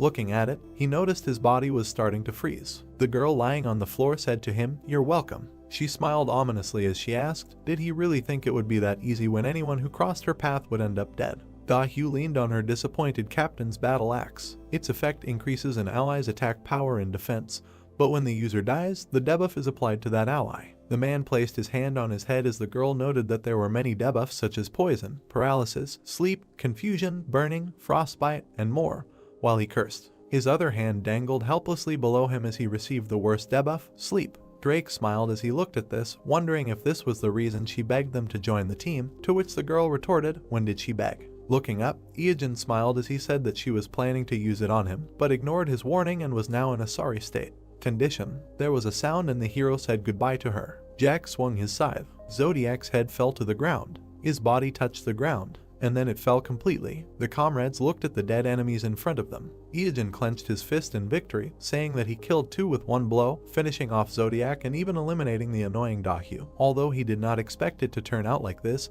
Drake thought about it being a villain versus villain fight. Looking at the monster in front of him, Drake said that it reminded him that Jack was still here and asked what should they do, should they attack now. The hero looked at him, suggesting that they try to fire only 3 arrows at the head. The arrows hit the target, but they bounced off the pumpkin. The comrades looked at him in confusion. Jack looked at his hands, not understanding what he was doing here and asking who these 2 were in front of him. A message appeared that the petty thief Jack-o'-lantern wanted to talk to them. The next window asked if they wanted to continue the fight. Smiling, Iogen asked him if he had regained consciousness and offered to talk. The window asking if they wanted to continue the fight appeared again and they clicked no. Jack looked at the people in front of him and said that he had stolen something and was in prison. He then opened his mouth wide and said that there would be no mercy. His body was surrounded by dark flames and he told the people to get ready. His silhouette became darker and he said that he would now leave this place to take revenge on the one who had imprisoned him, asking if his comrades wanted to join him. Iogen waved his hand and said that with his level and equipment they had no chance. Looking ahead, Jack noted that he had no choice and added that he would repay for his awakening. Holding his scythe out in front of him, the monster clarified that the hero and his comrade had come here to meet the owner of the castle and said that he could open the door. The swing of the scythe left a blue trail and it remained in the air. A portal appeared in its place. Jack approached the portal and said goodbye to them. Raising his hand to his face, the hero was glad that they now had a back door to the boss room. Inside this portal was the boss that could drop the final artifact. He remembered Zodiac's face, saying that if they were in the past, he would be the first player to defeat this boss, but the hidden particle that Zodiac used to keep people in fear would now be in his possession. Iogen and Drake stood in front of the portal, thinking that history would now change thanks to one item.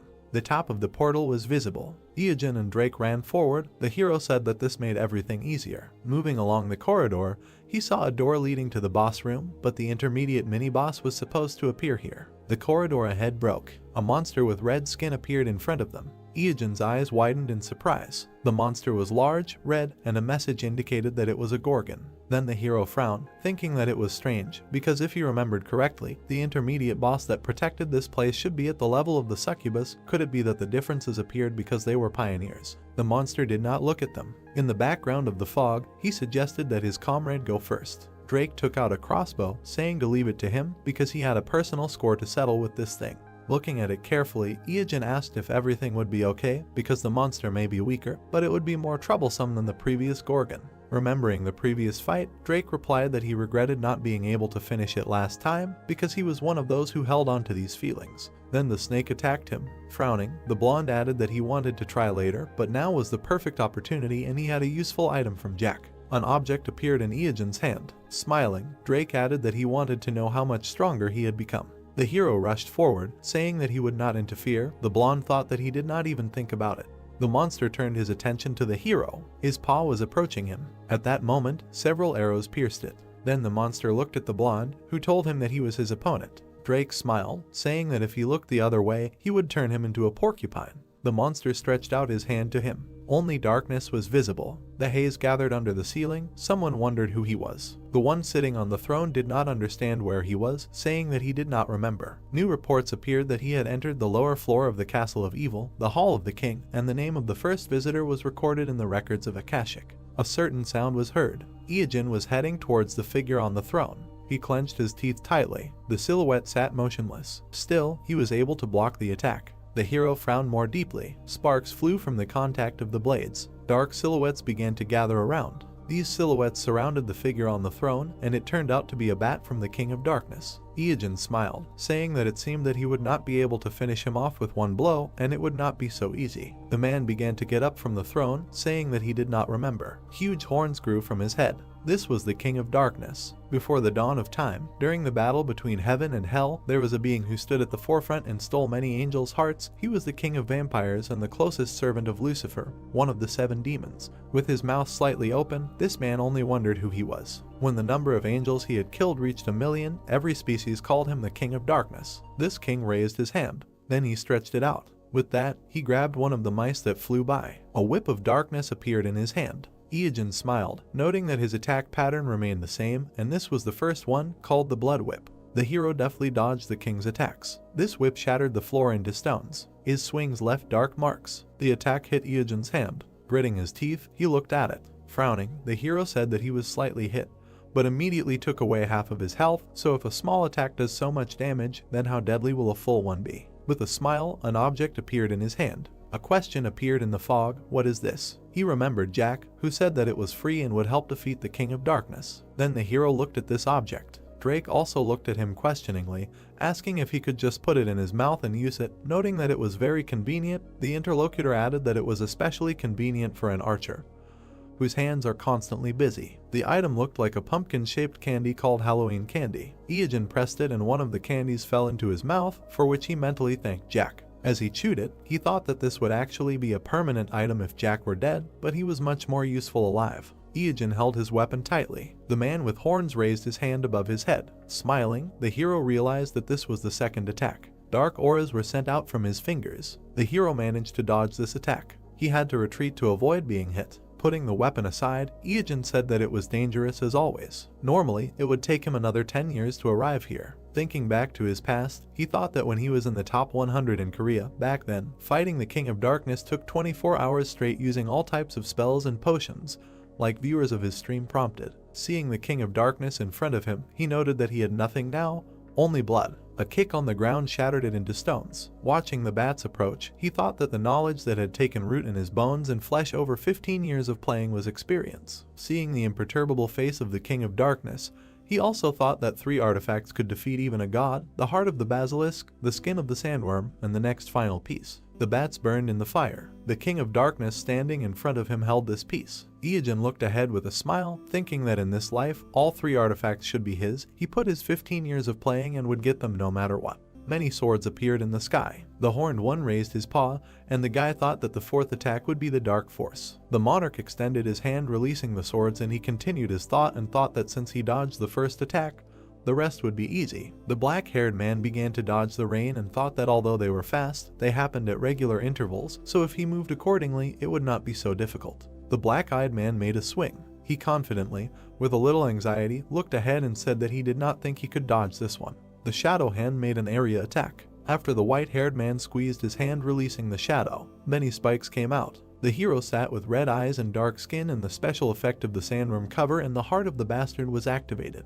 The brown-eyed man stuck out his tongue with a Halloween candy and said that since he received damage that exceeded his full health, he could activate the last battle skill, and this thing is quite useful. Suddenly the space around the evil king darkened and he asked why. He clutched his face and continued to wonder why he was here and what had happened to his people. Then the noob looked at him with a smile and said something that seemed strange to him, but he didn't remember any of those lines, and assumed that he was the discoverer and thought that the king he had met before had never said anything like that. The guy imagined the villain surrounded by power and thought that he had lost his mind and was drunk with power, laughing all the time. But suddenly, he looked at the enemy in front of him and thought that the one standing in front of him was completely different and in contrast to that crazy behavior. This one was speaking clearly and his black eyes were not full of murderous intent, but sparkling with agony. The horned one again put his hand in front of him with an unperturbed expression. Then the protagonist looked at him in surprise. Suddenly, he felt sick and blood poured out of his mouth, after which he assumed that it was a special effect. The monarch looked at him without a drop of doubt. The blood eater sucks the blood of any living creature within a certain radius. Then life streams began to be drawn out of him and 0.01 of the user's maximum life reserve was depleted every second.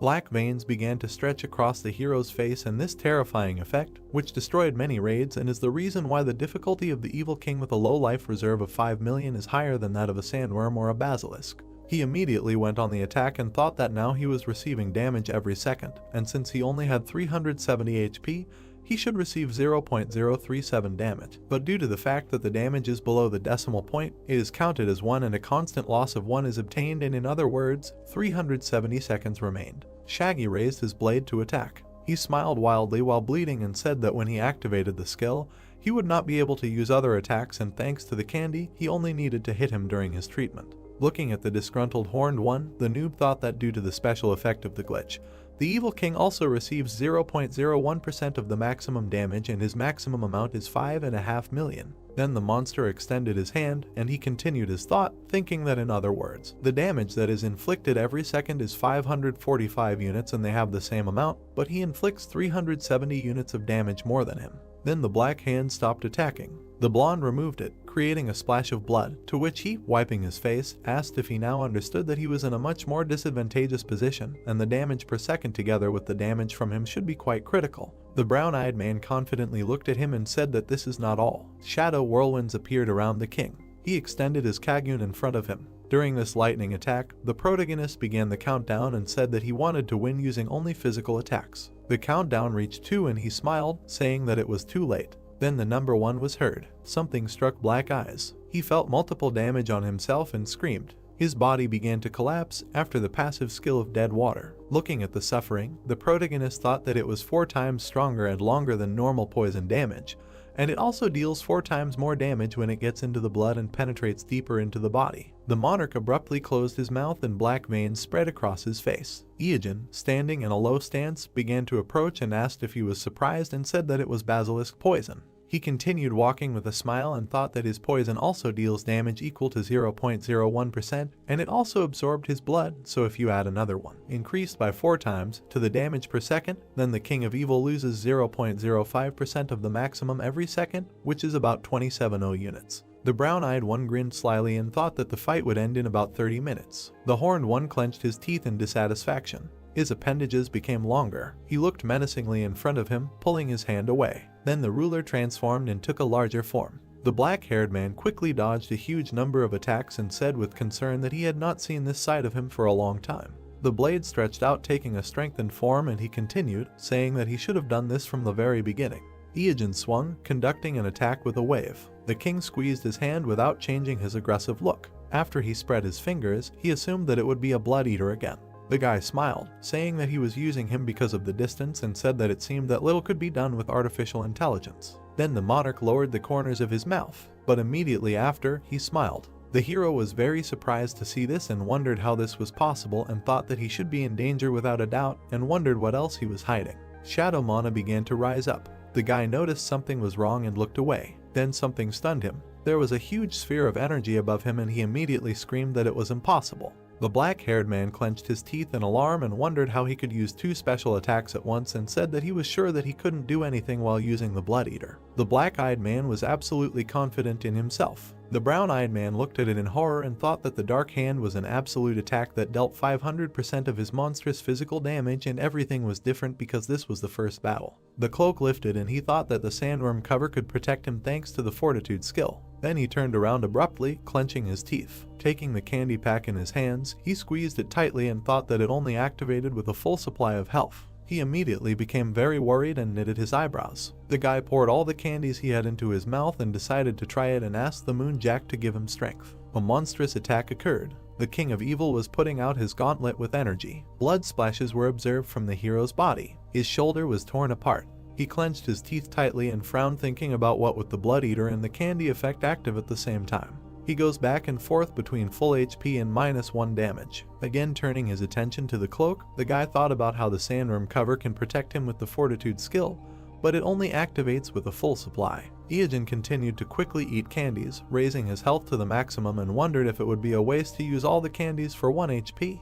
The guy tensed up, moving his hand away and throwing back the cloak, and thought about how his life depended on this unit now. The monarch clenched his teeth and frowned, continuing to deal damage. Then the brown-eyed man gritted his teeth and used the sandworm cover. After the blood splashed, the bastard's heart was used. The muscle stopped for a moment and turned blue. After the organ began to contract, he thought that it reflected 90% of the damage received from enemies below his level, and 99% from those who are higher, and if he hits him with his 500% of his strength. The hero immediately tensed his entire body and screamed that he would return 495% of the damage and ordered him to receive it. A special skill was used that surrounded him with black blades. The king was alarmed by this development. He was immediately pierced by many blades. He received too much damage and screamed non-stop. The brown-eyed man coughed up some blood and was terrified. He began to lose consciousness and closed his eyes and thought that maybe this is so, and the horned one remained in a small share of sanity as long as no one hunted him. Afterwards, the guy imagined his opponent and thought that after losing to the players, he completely lost his mind and became a bloodthirsty monster, and maybe there was a similar hidden story here. Afterwards, a noise was heard against the darkness. Someone was loudly calling the hero and asking him to bring dead water. Drake was above him in alarm and asking him to wake up and asking if he was okay. The noob opened his eyes and was perplexed. He suddenly stood up and asked how long he had been out, and he said that he had no idea and he was already knocked out when he came. And then the hero asked what was wrong with the king.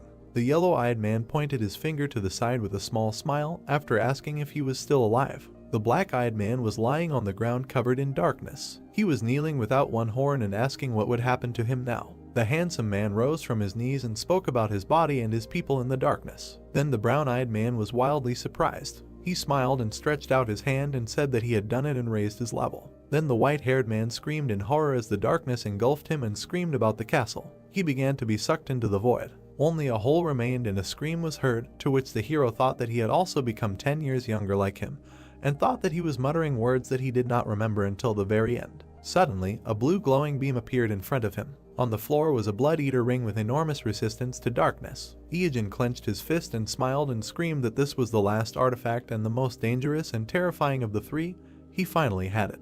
It was the Godslayer set that was assembled. The guy imagined the cycle of attacks and thought that constantly remaining with full HP thanks to the use of the Ring of the Devourer. With a combination of the last fight and the bastard, it will be possible to survive with 1 HP and repel damage, and then you can simply regenerate by stealing life. He smiled with confidence and thought that in this way, naked speedrun without damage becomes possible, and this is the best set for dead water. Then Drake put his hand on his belt and said with a smile that he was glad that he achieved his goal, to which he thanked him and asked if he had taken revenge. Yellow-eyed smiled slyly and said that it was so. Suddenly, the fog began to dissipate in the background. The corpses of torn monsters lay on the rubble, and he continued saying that he did it with great interest. Black-haired also put his hand on his belt and smiled. They clashed fists and said that the raid was over. Suddenly, notifications began to emerge about the murder of the King of Darkness and the absence of night over the eastern continent until his resurrection. And billions of eyes that were locked are now looking straight at the dead water, and he was the first to finish the raid. This is the world's first solo raid on a monarch. Fog rose around, and he was rewarded.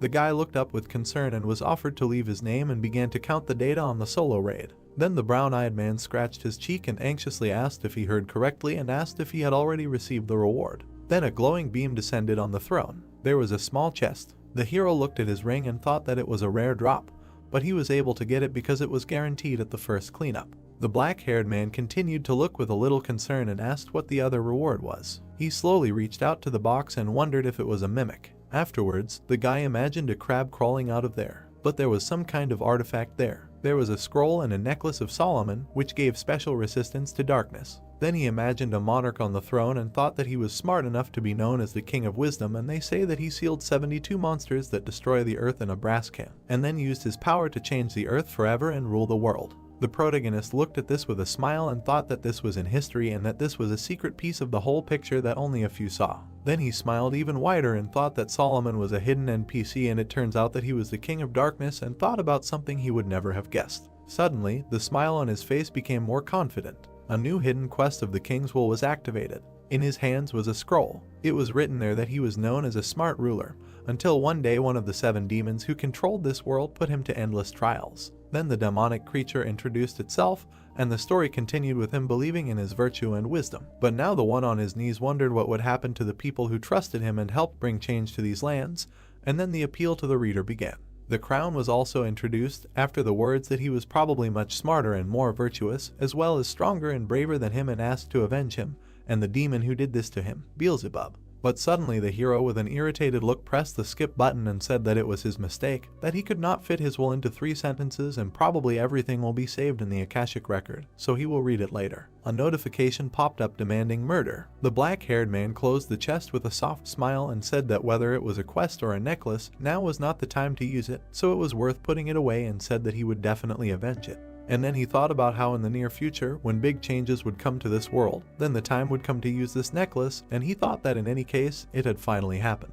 He stretched out his hand in front of him and thought with a smile that since he had finally collected the 3 artifacts of the God Killer set, he could crush those who could kill him in this world, and his era had arrived. A few days later, under the bright sky, a call to the king was heard, asking where he was. In the middle of the city, a guy said that something happened on the way and asked why he asked him to meet today. The hero was talking on the phone and looked away when he heard that he had shocking news. He was sitting in his underwear in the police station where he was dragged for instigation, and someone shouted into the phone about his planned professional debut. The sky was clear. One of the apartments was completely empty and there was silence. There was absolutely no one in it. Suddenly the phone rang with an unknown number. The hand pressed the answer. The brown-eyed man got out of the shower and wiping his head asked who it was. When they addressed him by name and said that it was the junior PD, he put the towel away with a smile and said that they hadn't seen each other for a long time. And when the guy just stood there looking tired, she immediately screamed and asked if he had written down her number and said that she was upset and thought that they had become closer during the last episode, but it seemed that he was taking it easier, and asked how he could not save someone's phone number and asked if he knew how she had signed it and said that it was their lifelong guest and said that she had added 2 hearts at the end and said that it was a betrayal and said that he had gone too far and that she was in pain now. Afterwards, he started putting on his shirt and told her to calm down and that he would save the number now, and she asked if that was true, to which she replied in the affirmative. The black-haired man finally exhaled, and the woman asked how he had recorded her, to which he replied that it was JGBPD from Prince in her name.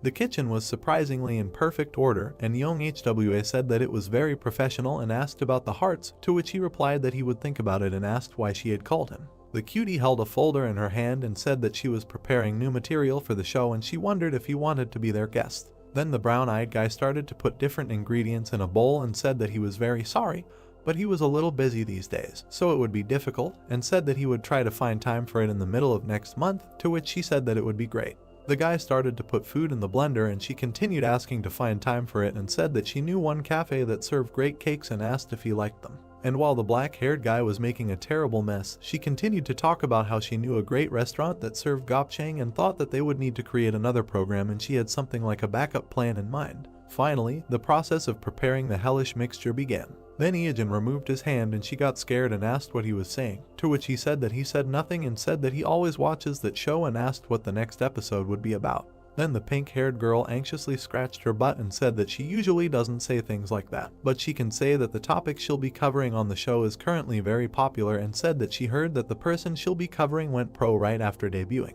Then the shaggy guy paused for a second and meaningfully kept silent and thought about it. Then he looked ahead anxiously and asked if he'd give an interview, to which she said that the community had turned him down. He grimaced after they told him that they'd be working in front of his house secretly, to which the hero asked if that community was popular. A disgusting smell came from the blender and a notification about the dead man's health juice appeared, after which she continued and said that they were #1 in Seoul and asked if he'd heard of K1, to which she heard that it was possible. The cutie in the earpiece with the cup said that almost no one knows him, and said that she heard that he was from some mysterious or underground league, to which the guy asked if she wanted to bet whether he really knew that person. The pink-haired girl looked away with a smile and said that it sounded cool, and after the question about the punishment, said that if she wins, he will come to the program 10 times. The black-haired guy picked up his horrible goo and asked what would happen if he won, to which she said that she would go for a walk and eat with him when he asked, but only 10 times, to which he refused, and offered to come to his streams 10 times, and she asked with displeasure what about walks and food, and the protagonist said that he eats alone, so.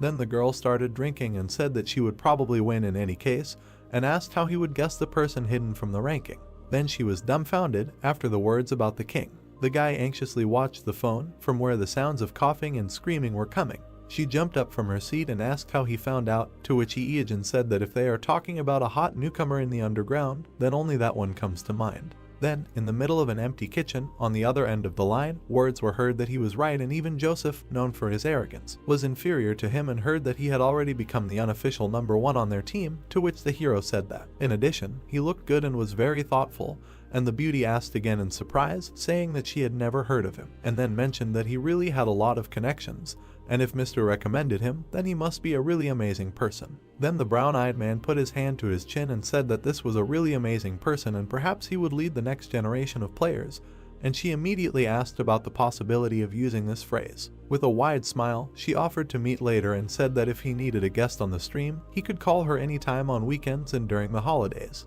The guy put the empty container on the table and said with a smile that he couldn't believe that he was able to invite her to his streams 10 times and in the future it would be difficult to do even with money, and it sounded like one chance for a lifetime. Suddenly, he was alarmed by a notification.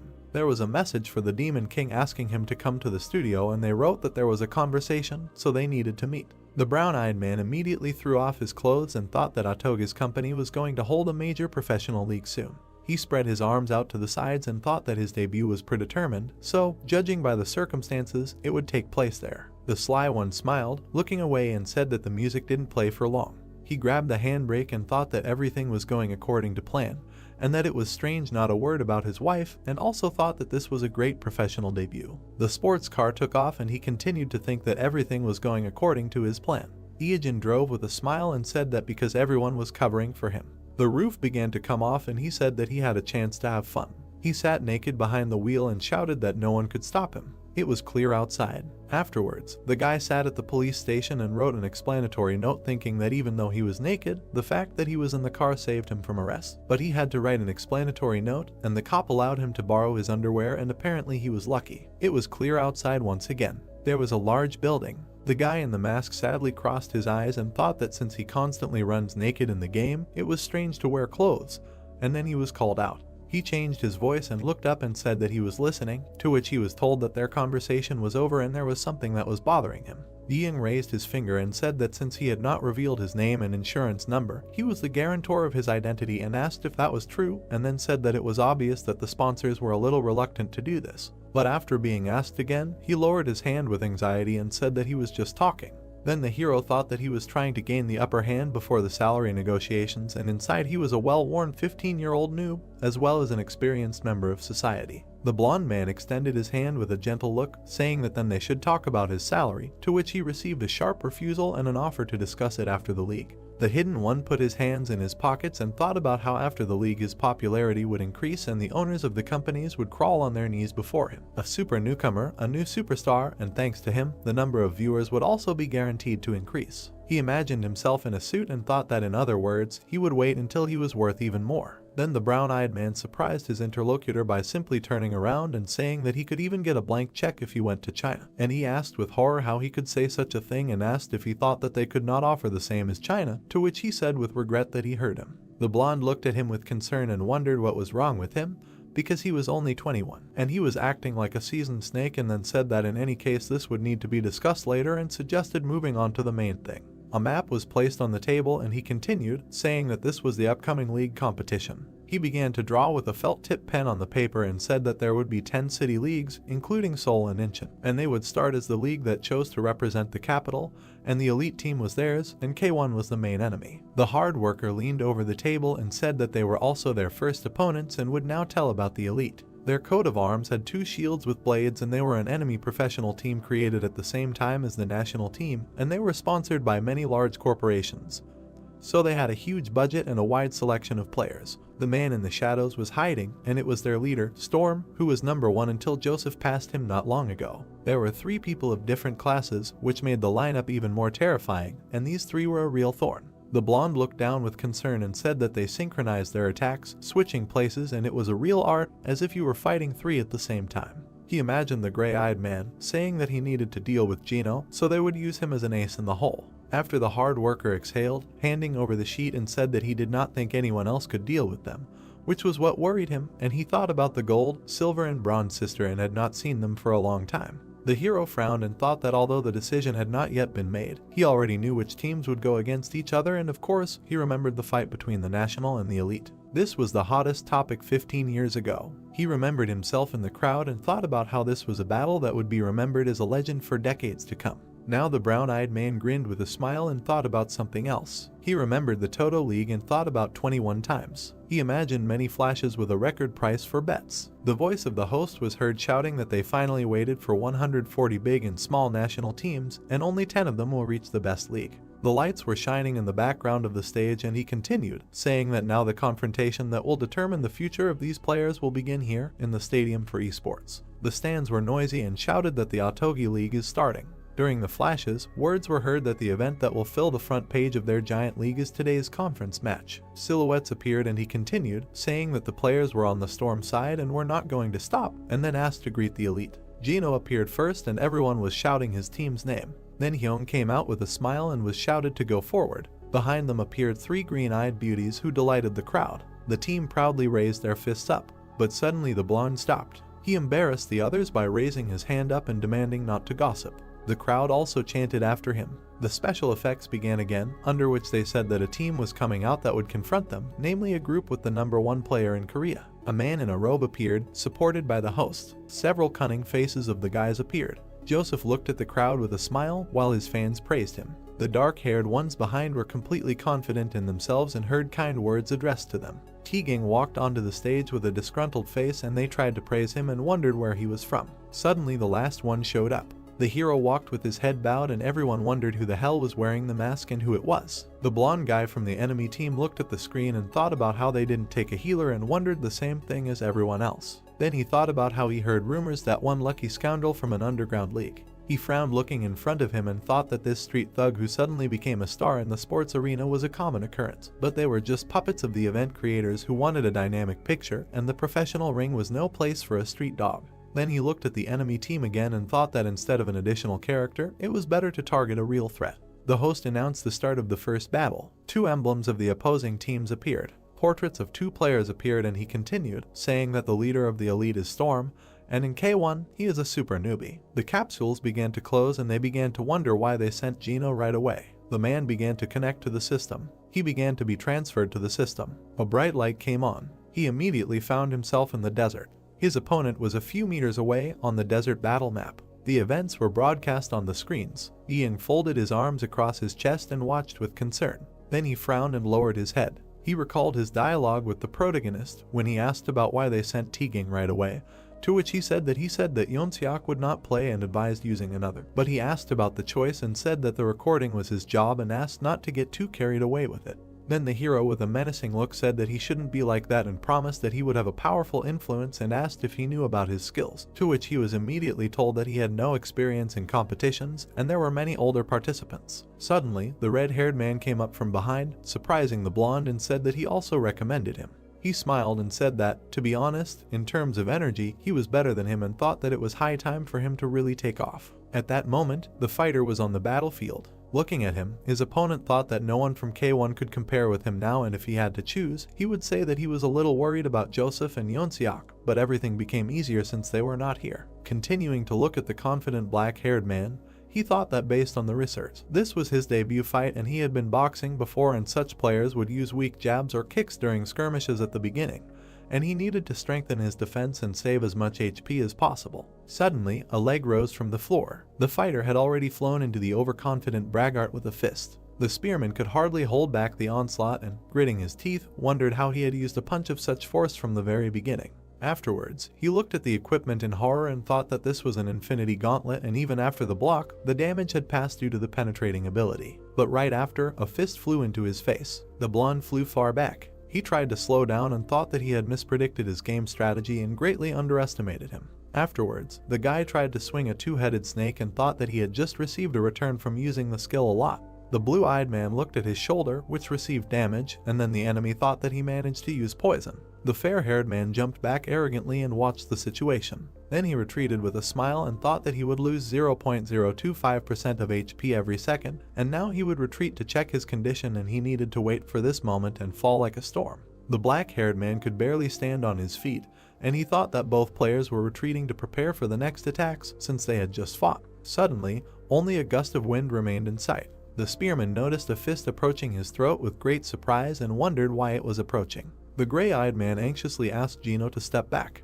A bright flash lit up. The fighter was able to smash the armor into pieces with a punch. He looked on with an unperturbed expression, but the hero stood nearby and thought that he should not get cocky, because today he will not be the one in charge. He looked up and thought that it was a mistake to think that T-Gang was a checkpoint on the way to the fight with Joseph, and speed is a problem even for him, who has agility items for dodging, and comparing their strength, he is now superior to the handsome guy. The fighter logging out began to disintegrate, to which the host shouted that he can't believe that the storm was defeated by a super rookie and wondered who would have thought. Ian clenched his fist and said with a smile that he can't believe that he marinated him on the bench, and it seems that he is not such a qualified trainer. The protagonist looked at the screens and said that he saw the legendary 3-hit KO again, and he was wondering what to do with it since there is no way to prove the results from his past life.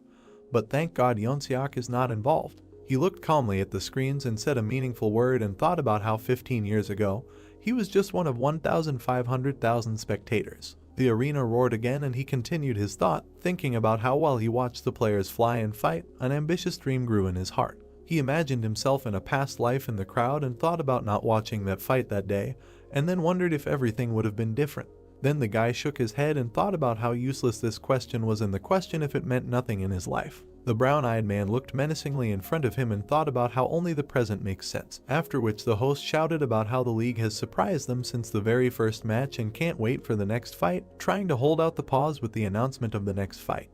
People were shouting joyfully, waiting for the performance. The young man thought that in life, nothing matters what will happen under certain conditions, because only the present matters. Joyful cries of the spectators were heard throughout the arena. The hero wondered what kind of person he was now, because he was now standing at the top of the stage where investors and their allies were fighting. Standing in a mask and hood, he bowed his head and decided that this was enough to make his heart pound, but there was something more important. The guy raised his head and decided that he had put all his savings on the line. He remembered the image of a blonde warrior. The young man thought that now the previous number 1 and a newcomer would fight. Then he imagined an image of his opponent and thought that the betting ratio on them was 7-1, which showed everyone's faith in Gino's victory. After which the young man remembered the moment of the newcomer's victory and decided that at that moment his money had grown 7-fold, but the truly incredible part had just begun. Clenching his fist tightly, the hero thought that now the predictions for the battle between K1 and the Elite. He smiled widely, anticipating the excitement, and thought that bets against the odds of 7 times, and then a team game that allows you to increase the bet to 3 times, and thus this legendary match can increase the initial contribution by 21 times. The voice of the commentator was heard throughout the arena, who said that in this battle, 5 players will form a team and go against the opposing team one-on-one. The player who wins will be able to fight the next opponent. T-Gang adjusted his glove, hearing the commentator's words that he has low health points, and it is unclear whether he will be able to participate in the next battle. Suddenly the commentator exclaimed that the guy continues without replacement, because this rookie's confidence is as aggressive as his fighting style. The crowd started screaming again. The announcer announced the continuation of the fight and wondered who the elites would send to the battlefield. Junhyun came out with a weapon in his hands. The announcer said that he was number 11 in Korea, a monk with the ability to self-heal as well as a huge reserve of health and defense. The young man looked at him sternly, preparing for a fight. The man beckoned him with his finger and with an evil smile asked if he wanted to dance, because he could just try to attack him, but the guy was greatly overestimating himself if he thought he could hurt him. After 10 minutes, the young man lifted his opponents into the air with one blow. The man looked at him in confusion and thought that the boy had predicted all his skills. Taking a stance, the young man thought that he was wondering how to break through his endless heal, but everything turned out to be easier than he thought. Having schematically imagined the enemy's healing, he thought that when he healed himself, the skill was not applied to him, because self-healing occurs due to the calculation of the position and area of effective healing magic. Then he imagined his attack and added that before the spell works, there is a small delay, about 1/10 of a second. The young man imagined how he stood up under the influence of Aga and noted that if right before this moment he managed to push the healer away and stand in the place of the spell, then he could heal himself. Lost in his thoughts, the hero thought that the guy was able to do this thanks to amazing dexterity and insight. T-Gang needed his hand and thought that thanks to this, he restored a lot of health points. Enthusiastic cries were heard throughout the stadium that now everyone understood how to kill a cockroach. However, it is easier said than done, but still incredible. The man pulled his hand to the side, clenched his teeth and said that he was going to die soon, then ordered the enemy to stay away from him and began to ask for a replacement. The window that opened began to make the replacement process. The young man thought that this was a team match, so you can swap with a team member during a one-on-one fight, and there is no limit on the number of replacements. A girl appeared from the portal and said that instead of lowering the enemy's health, he literally healed him, so he is a pretty useless teammate. When she completely entered the arena, the commentator happily exclaimed and said that this is a new recruit of the elites, after which he wondered if this was the beginning of the teamwork of the three sisters. The girl rubbed her fingers lightly, showering some dust. She blew the particles off her palm, calling them seeds of confusion. Suddenly, strange plants began to grow from the ground. All the space under the guy's feet was captured by these sprouts. The hero frowned sternly, watching what was happening, and thought that these bloodthirsty plants can reduce the enemy's health if you just step on them, and the amount of HP taken away increases with each touch. Teagang frowned in confusion. The hero noted that if the first time a person loses 0.001% health, then the second time it is 0.002%, and the third 0.003%, and although the loss of health itself is already bad enough, but that's not all. The girl watched the growing plants and thought that she had prepared everything. Suddenly, the player change window appeared in the arena again. Yunbai ran out of the portal with a weapon in her hand. The hero swung his left hand, preparing for battle. Suddenly, he stopped, feeling the weight. He lifted his foot off the ground and saw that there was a sticky spear because the whole field was covered with white juice, which slows down the speed of movement. The girl took advantage of the moment and fired an arrow from her bow. The projectile hit the fighter's shoulder. With quick movements, the young man dodged and fought off several of her arrows. The girl grinned awkwardly, surprised by his talent. Teagang prepared for a strike with his right hand. Striking the ground, he created a powerful shockwave. His attack began to burn all the plants in its path. Junyoung looked at what was happening in surprise and said that although he was able to set fire to the plants under him, the young man would set himself on fire too. The guy rushed into battle. The man called him a real battering ram. Suddenly, several flashes appeared in the air. The girl closed the distance between them and used Iron Touch. The young man immediately covered himself from her attack with a glove. Having received another blow, the young man thought that the situation was bad because he did not have much health left, and this girl was quite fast and strong. Junbai grinned contentedly. The blonde frowned worriedly and ordered the guy to retreat and switch. The hero calmly watched what was happening and thought that it would be better to leave him. The man asked him why he thought so, because the guy could die. Ijin frowned deeply and said that nothing would kill him, but if the guy was destined to die, he could die fighting, and it would be better for them if he inflicted damage on the enemy. Teagang frowned sternly, getting into a stance. The girl again struck his body a couple of times. The guy gritted his teeth, taking the damage. The commentator said in surprise that this was the same lightning-fast double blade strike, the girl's final move, and now the guy's health was 0. Smiling widely, the girl said that this was the end. The hero watched what was happening and said that the result was excellent because she passed. Small black particles scattered through the air. Suddenly, there was a boot print on the girl's stomach. The image of the fighter appeared on the screens. The commentator enthusiastically said that he could not believe it because the young man, being on the edge, repelled her attack. Using all his incredible senses and sharp mind, he was able to defeat his final opponent. The girl, looking down in surprise, wondered when he managed to do this, after which she added that he was very annoying. Suddenly, the guy's capsule opened. The tired young man came out of it, exhaling heavily. The guys enthusiastically said that he was amazing and asked how he hit it all. The young man went on stage and was shocked to see that all the spectators were shouting his name. He looked down at the guy in the hood. Beads of sweat ran down his cheek, and the guy smiled slightly. Ijin gave him a thumbs up in approval. The heroes remembered the guy attacking Hongji and thought that now there are bets with odds of 7 times, and then a team game that allows you to increase the bet to 3 times, which later gives the opportunity to increase the initial contribution by 21 times, and in his past life, the elites won. Remembering the images of the fighters, the guy thought that although the match began with promising performances, K1 lost because of Joseph and weak performances, and although they had 3 times more support, the elite received the title of the representative of Seoul, and he thinks it will be difficult to defeat them. Crossing his arms over his chest, the guy also noted that if he bets on the elite and loses on purpose, he will definitely raise a lot, but since he is a member of K1, this determines the match, so he will just bet on his team. Yeonggun gritted his teeth.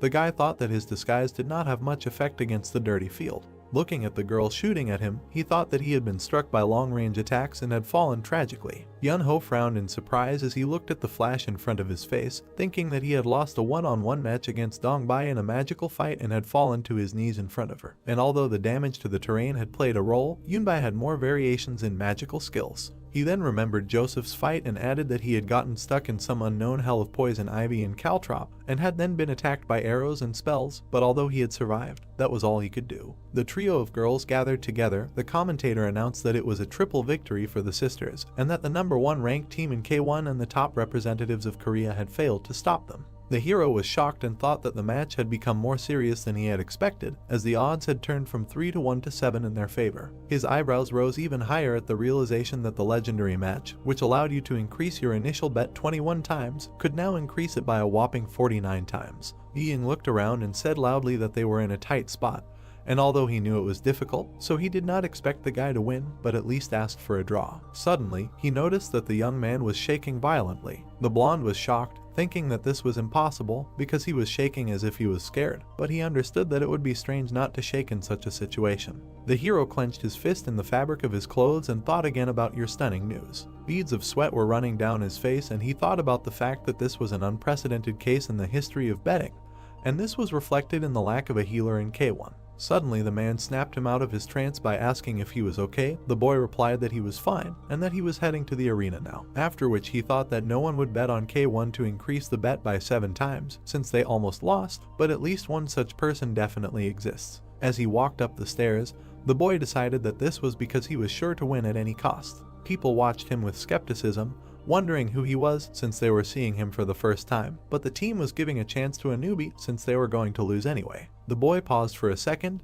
then raised his head. He slightly narrowed his eyes and thought about how much he missed this feeling. The blinding spotlights, the fireworks and dry ice, the smell of gunpowder, dust, sweat, glue, and Clorox. The stream of shining particles quickly scattered through the air. The hero noticed that the feeling of all this was overflowing his heart, and it finally began. Suddenly, a young man dressed in scarlet armor appeared in the arena. He silently looked around. One of the sisters frowned and thought about what was making her angry, and then wondered if she had met him, although she did not care. She opened her palm again and blew the seeds of leaves and plant seeds around the boy's body from all sides. Sprouts immediately began to break through at his feet. The girl put out her staff, used her abilities, and said that since he was the last, she would finish him off with an explosion of shock. A powerful discharge of lightning struck straight at the hero, incinerating everything at his feet. The young man did not utter a sound, being under the oppression of her attack. The discharges of electricity reached his heart. Suddenly, the magic of lightning caught up with the girl herself. She looked at what was happening in surprise, not understanding how the energy was reflected. Suddenly, lightning bolts struck her in the surrounding area. Yunbai watched in horror as her sister was being treated. The boy emerged from the flames and smoke. The girl wondered how he could reflect it, since he should have been paralyzed by the blow, and the plants should have slowed him down. The hero grinned smugly and decided that she was right, but now he is in the dead water equipment. Schematically imagining the cut of the armor on himself, he thought that the Mattingwing armor also has a special skill for disguising the player's equipment, and thus he is a fighter with dead water items. The girl's body literally incinerated and scattered through the air. The system reported that the mask turned red, and the boy received 1 pack of serial murder. Sternly looking at his opponents, the boy called the next girl. Yunbai immediately pulled back her bowstring and said that she would finish him off with 1 hit since he only had 1 health point left. The guy immediately swung his right hand and used T-Gang's impersonation. T-Gang watched in shock as he was copied. The hero hit the ground, creating a powerful explosion. The girl released her projectile and asked him if he thought his sparks could stop her arrows. The arrow flew at incredible speed and blew smoke to the sides. The girl suddenly noticed that the guy was nowhere to be found, after which she wondered where he had gone. Suddenly, she noticed that the young man had risen high into the sky above her head. The hero hung upside down in the air for a moment. Yunbai pulled back her bowstring again and said that although she did not know how he had risen up there, he had simply become the perfect target. Several arrows were quickly heading his way. Suddenly, with a supersonic clap, the young man changed his trajectory and dodged, surprising his opponent.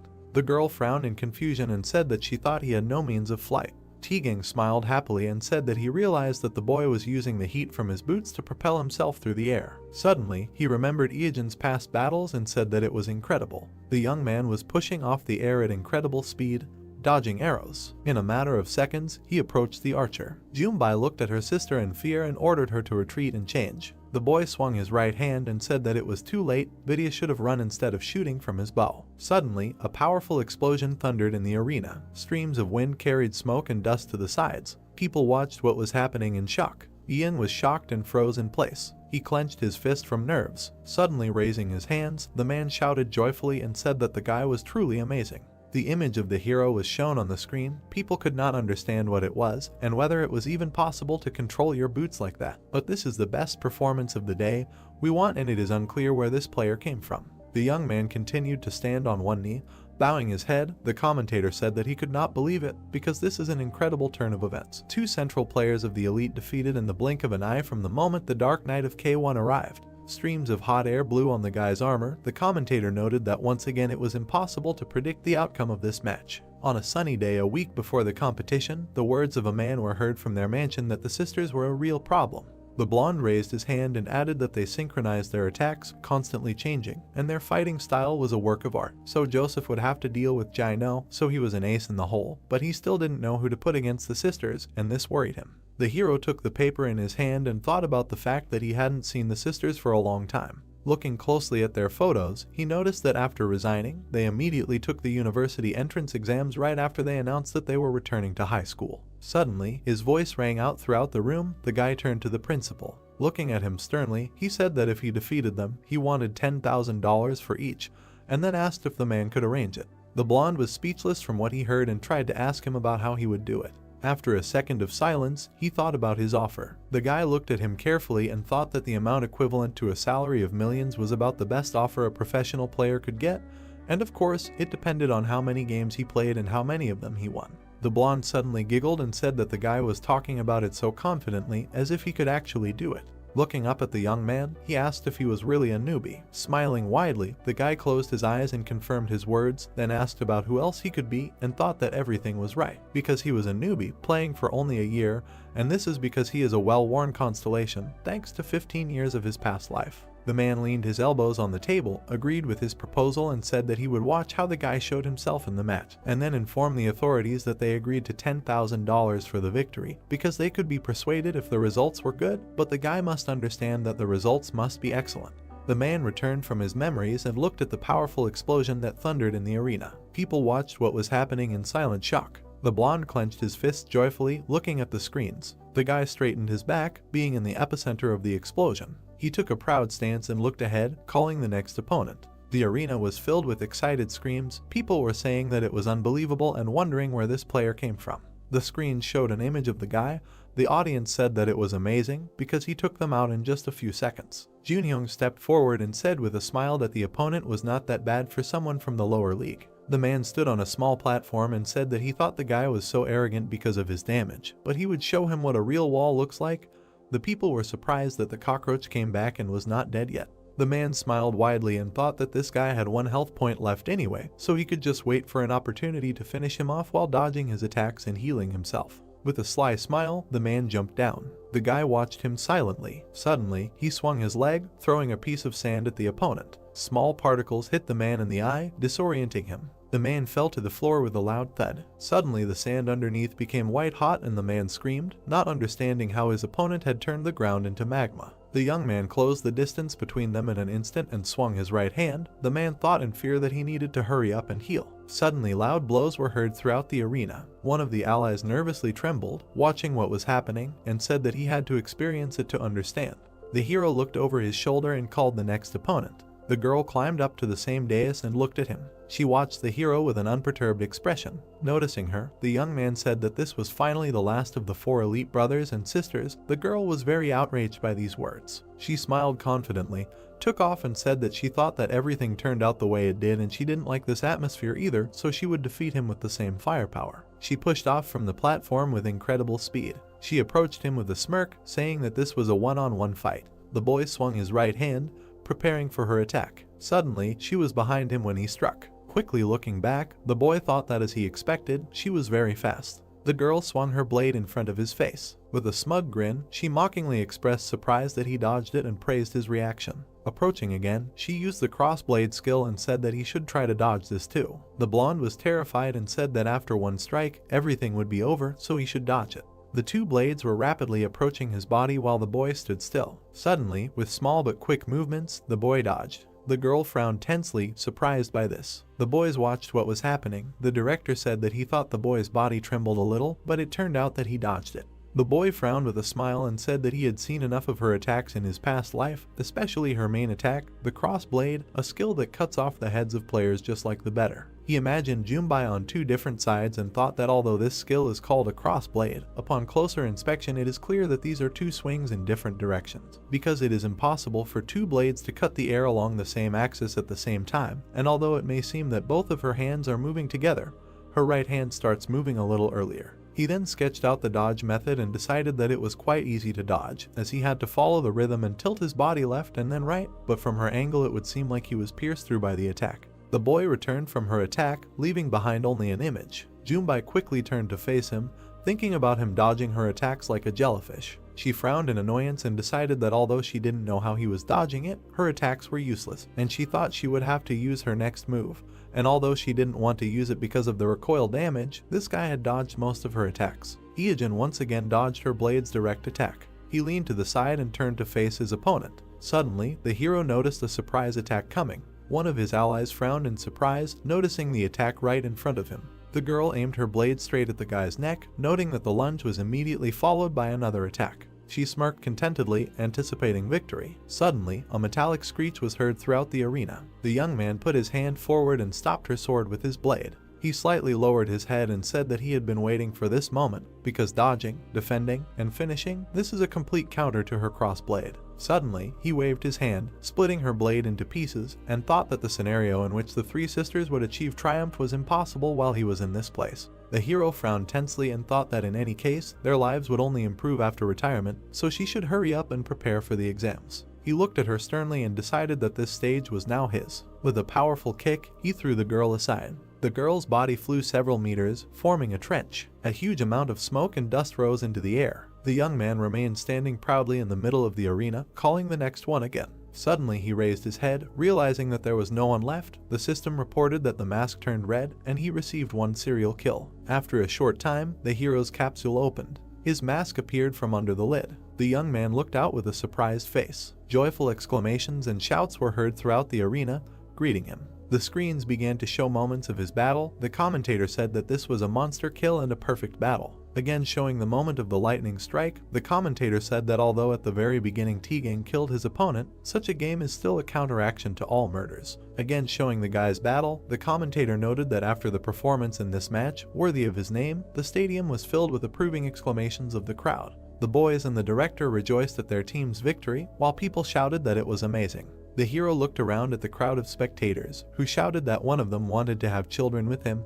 and that from now on they would always trust him. He calmly closed his eyes and straightened his shoulders. The boys continued to admire the fact that he destroyed the opponents without a trace and that it was an intense battle. The young man clenched his fist tightly as he shouted his own nickname. A cloudy evening descended over the city. The TV showed the young man's battles. Chang said that he was already tired. He and his partner entered the room and told his sister that he had collected the money. Suddenly, he noticed that she was silently staring at the screen and asked her what she was doing, just sitting there. The girl spilled soda on herself, watching the hero's battle with delight, and noted that he was simply crazy. He imagined the image of his ally and thought it was the famous T-Gang. And then the image of Joseph with a shield appeared in his mind. The young man thought that this guy was even more focused after losing the first battle, and that no team in Seoul could stand against these two. He imagined the team's logo and thought that K1 triumphantly declared their victory, and after receiving huge sponsors, they became the representative team of Seoul. The young man smiled and showed the peace sign and thought that he was able to increase his initial bet by 49 times only from the first league, and although he could not bet on himself like Madamada, he was able to bet under his real name. Remembering his past battle, he thought that since his pseudonym was not a real person, created with the guarantee of Ying's identity, he had no problem confirming his own identity and collecting the profit, so a few days after the league, he succeeded in something. A blue sports car cut through the streets of the city at high speed. The lights were on in the windows of the night city. Once outside, the guy thought that he had gone into the city. Standing in the middle of the crowd, he frowned and added that he usually went on raids, but that tonight he had a goal, because he was looking for land to open a capsule hotel. With a confident grin, he noted that it was time to make real money, because everything he had done before was to save up enough money for this, so this could be called a real start. He struck a pose and grinned, thinking that now he had enough startup capital to make his dreams of his business a reality. People from the sidelines looked at him as if he was crazy. Looking around, the guy said that if you think about it, it was Friday night, and he wondered why there were so many people around. The two friends smiled happily while fighting with each other. A couple in love sat on a bench, leaning on each other. A young DJ stood at the console and controlled the music. Looking up at the sky, the guy thought that this was not really his taste, and then wondered if it was because he had become older inside. Remembering his past, the guy thought that he had spent 20 years playing without a particular hobby or talent, and such a crowded, colorful street had nothing in common with him. Exhaling heavily, the young man said that he did not regret anything, because a great man once said that if there is something to brag about, then there is nothing to envy. The hero immediately remembered his past battle with the sisters. In his imagination, a moment arose when he left the capsule to joyful cries. Clenching his fist, he grinned and decided that he preferred to endlessly strive for the top, because the exciting race in which a person achieves success by fighting is the only moment when he feels alive. Suddenly, something caught his attention.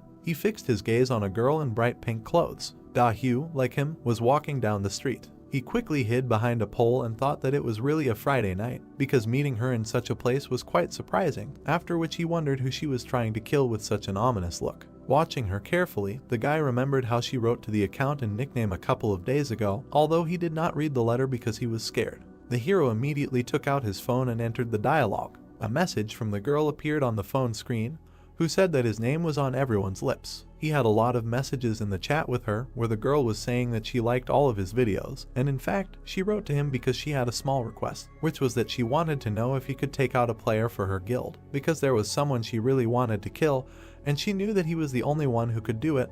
The boy said that she reeked of business. Raising one eyebrow, he looked at his screen. Suddenly, an idea popped into his head. The girl was walking down the street, annoyed, talking about how damn hard it was to drink on a dare because she wanted to show how much she could drink. She was wondering why the bar she usually went to was so crowded, but she forgot that it was Friday night. Frowning sadly, she thought about what she was doing outside at night. Suddenly remembering her battles, the girl thought that half a year ago, when she felt uncomfortable with something like this in a nightclub, she realized that such things really weren't for her because she preferred games filled with monsters and bloody raids. She stopped, exhaled heavily, and thought about the fact that she could be in a dungeon, but now she'd better go to the supermarket instead of a bar when her phone suddenly vibrated. The girl stopped her thoughts, paying attention to it. She took out her smartphone and said that she was sure that she had turned off social media notifications because there were too many of them, although she had turned them on for some accounts. Da-Hyu raised her eyebrows in surprise when she saw something on the screen. In the dialogue with Madingwing, she saw a message agreeing to her request. The streets became a little quieter. A bright red car stopped at one of the buildings. The girl threw off her coat and wondered why the young man answered her only now.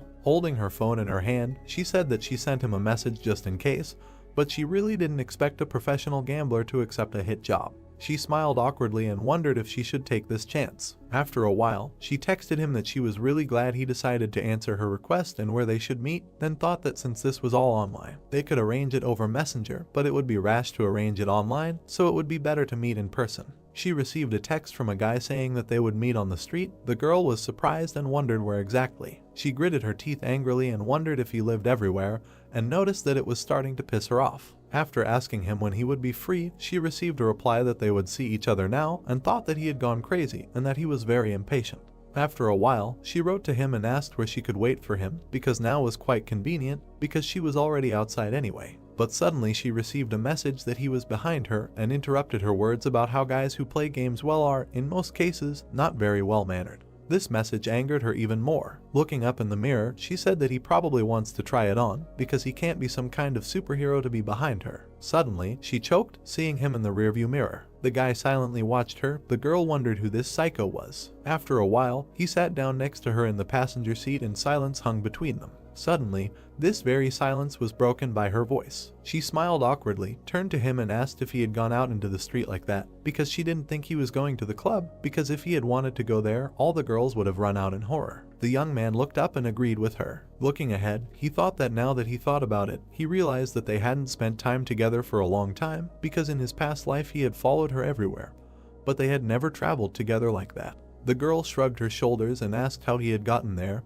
Had he taken a taxi or had he parked nearby? And he replied that he didn't have a car and that he walked. The girl noticed that he was brimming with pride, to which he asked if he should be embarrassed. The girl replied that he shouldn't be, because most guys would be embarrassed if a girl had a car. The hero slightly moved away from the back of the seat and said that she was his client, not the girl. The interlocutor noticed that he reasoned like a professional. Smiling a little, she asked if it was okay for a professional to commit a contract killing because of her. Without looking up, the guy answered that it was not only because of her request, because he knew who needed to be killed, because it was stagnant water. Ijin crossed his arms over his chest and added that he was an incredibly strong person. The girl clenched her teeth, clicked her tongue and scared the guy, saying that it was true that he had skills, although he was also a psycho, an exhibitionist and a suicide. The boy twitched slightly. The girl turned to him with a smile, hearing the words that he would like to fight him, even without her request. She asked if he wanted to do it in order to see who is stronger, and if it is a matter of his honor for the first place in the ranking. The boy replied that it can be called that. The girl grinned slyly and said that then it is even better because she thinks she will be able to arrange a great fight for them. And it will be better for them because it will be a big event and he will also get a lot of money from views and donations. The guy turned his gaze to her and thought that she probably plans to make content from the Battle of Madingwang and Stagnant Water. In the family I am there is a death match between two celebrities. It is quite exciting, so she definitely has a unique brain.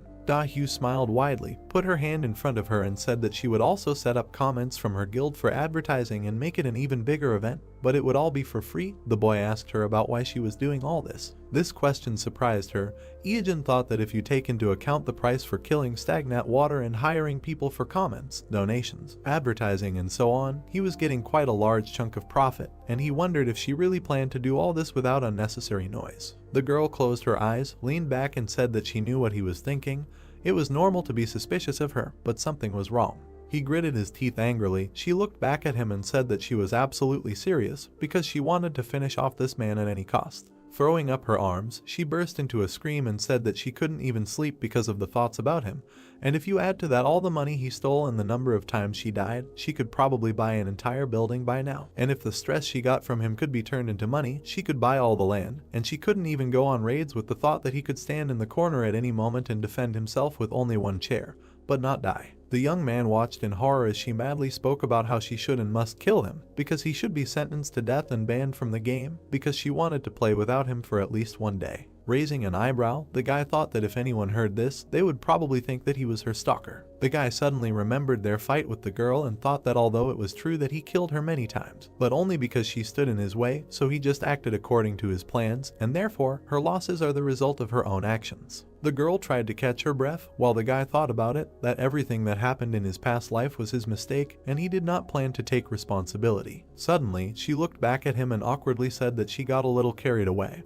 After which she apologized. The guy replied that there was nothing wrong with it, because she had the right to do this, and that she should be angry. The girl smiled awkwardly with her arms crossed and said that she wanted revenge, but she wasn't good enough to deal with him, so she couldn't do anything, but she was sure that she could beat him in real life, but she didn't know his address and all she could do was just leave angry comments on his streams. The guy was surprised that all she could do was leave 3021 angry comments. Touching her head, she also apologized for continuing to show her aggressive side on their first meeting. The guy replied that she could just pay him well, to which she replied yes. Looking away, the girl said that she felt better because of him because she hadn't been able to talk to anyone until now, so she was grateful that he listened to her. Slightly pursing her lip, she noted that she wanted to talk about it because since he was going to kill him anyway, she had an idea. She looked at him with a slight smile and offered to do it on behalf of her guild. Da-hyu approached him with her shoulder. The boy looked back at her and thought that it was impossible for her to miss the opportunity to profit, because he wondered where she got so much enthusiasm from. But now he understood what she had in mind. If he joined her guild, they could gain great popularity and power at the same time.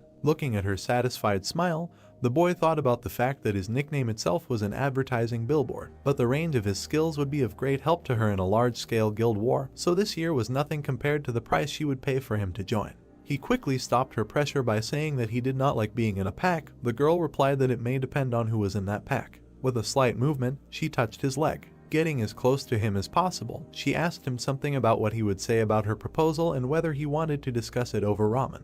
Ijin looked back at her and said something about ramen. Da-hyu stopped in surprise, looking at him. The guy looked her in the eyes and gave her a lecture about how ramen accumulates saturated fat in the blood and also has too many chemical seasonings, and not enough proteins, minerals, and vitamins, and also has a lot of phosphorus, so it depletes calcium reserves, and the amount of sodium is especially beyond her imagination, but a player's diet is very important for him to last a long time in the ranks. Lowering his head, he left her in confusion and thought that a 20-year-old girl did not attract him, because she was 15 years younger than him, after which he said that on this note, he would end their conversation and leave. He quickly took out a napkin and thought that compared to the 35-year-old Da-hyu he was crazy about, she was still too young and naive. He opened the ashtray and saw some trash, thinking that her greed and temperament now resembled the behavior of a cute little sister. The girl suddenly came out of her trance and noticed something. The guy collected the trash in a bag. The girl jumped up and asked him to leave it because she could throw it away herself. He stopped and looked down at the object in his hand, thinking that 10 years ago, he once sat in the passenger seat of her car and the girl acted like she was looking after her, a fool, and tried to look better. And then he remembered how he opened the glove compartment in the same way, and thought about how one rainy night at the end of their date, which he got for donating on her stream, he painstakingly cleaned out the trash in her car. Then he imagined how he held the bag in front of her with an awkward smile, and thought that he did it because there was nothing else he could do for her, and the girl kept saying that he shouldn't do this, but he was happy even doing it. And although he could not get into her car anymore, he developed a habit of always taking the trash out of the car to make sure that he would not forget to do it if he was in her car again.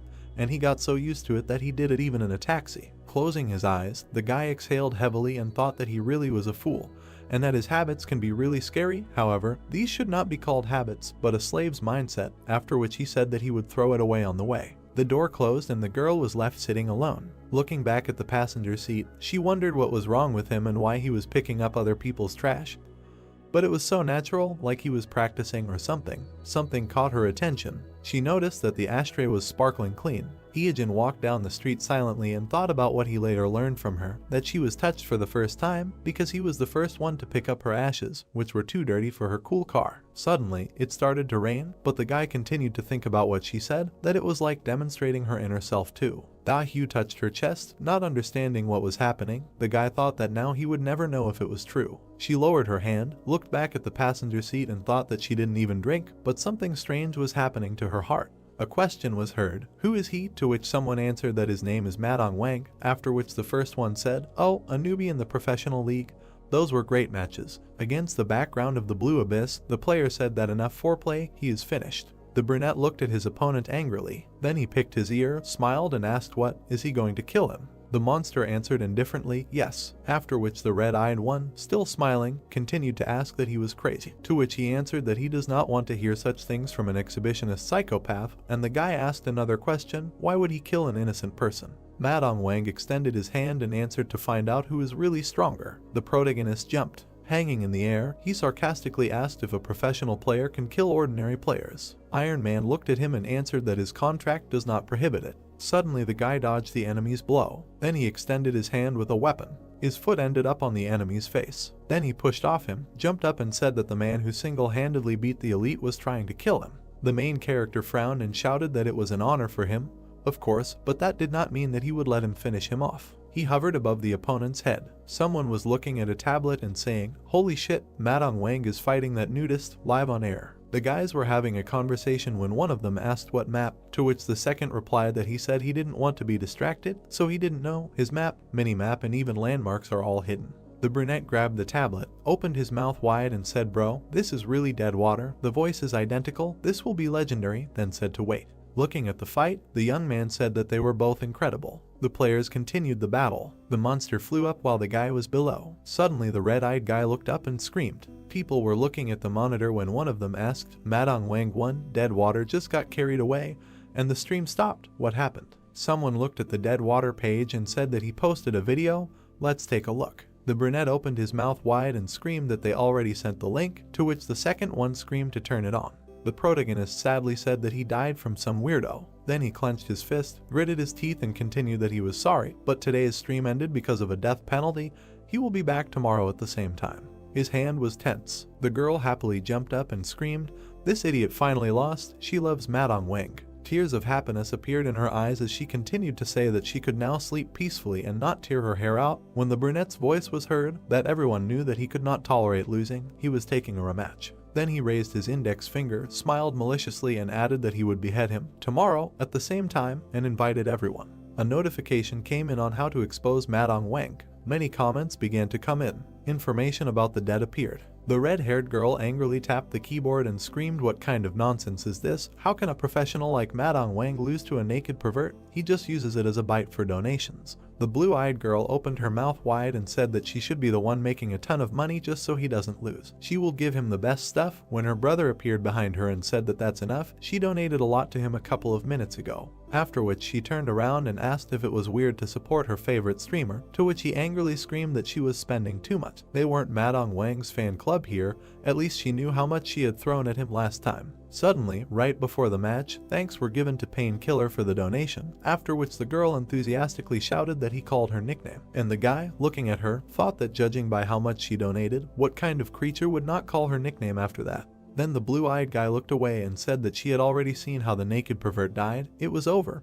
Who cares if Madong Wang dies or not? The sister looked at the guy with her big eyes and asked, really? Suddenly she went into her thoughts and thought that this was an incomprehensible feeling to her. In the building sat a brunette who thought that Madong Wang and Deadwater must be the same person. After that league, he had only met him a couple of times. Then he looked at the screen and continued the thought that, then, who is Madong Wang? He remembered what happened 6 months ago. There was a battle. The protagonist was fending off the blows, after which he narrowed his eyes, looked ahead and told the worthless mammoths, who had no drop, to step aside. Then he turned his head and said that he had some business with the guy behind the blue people. The monsters looked at him strangely. A double hero of unknown rank appeared. The protagonist made a dash and said that there were 3 of them. It was said that if he saw 3 at once, then he would be finished. Then he went to one of the rivals and said that he would check if the rumors were true. Suddenly, the enemy swung. The protagonist wounded one of them with his weapon, after which a second one appeared behind him. The guy turned around abruptly. Then he looked seriously at the enemy and asked if he really thought he could attack him. Since he copied him 33.3%, it seemed he was trying to think, but he failed.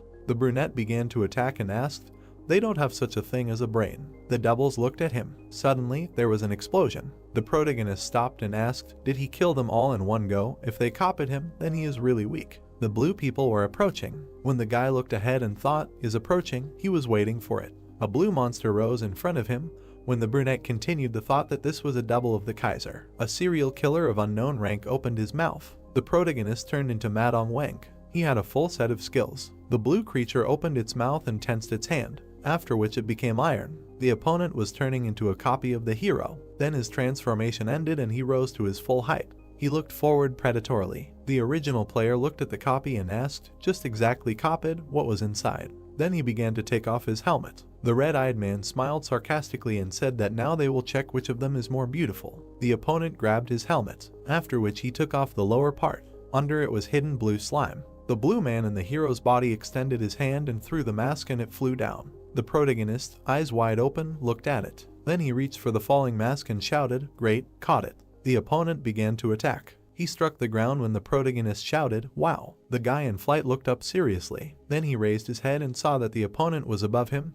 When he said what for, suddenly he jumped and asked why he was so fast. The monster landed on the ground and abruptly extended his claw. The brunette flew away in fear. His eyes were burning when he said, "What an attack, so much strength, just amazing physical shape." So this is how he looks in the eyes of the opponent. Then he concentrated his strength in his hand and said that he would like to fight himself once. A large snake appeared above his head when he said that today he is not here for this. After which he saddled the beast, rushed forward, saying that he had received the item he needed. The guy frowned, smiled maliciously and, holding the mask in his hand, said that with this item, the preparation for Madong Wang's debut was perfect. He looked at his copy and told him to wait for him, and he would return. The opponent's face was evil. The protagonist narrated that he had 2 reasons for coming to Dorian Gray's forest that day. First, in order to obtain the necessary inventory for his debut as a professional, the Rogue's Mask. With the help of an item that is made from the skin of the monarch's double face, you can get rid of monsters using a method that not everyone will know about even after 15 years. He said that the second reason was the creation of this monster. It is quite difficult to detect the doppelganger monarch as the hidden boss of the Forest of Dogs. If there is a suspicion that Deadwater and Madong Wang are the same player, killing this monster with Deadwater will remove all suspicions. Deadwater is his game feature and the monster is a world star. Then he frowned and said that he would like to see them fight. Anyway, it will be an interesting fight. This scenario he came up with about half a year ago. And now the present. Smoke was floating in the forest. The protagonist looked ahead and said that he never thought that he would come for Yu. He did not expect it at all. He looked to the side and asked how the Iron Man was doing. The monster stood with his head down. The guy looked at the virtual settings and said that he only turns on voice change when he plays with Madong Wang. Great. Then the protagonist proudly raised his head and said that now it's his turn, he came to kill him. The opponent opened his mouth and said that they met again, since he lost yesterday. He plans to win today. The brunette frowned and replied that he was very strong, so he, of course, was not 100% sure of victory, but he wanted to try, to which he heard from the opponent in response that he was also strong. He admitted it. The protagonist thanked him and said that he respected him, to which he responded, mutually, and the guy continued to thank him for appreciating him. Although everyone called him a pervert, he replied that geniuses think alike. People looked at the monitor in surprise. The brunette brought the screen closer to his face. The girl also watched the computer screen. The guys were perplexed. The man sneezed and said that he would die here.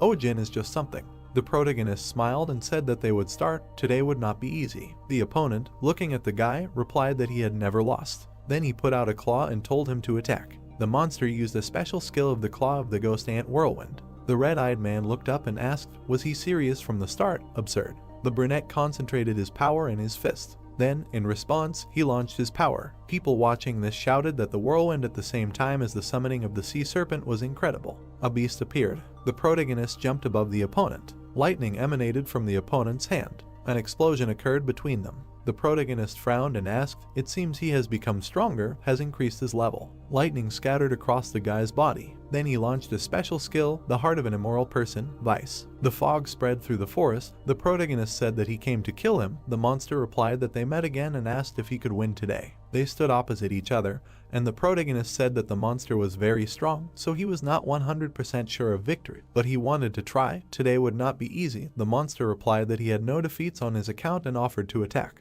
Iijin jumped on him from above. The entire space was engulfed in fire. It was blazing brightly. The opponents flew in different directions. The monster began to attack. He struck one after another, but the protagonist dodged them all. Then he grinned and asked if his claws were heavy and if his hands hurt from frequent use. The monster began to form a whirlwind in his hand and replied that when calling a whirlwind, his hands go numb for 0.02 of a second, and now he was going to strike with his right hand. The brunette looked at him and decided that now was the time to use the earthquake skill. The ground under his feet began to break into pieces. The opponent's hands rose into the air, stones flew in different directions. People looked at this in surprise, arguing that 40 minutes had already passed, and they were still continuing. Besides, no one had struck a strong blow. The guys, looking at the monitor, said that the battlefield had turned to ashes. It was not even clear what happened before the regeneration. Iijin put his hand in front of him, heading towards the monster. Then he clenched his fingers. The monster didn't understand what happened, but blood splashes appeared. The special skill of the King of Darkness is blood predators. The whole battlefield was covered in blood, and the brunette asked how it felt. Did it feel like his blood was being sucked out? He grinned and said that even if his blood was poison, he still had this skill. He took out his weapon and suggested that they wrap it up. The monster perked up. Then he hit the ground with his hand. Sparks rained down from there, and the opponents found themselves on small islands flying in the air. The protagonist asked if he was running away. He raised his leg up to strike. The monster looked at him in surprise. The protagonist grinned and said that he had just made a massive attack and he did not have the strength to jump. He would just fall into his own magma and melt. The monster looked at him silently. Then he bent down, preparing to jump. He glared at the protagonist and said that he would definitely come back. Iijin stared at him in amazement. The guys silently looked at the monitor. Everyone else also stared at their screens. When the shock wore off, they were surprised by the monster's real voice. Because it was so low, he always turned on the voice changer, hiding such a powerful voice. There was still fire around the main character, and he did not understand what he was doing, what kind of line it was, and what he could say. Then he straightened up and said that he dies so beautifully. He wondered when he plays this character. He is so cool. In any case, he will need to go back and get rid of him again. And so the broadcast ended. As expected, the aftermath was incredible. The second battle between Deadwater and Madamada, the victory of Deadwater. Ashes of the body through the air. The brunette grinned and said, in the end with this fight, 1 victory and 1 defeat against Madamada. Dahyu spread her hands and tears rolled from her eyes. She screamed that this is not right. She stared at the monitor and said that Deadwater was a pervert and a piece of trash. She would never forgive him for killing Madamada. There was a monster on the screen and her brother asked her to calm down, to which she hysterically replied that she couldn't calm down. She blew her nose loudly into the napkin that Chang gave her. Then she wiped her entire face. She raised her head and said that this was not right. Chang asked her again in surprise. The girl clenched her fist and shouted that from now on, her guild would become Madamada's fan club. The guy opened his mouth in surprise and thought for a second that most of her guild was girls, and the guys would just listen to Dahyu. He was horrified to think that there would be no complications, but he still wondered why the fuck it was needed. but he could simply be kicked out for resisting, so he would have no choice but to quietly argue. He asked his sister what she planned to do next. The girl clenched her fist and said it was obvious. She gritted her teeth and said she would kill Deadwater and avenge this defeat. She frowned and said that for Madonwan's sake she would kill Deadwater and he could be considered a corpse. Iajin smiled widely and said that he had hit the jackpot. Money from sponsors was coming in from both sides in the midst of a stock rally. He scrolled through the comments enthusiastically. Then he looked at the TV and said that a video of the raid on the King of Darkness had been uploaded. They needed to add fuel to the fire. Then he grinned evilly and said that views were increasing at a tremendous rate, subscriptions were also growing incredibly, and soon Deadwater's channel would have over 1 million subscribers. Many were impressed by the monster's last words, especially the female fans were jubilant. They fell in love with him because of his voice, and many began to hate Deadwater and brand him a scoundrel. The girls already thought he was a pervert, and now they disliked him even more, although the guys sent him thoughts of support. He stared at the monitor. Then he shook his head and said that in any case, he plays for 2. Then he turned around and looked at his phone, which he turned off because it overheated due to a large number of friend requests. The protagonist poked his finger at the screen, and the phone began to explode from a large number of notifications. The guy jumped aside, asking how many had already arrived. He picked up the phone and thought that he was trying to accept all friend requests, but soon they would increase the limit to 5,000, then he would either only accept subscriptions or create another account. He carefully looked through all the messages, but one managed to rivet his attention. He saw a message from a former classmate from middle school, and then another. He did not understand what was happening. Then he saw an invitation to a class reunion. He stared at the phone and said that he was an outcast. Why is everyone pretending to be his friends now? He looked thoughtfully at the phone screen and read that everyone wanted to see him at the class reunion. The girl was holding a paper in her hands. She loudly asked if anyone wanted to pass the printout to Iajin. She was too lazy to study and she dug it. Another girl looked at her and asked what it was, to which she angrily replied that it was a statement about the absence of a family, to which the girl replied that it was her responsibility because she was the class monitor. The girls began to argue. The class monitor said that she did not want to do this because he stunk. Another girl asked why she had agreed to become a class monitor at all, to which she replied that she wanted to enter a vocational school with a good character reference. The class monitor opened her mouth and shouted that they should decide on a place. The class monitor said that she would seat the class monitor next to someone who did not have a deskmate. Another girl extended her hand and said that she would pass it on. The class monitor asked again. The girl with glasses turned to her and said that she still needed to sign her name, like Rebecca from a single-parent family, and she would hand in his application at the same time. The class monitor handed her a piece of paper. The boy was lying on his desk. When his name was called, he raised his head from his desk. The girl handed him the piece of paper. Iajin suddenly jumped up with a scream. He looked around and realized that he was sitting in a car. Then she realized that he had fallen asleep and he was very tired. He wiped the drool from his face and sighed heavily. The protagonist held the phone to his ear and listened to congratulations on 1 million subscribers from the YouTube content manager. He said that at the end of the year they were holding an event in the hotel party room and they would be glad if he came. They sent an invitation to his email. The guy said that they only invite exclusive or regular streamers, to which the manager replied that he was an exception and that he would do them a great honor if he came. Only their league is a channel through which you can follow the battles while sitting in front of the monitor. One of the hosts announced that in the category of game streaming, the New Star Award was given to Iajin. He was selected among 50 nominees. He used to dream of attention from others, but you can't escape from the past outcast, and now he can't hold himself confidently while being the center of attention. He just mumbled something, ran away from the party and fell asleep while resting in the car. After he received an invitation to a class reunion, he began to dream about the past again, and it was a bad feeling. The protagonist looked to the side and said that now he understands why in comics and anime, successful heroes come to class reunions to take revenge. Outcast writers who were beaten as children, as adults, take it out in tests and scripts. He considered staring at the ceiling of the car. He remembered that the girl with glasses was called Yun Sol. Then the guy leaned back in his chair, put his hands behind his head and said that he was wondering if she would come to the meeting. He had something to say. There was an explosion. Ash from the explosion fell to the ground. Someone commented that he was hunting monsters of level 99 on the Ankylogius difficulty for the first time. The guy stepped aside. He stood looking at the camera, and the men began to comment on him single-handedly catching a monster of level B difficulty. The men looked at the TV, wondering what kind of inventory he had and how strong he was. The guy opened his mouth and asked if they were bored with these game broadcasts yet. Kwon Hyuk-woong scratched his ear and said that as soon as he went into arrhythmia, he immediately stopped playing. The juniors in rank cannot decide. Even in BEQ they turn on the capsule and play, so pathetic. Then he opened his mouth and shouted that since they had become adults, they had to work and save money. How long would they stick to these toys? When they got a job they would understand him. The hero's characteristics were growing, and their personal ones were falling. It would be better if they pumped up their money in the account like their little people. The sound of a doorbell was heard. The protagonist came in the door and asked if the class reunion of Jiangxinryang Middle School was taking place there. Everyone stared at him in surprise. Two of them started shouting in unison that he had become so popular and they didn't think he would come. Hyuk-woon looked at him askance and thought that it was the outcast Eejin, and he didn't understand what had happened to everyone because he wasn't playing or watching TV. Someone started shouting that they were glad to see him and called him closer. Everyone was sitting in a cafe, and someone said that he watches all the streams and is a real fan.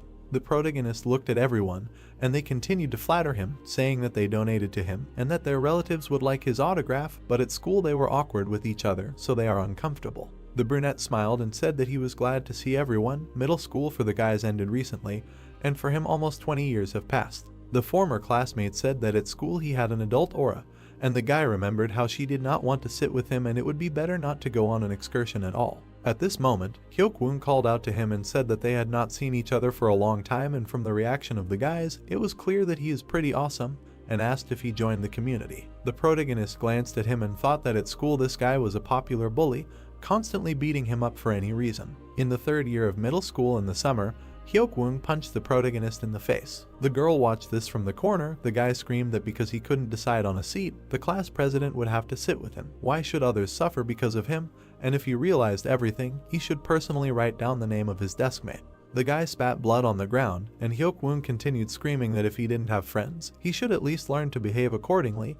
He should pass him the game to that level. He would check after school. Then he looked at him and said that he was a freak. He didn't study, he didn't play sports. Why go to school at all? He was sick of such people. The protagonist looked at him with an exhausted look. Hyuk-woon grinned and asked what he was doing, studying or working. When he heard the word games in response, he asked again, and the brunette answered that he played games, wrote reviews on social networks, something like that.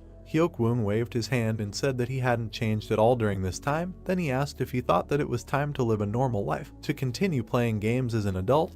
This is a problem. It would be better for him to get a part-time job and get paid by the hour. The protagonist just silently listened to him say that he was not rich and had not saved up money for old age. Hyuk-woon bowed his head and said that he didn't say that very well.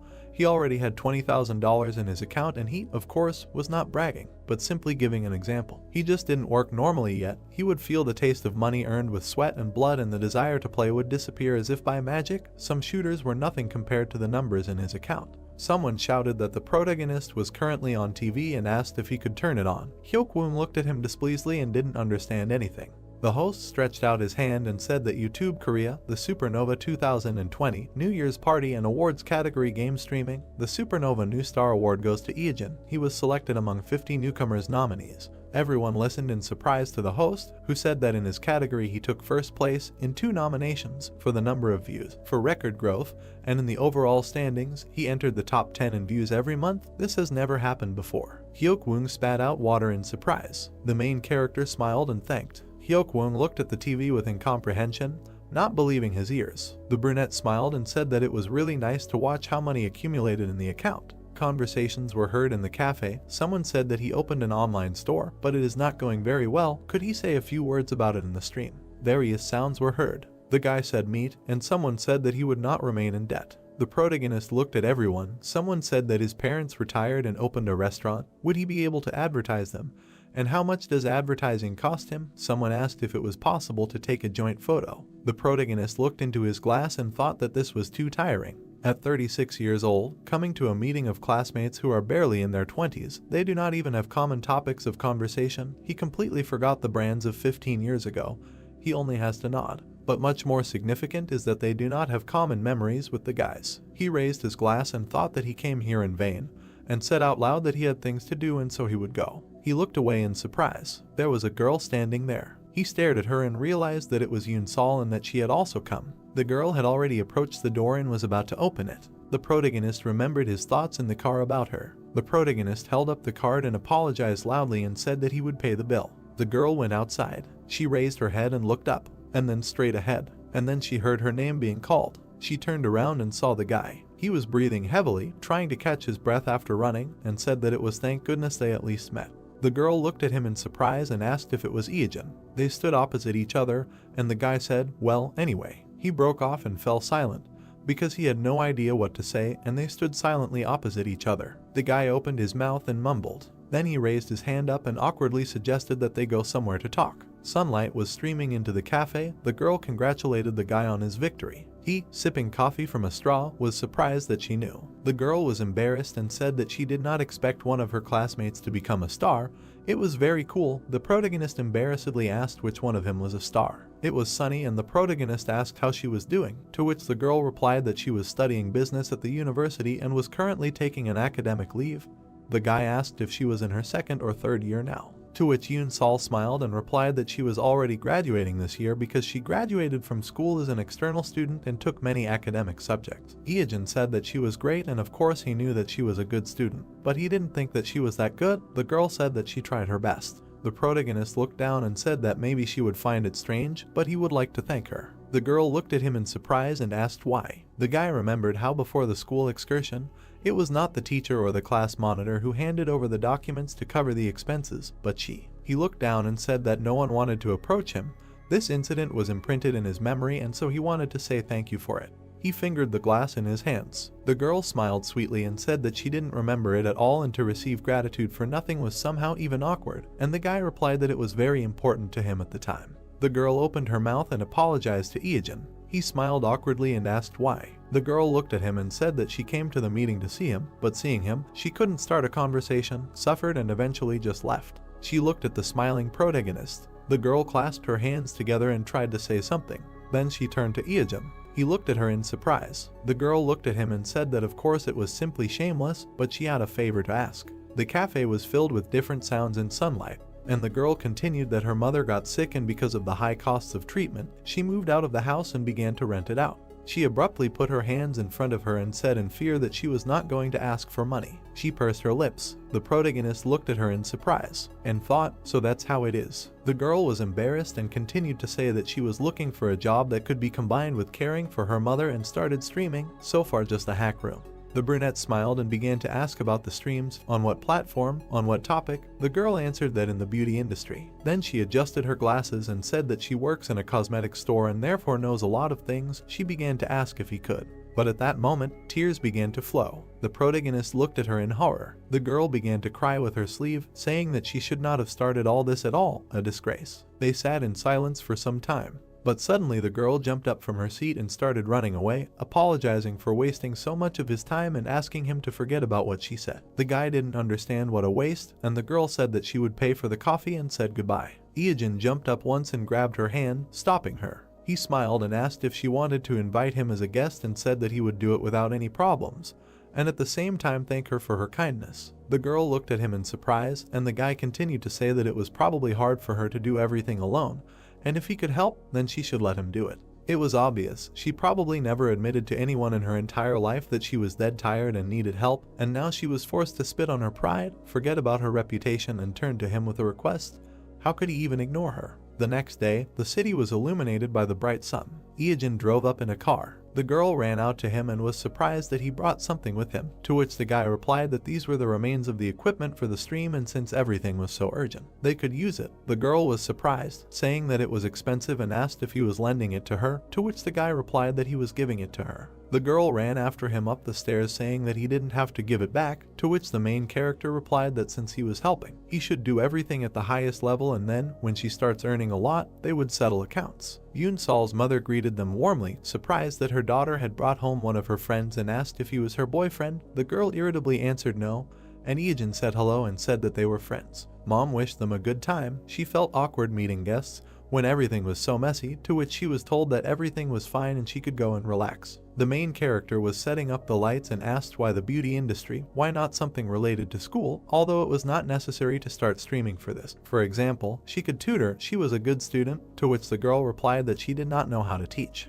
The girl smiled and said that understanding the leak and explaining to others were different things, and she would not be able to devote much time to her mother for such a job. Well, yes, even if a lecturer from a Seoul university were to give a lecture, he would not understand anything due to his stupidity, the guy thought, and finished setting up the equipment. He turned to Yoon Sol and said that this was something that could be tried. The girl replied that it was cool. She looked around and said that it looked like a streaming studio, to which the guy said that she only used a fluorescent lamp and a phone. Newbies don't think about it at all, and in fact, hack rooms are not gaining popularity precisely because of the lack of equipment. The girl, looking at the equipment, asked if this was true, to which the brunette replied that even one lamp can change the atmosphere of the broadcast and the appearance of the streamer. The protagonist looked at the girl and asked how she streamed alone. The girl replied that she just took a tester, applied it to her hand and talked about the properties. The guy asked what the reaction was from the viewers. Yoon Sol was embarrassed and replied that no one even came to her. Now about 15 people are watching. The protagonist glanced around the room and thought that there was a lot of work to do. But still, how amazing that those 15 years he spent playing the game can help others. He looked up and thought that for the first time he became a support for someone. They turned on the lights and the guy shouted that everything was ready and the guest announcement was made in advance. He showed a heart to the camera and said, "Streamer Deputy Headman feet dead water, the broadcast goes out." At the same time, clouds were swirling over the brave man's tower. Explosions were happening. Drake was shooting back at the monsters. The monster fell. A notification came about the victory over the guardian monster Gatomir on the 46th floor of Torment. The guy stood on top of him and said that as he thought, after the 30th floor it becomes more and more difficult. He wiped his sweat and sighed heavily. He grinned and said that Eugene seemed to have reached the 47th floor. This time he would definitely set a new record. Then he was surprised that he had received a notification. He read it with a thoughtful look, "Eliminate dead water." He silently stared at the screen, and then he opened his mouth and asked again. He was wondering what he was doing there. The lamps were brightly lit. Yoon Sol said that sunscreen was next. Many people don't know that sunscreen doesn't work for the first 30 minutes after applying it, so you shouldn't go outside right away. Eugene sat with his eyes closed. He raised his head up, and the girl said that you need to avoid the skin around your eyes and carefully apply the cream to your cheekbones and protruding areas of your nose. And this isn't an advertisement, and all the products are specially selected for the male audience. These are the most popular products in the last few years, and at a very reasonable price. The protagonist opened his eyes, looked at the camera and thought how he got to this point. This is not at all what he imagined. She was brushing his collarbones. The guy looked at her embarrassedly and asked, "Isn't it too much to compete with your collarbones? It looks quite sensational." The girl calmly replied that this is part of the stage makeup. You need to use dark shadows for contouring first. The guy thought that it's unlikely that these perverts are interested in looking at his torso. He remembered how the girl, looking at the laptop, said that the competition of the collarbones will definitely happen. Today's topic is men's cosmetics.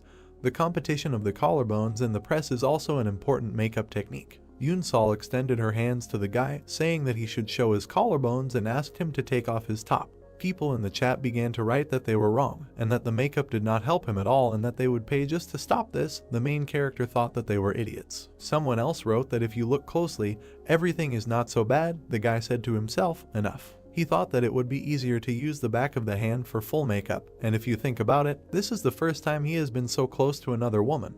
Not counting Dahyu. The girl brought the brush to her face and said that it can also be used on the neck and ears, but it is important to remember that sunscreen only works for the first 2 hours and you need to remember to reapply it.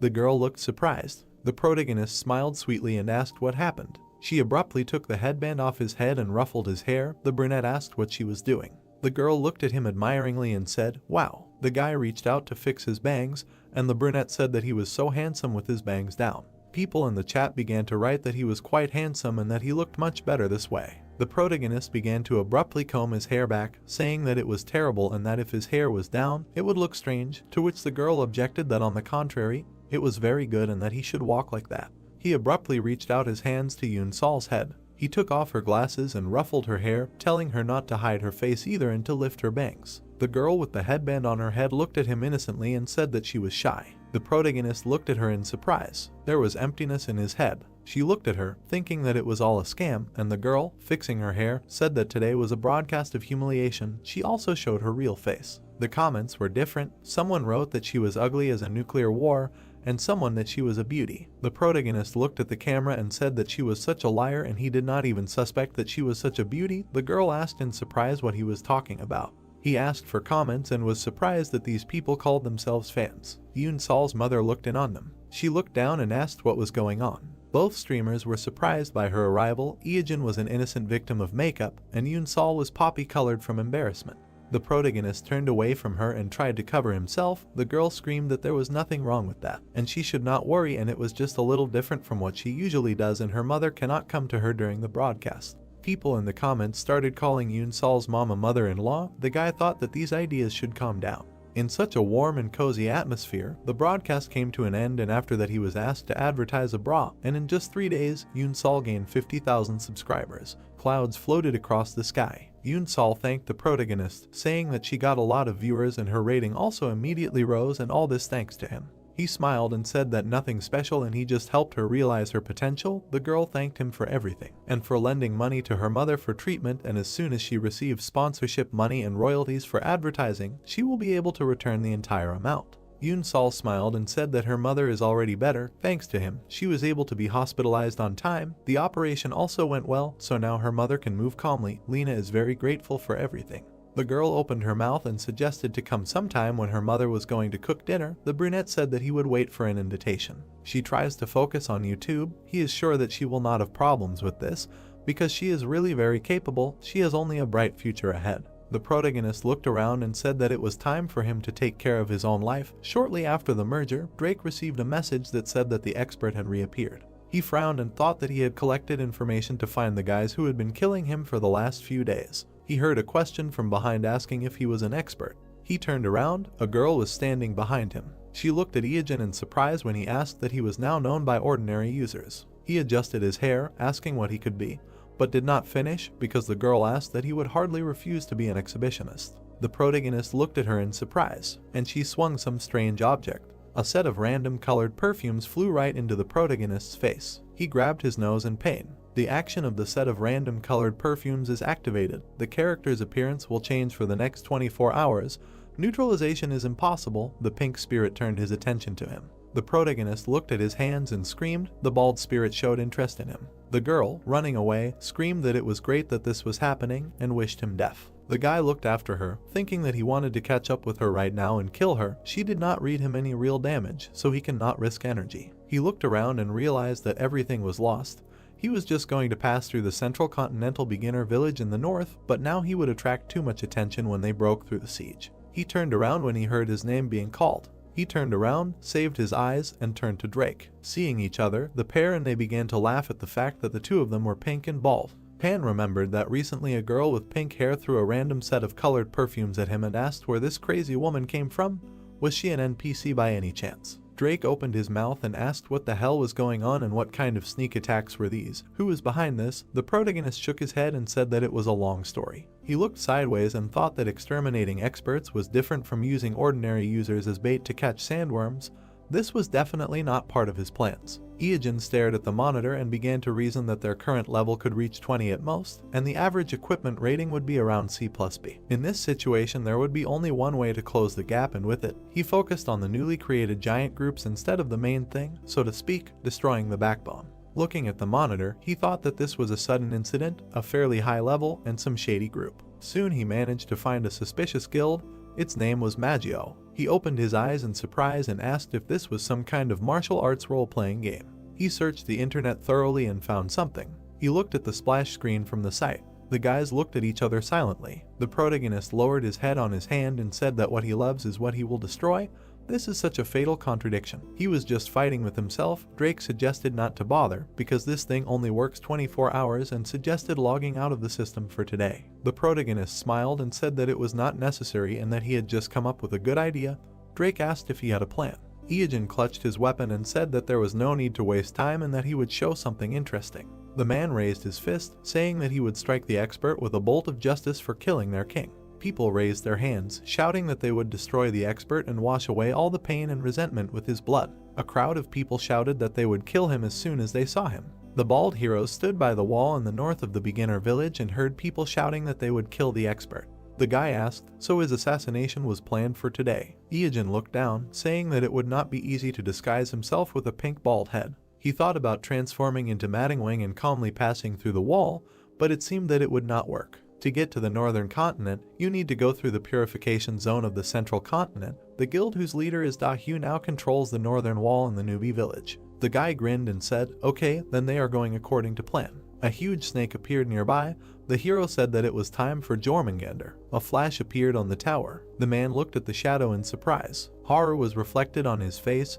He exclaimed what it was. A black shadow soared between the people, striking them. Blood splashed. The guy fell to the ground. A scream was heard that it was an expert. The guy in the cloak was holding a knife. People were shouting that the expert had returned. It can't be two at once. The hero's eyes were glowing red. The players stood in front of him, shouting how he thought they would kill him. They ran, swinging their weapons, and shouted death wishes. A bright beam of attack pierced the air. It crossed the face in half. Iajin moved, leaving bright rays of attacks. The man looked forward in fear, saying that he had passed through the village system security. He was crazy. The girl looked forward in surprise, saying that she would not buy this potion. They did not think of putting the goods up for auction. They could not even repair it. The man asked, "What do you mean? It does not matter if every player treats them like a monster." Iajin held a knife with a smile. The girl looked back tensely. She raised her hand up, shouting that she would give her life for the guild. A bright flash appeared above the houses. The girl with blue hair stood in front of him, saying that his death was only a matter of time. Soon, if they united with the reserve, more than 2,000 players would gather here. She smirked, saying that he would end. The girl looked to the side in surprise. There were red flashes above the buildings. Words were heard that this was the southwest. The 11th security zone was asking for reinforcements. The blue-haired girl opened her mouth in surprise, listening to the words that they need people. They can't cope here either. The guy with red eyes approached her. Blood splashed. Words about the first security zone were heard. Target detected. Backup requested. Second security zone. Expert here. The guy stood in a purple glow. Words were heard that the enemy appears in the 3rd and 4th guard zones. He can't figure out which one is real. The hero attacked the man in the cloak. Words were heard. 5th security zone. Iajin stabbed the man. The wounded man held an axe. Curses were heard with a swift movement. Da-hyu turned back, asking what's going on. She swung her weapon. A trembling hand reached out, and then dripped down. Looking at this, the girl said, "What the hell? Is this expert a monster? It can't be." Requests were heard to save reinforcements and destroy. Da-hyu looked forward, hearing that it seemed that sections 1 and 13 had fallen to the expert's attack. Chang held the weapon, saying that the enemy was from the 1st zone in the west and from 13 in the north. The reserve arrived too late. Most of them were killed. They suffered enormous losses. What should they do? The girl gritted her teeth and told them to gather. Could they have infiltrated somewhere else? She waved her hand and ordered the troops to be spread out in two, 500 to the west, 500 to the north. She would lead the second group. Baring her teeth, she said that he had been moving north all this time. He would continue to do so. They had seen the attack on the northern wall. She would never give up and make him pay for killing the king of Madamada. There were cracks on the ground. Drake ran forward, saying what kind of monster was there. He used all of this to fight Madamada. Thanks to this, the power of these fans was halved. It was a great relief. There were many trees in the forest. Before facing the ambush, he went to the Dorian Grey forest and caught 12 doubles. The dark creatures glowed even before they had time to see another person and change. The snake bit the double's head. The hero thought that Jormungandr had swallowed them. After the creature fell out of his mouth, one of the snake's abilities is a bite. The monster can lock the enemy in its own stomach, preventing the use of HP. The eyes of the identical guys in the cloak were glowing. The guy continued that he could release the person back when needed, and so 12 of his clones appeared, a total of 13 experts. He rushed to attack and eventually succeeded in escaping. Running next to his comrade, the guy said that Da-hyu had most likely already come to her senses and rushed in pursuit. "We need to hurry." On the run, Drake said that he would ask only once. The bald guy turned to him and heard that he knew he was heading north. Jumping forward, the guy said that this was an uncharted area where no one had ever been because of the harsh climate and high-level monsters. Not that he was against it, but he didn't want to get into a raid. He was going to get there within a month. Iajin smiled and said that this was not the final goal, but just one of the points to achieve it. Turned around and heard that this was a disaster. His eyes widened. Standing in front of him, the hero said that this would not end with just discovering an unknown continent. It would cause many catastrophic changes. He was going to turn this game upside down. With a satisfied grin, the guy continued to create a huge patch and update. First, they must target the northern continent. The bald guys stood opposite each other, and then they couldn't hold back their laughter. The heroes laughed until they cried. Drake said that he was laughing. Iajin said that the pink bald heads with serious faces were discussing issues of a universal scale. What a laugh. The guy with yellow eyes smiled and said thank you for the unexpected answer, to which he heard a question. Will he block it and ask again? About what? Will his heart burst with delight now? Iajin grinned and said that he knew it would be like this. He quickly ran forward, and his comrade asked when 24 hours would pass, and heard that first they needed to get out of the central continent. Da-hyu ran ahead of the people, thinking that they could finally start. Now it was a different race, where the prize was the northern continent. It was snowing in the mountains. They left the central continent and headed towards a harsh snowy mountain. A silhouette was visible behind the snow. The snowfall was heavy. The mountains were hidden by snow. The system reported that the hero entered the forest of misfortune.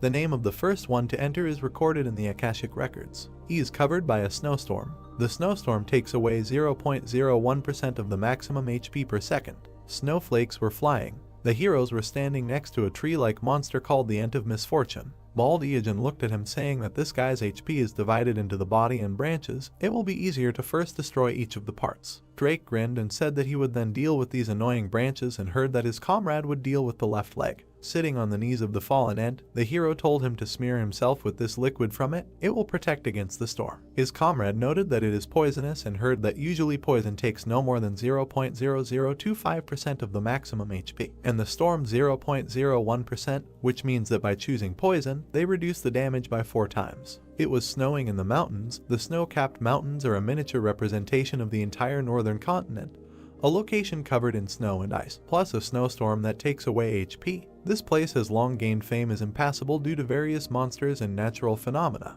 The guys ran forward. Drake asked how long the blizzard would last. Eogen replied that it was random. If you were lucky, then a minute, if not maybe a few days, to which he heard that everything was as in reality. The guy in the cloak said that it seemed that this time it would last a lot. They could not just wait until the storm ended, so he would use the Ent of Misfortune liquid. Hearing the question, why did he assume that it would not stop right now, the guy replied that he should watch the change in the nature of the storm. The comrade looked to the side and asked for a change. Eogen waved his hand and replied that they say it's random. The longer she continues with it, the easier her movements are. This is necessary to save system resources. Each time snowflakes fall, you need to count how many of them fall at the same angle and at the same speed. You can estimate that it will be about 32 pieces, which means this storm will last a long time. The guy replied that he understood. You need to watch carefully to understand. Among the snowstorm, words were heard that they had just entered, but it was already quite difficult to resist monsters, and that the tree monster they had just met, although level B+, turned out to be unexpectedly strong, and they say that it appears in the easiest places of these mountains, which means it is the weakest. Walking behind, the guy asked, "Is the level here so high?" Eogen replied that there are things even scarier. The comrade looked at him, hearing that if possible he would like to avoid meeting someone. With a slight smile, the yellow-eyed man thought that it was the first time he saw him speak like a coward, and asked out loud who made him fear meeting him. Without turning around, Eogen answered that it was someone. He did not have time to finish, because a notification appeared that they had invaded someone else's territory.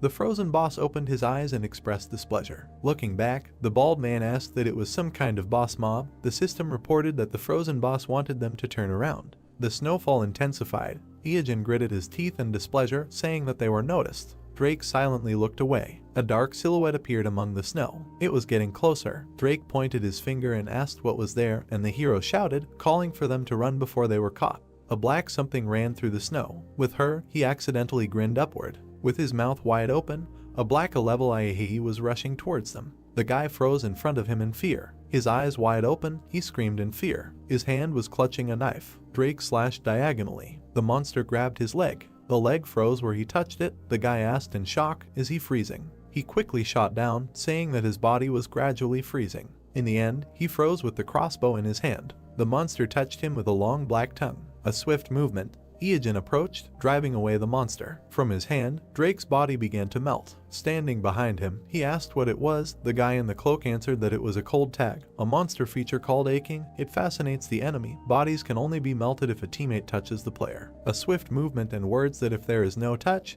then eventually he will die due to damage from the snowstorm. Eogen screamed when a monster touched him behind the shoulder. Drake shot him with a crossbow. The frozen guy looked at the flying arrows, and then he warmed up again. With a smile, turning to his comrade, he said that this is great. Shots and magic are also considered touches. In extreme cases you can spit or throw a stone. He did not even receive damage from freezing. Cool, isn't it? He understood it the first time. Snow was falling in the mountains. Words were heard that therefore he cannot come here alone. He heard the sound of this laughter again. The guys went forward. Drake said that this monster is quite persistent. It may be better to kill it here. It can be defeated even alone. If you are careful enough with the feature, the hero replied that since they were noticed, they will pursue to the end. Eogen looked ahead, saying that even if they defeat him. Instead of continuing, he touched his chin and thought, is there any other way to solve everything by simply defeating? Smiling, putting his hand on his hip, the bald man asked where the guys from Maggio had gone. His comrade thought that he was up to something again.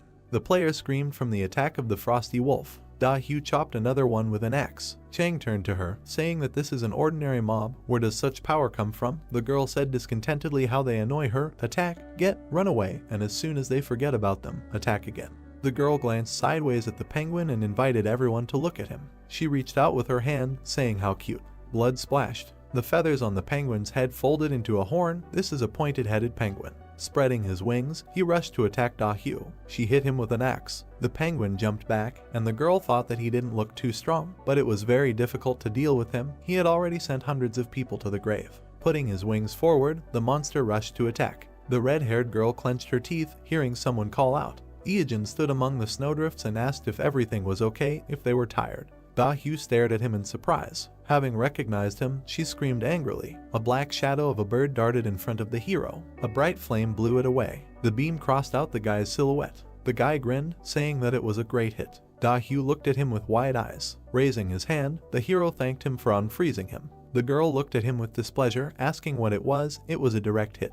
Looking ahead in surprise, the red-haired girl asked what those sounds were, giving her goosebumps. The guild members froze tensely. A smiling black monster was crawling across the snow. The players' bodies were covered in ice. The system reported that this ice could not be destroyed by normal means. The frozen guy clenched his teeth, saying that this was it. He could not move. Ice floes flew in the air, and words were heard about how cold and scary it was. Someone shouted that if you touch the ice, it will break. Let them touch each other. Da-Hyu looked ahead, shouting that judging by its appearance, its characteristics include darkness, ice, and undeath, which means that with the onset of daylight it will become 4 times weaker. If you use flame or steel, you can inflict 8 times more damage. Ahead was a black monster. The girl said with a smile that dawn was coming. You just need to hold out until sunrise. It was snowing heavily. There were frozen people lying on the snow. The guild leader thought that the pursuit squad of 500 people had lost 100 in just a few moments. She gritted her teeth and said, stagnant water, that they would still have a look. Running forward, Da-Hyu resolutely shouted that she would definitely find and kill him. They would reach the end.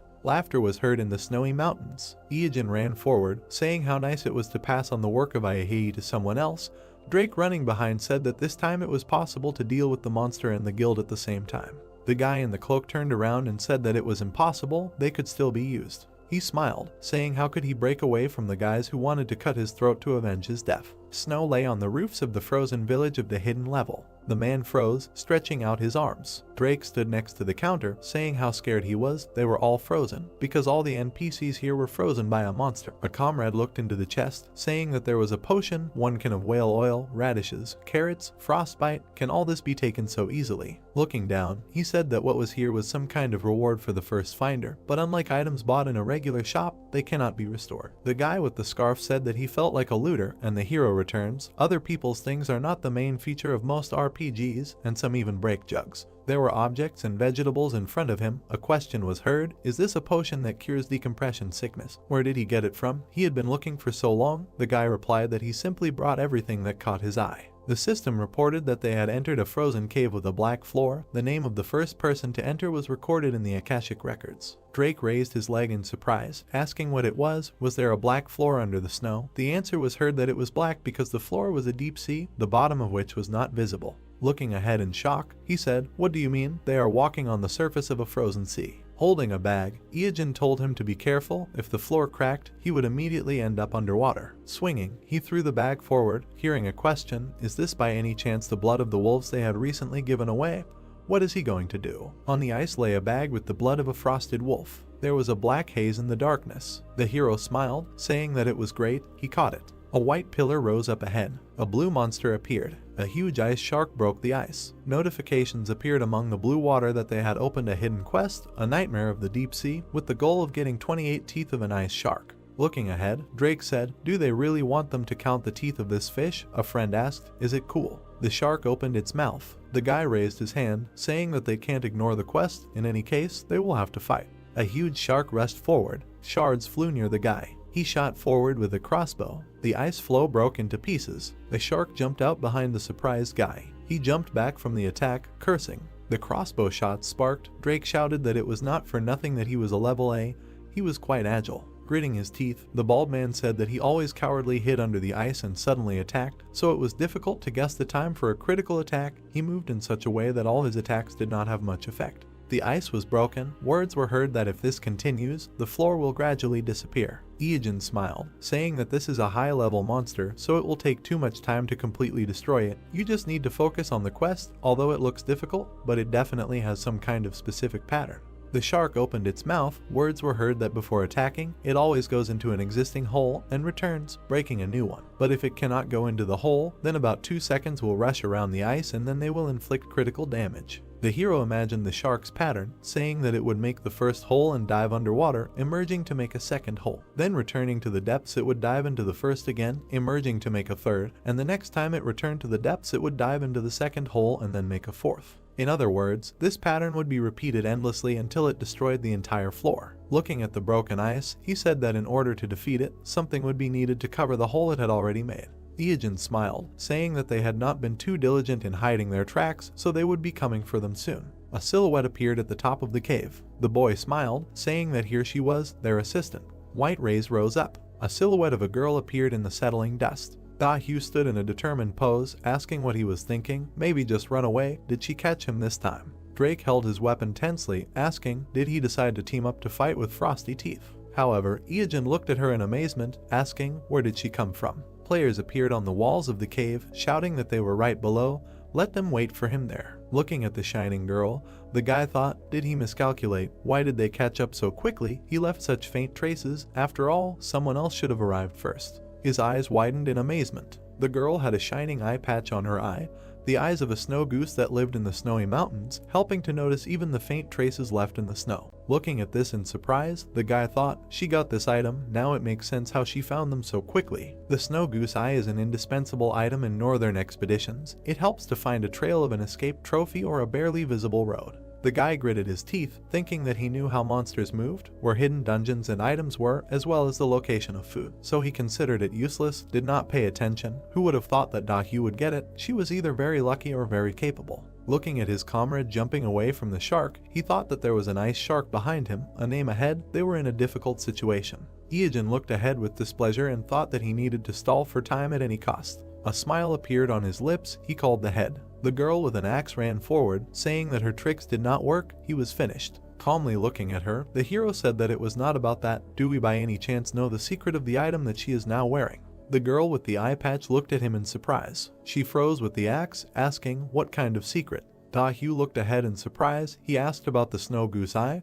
Does he mean to say that he has some kind of secret? The girl with the eye patch heard the request to listen carefully. The hero looked at her and said, the snow goose eye. Ijin finished by extending his finger, but even if you read it backwards, it will sound exactly the same. The girl was holding a spear. The player was squeezing a sword. Da-hyu took off the eye patch. Ijin looked at her in confusion, thinking, why such a reaction? In an entertainment show where he heard a similar joke, everyone laughed. Was it because the idol was joking? The enraged girl hit him with the axe, saying that he was bio-garbage, so only all sorts of garbage pours out of his mouth too. A shark jumped out of the ice behind him. The girl opened her mouth and asked what it was. The monster's eye glowed red. The shark rushed forward, attacking the players. The red-haired girl extended her hand, asking where it came from and commanded the mages to attack. A glow emanated from the extended hands. The shark snapped its mouth shut. Looking ahead in shock, Ijin thought that if it encountered too many opponents, it would simply swim deep into the sea. If unlucky, they might miss it altogether. He rushed straight to the shark.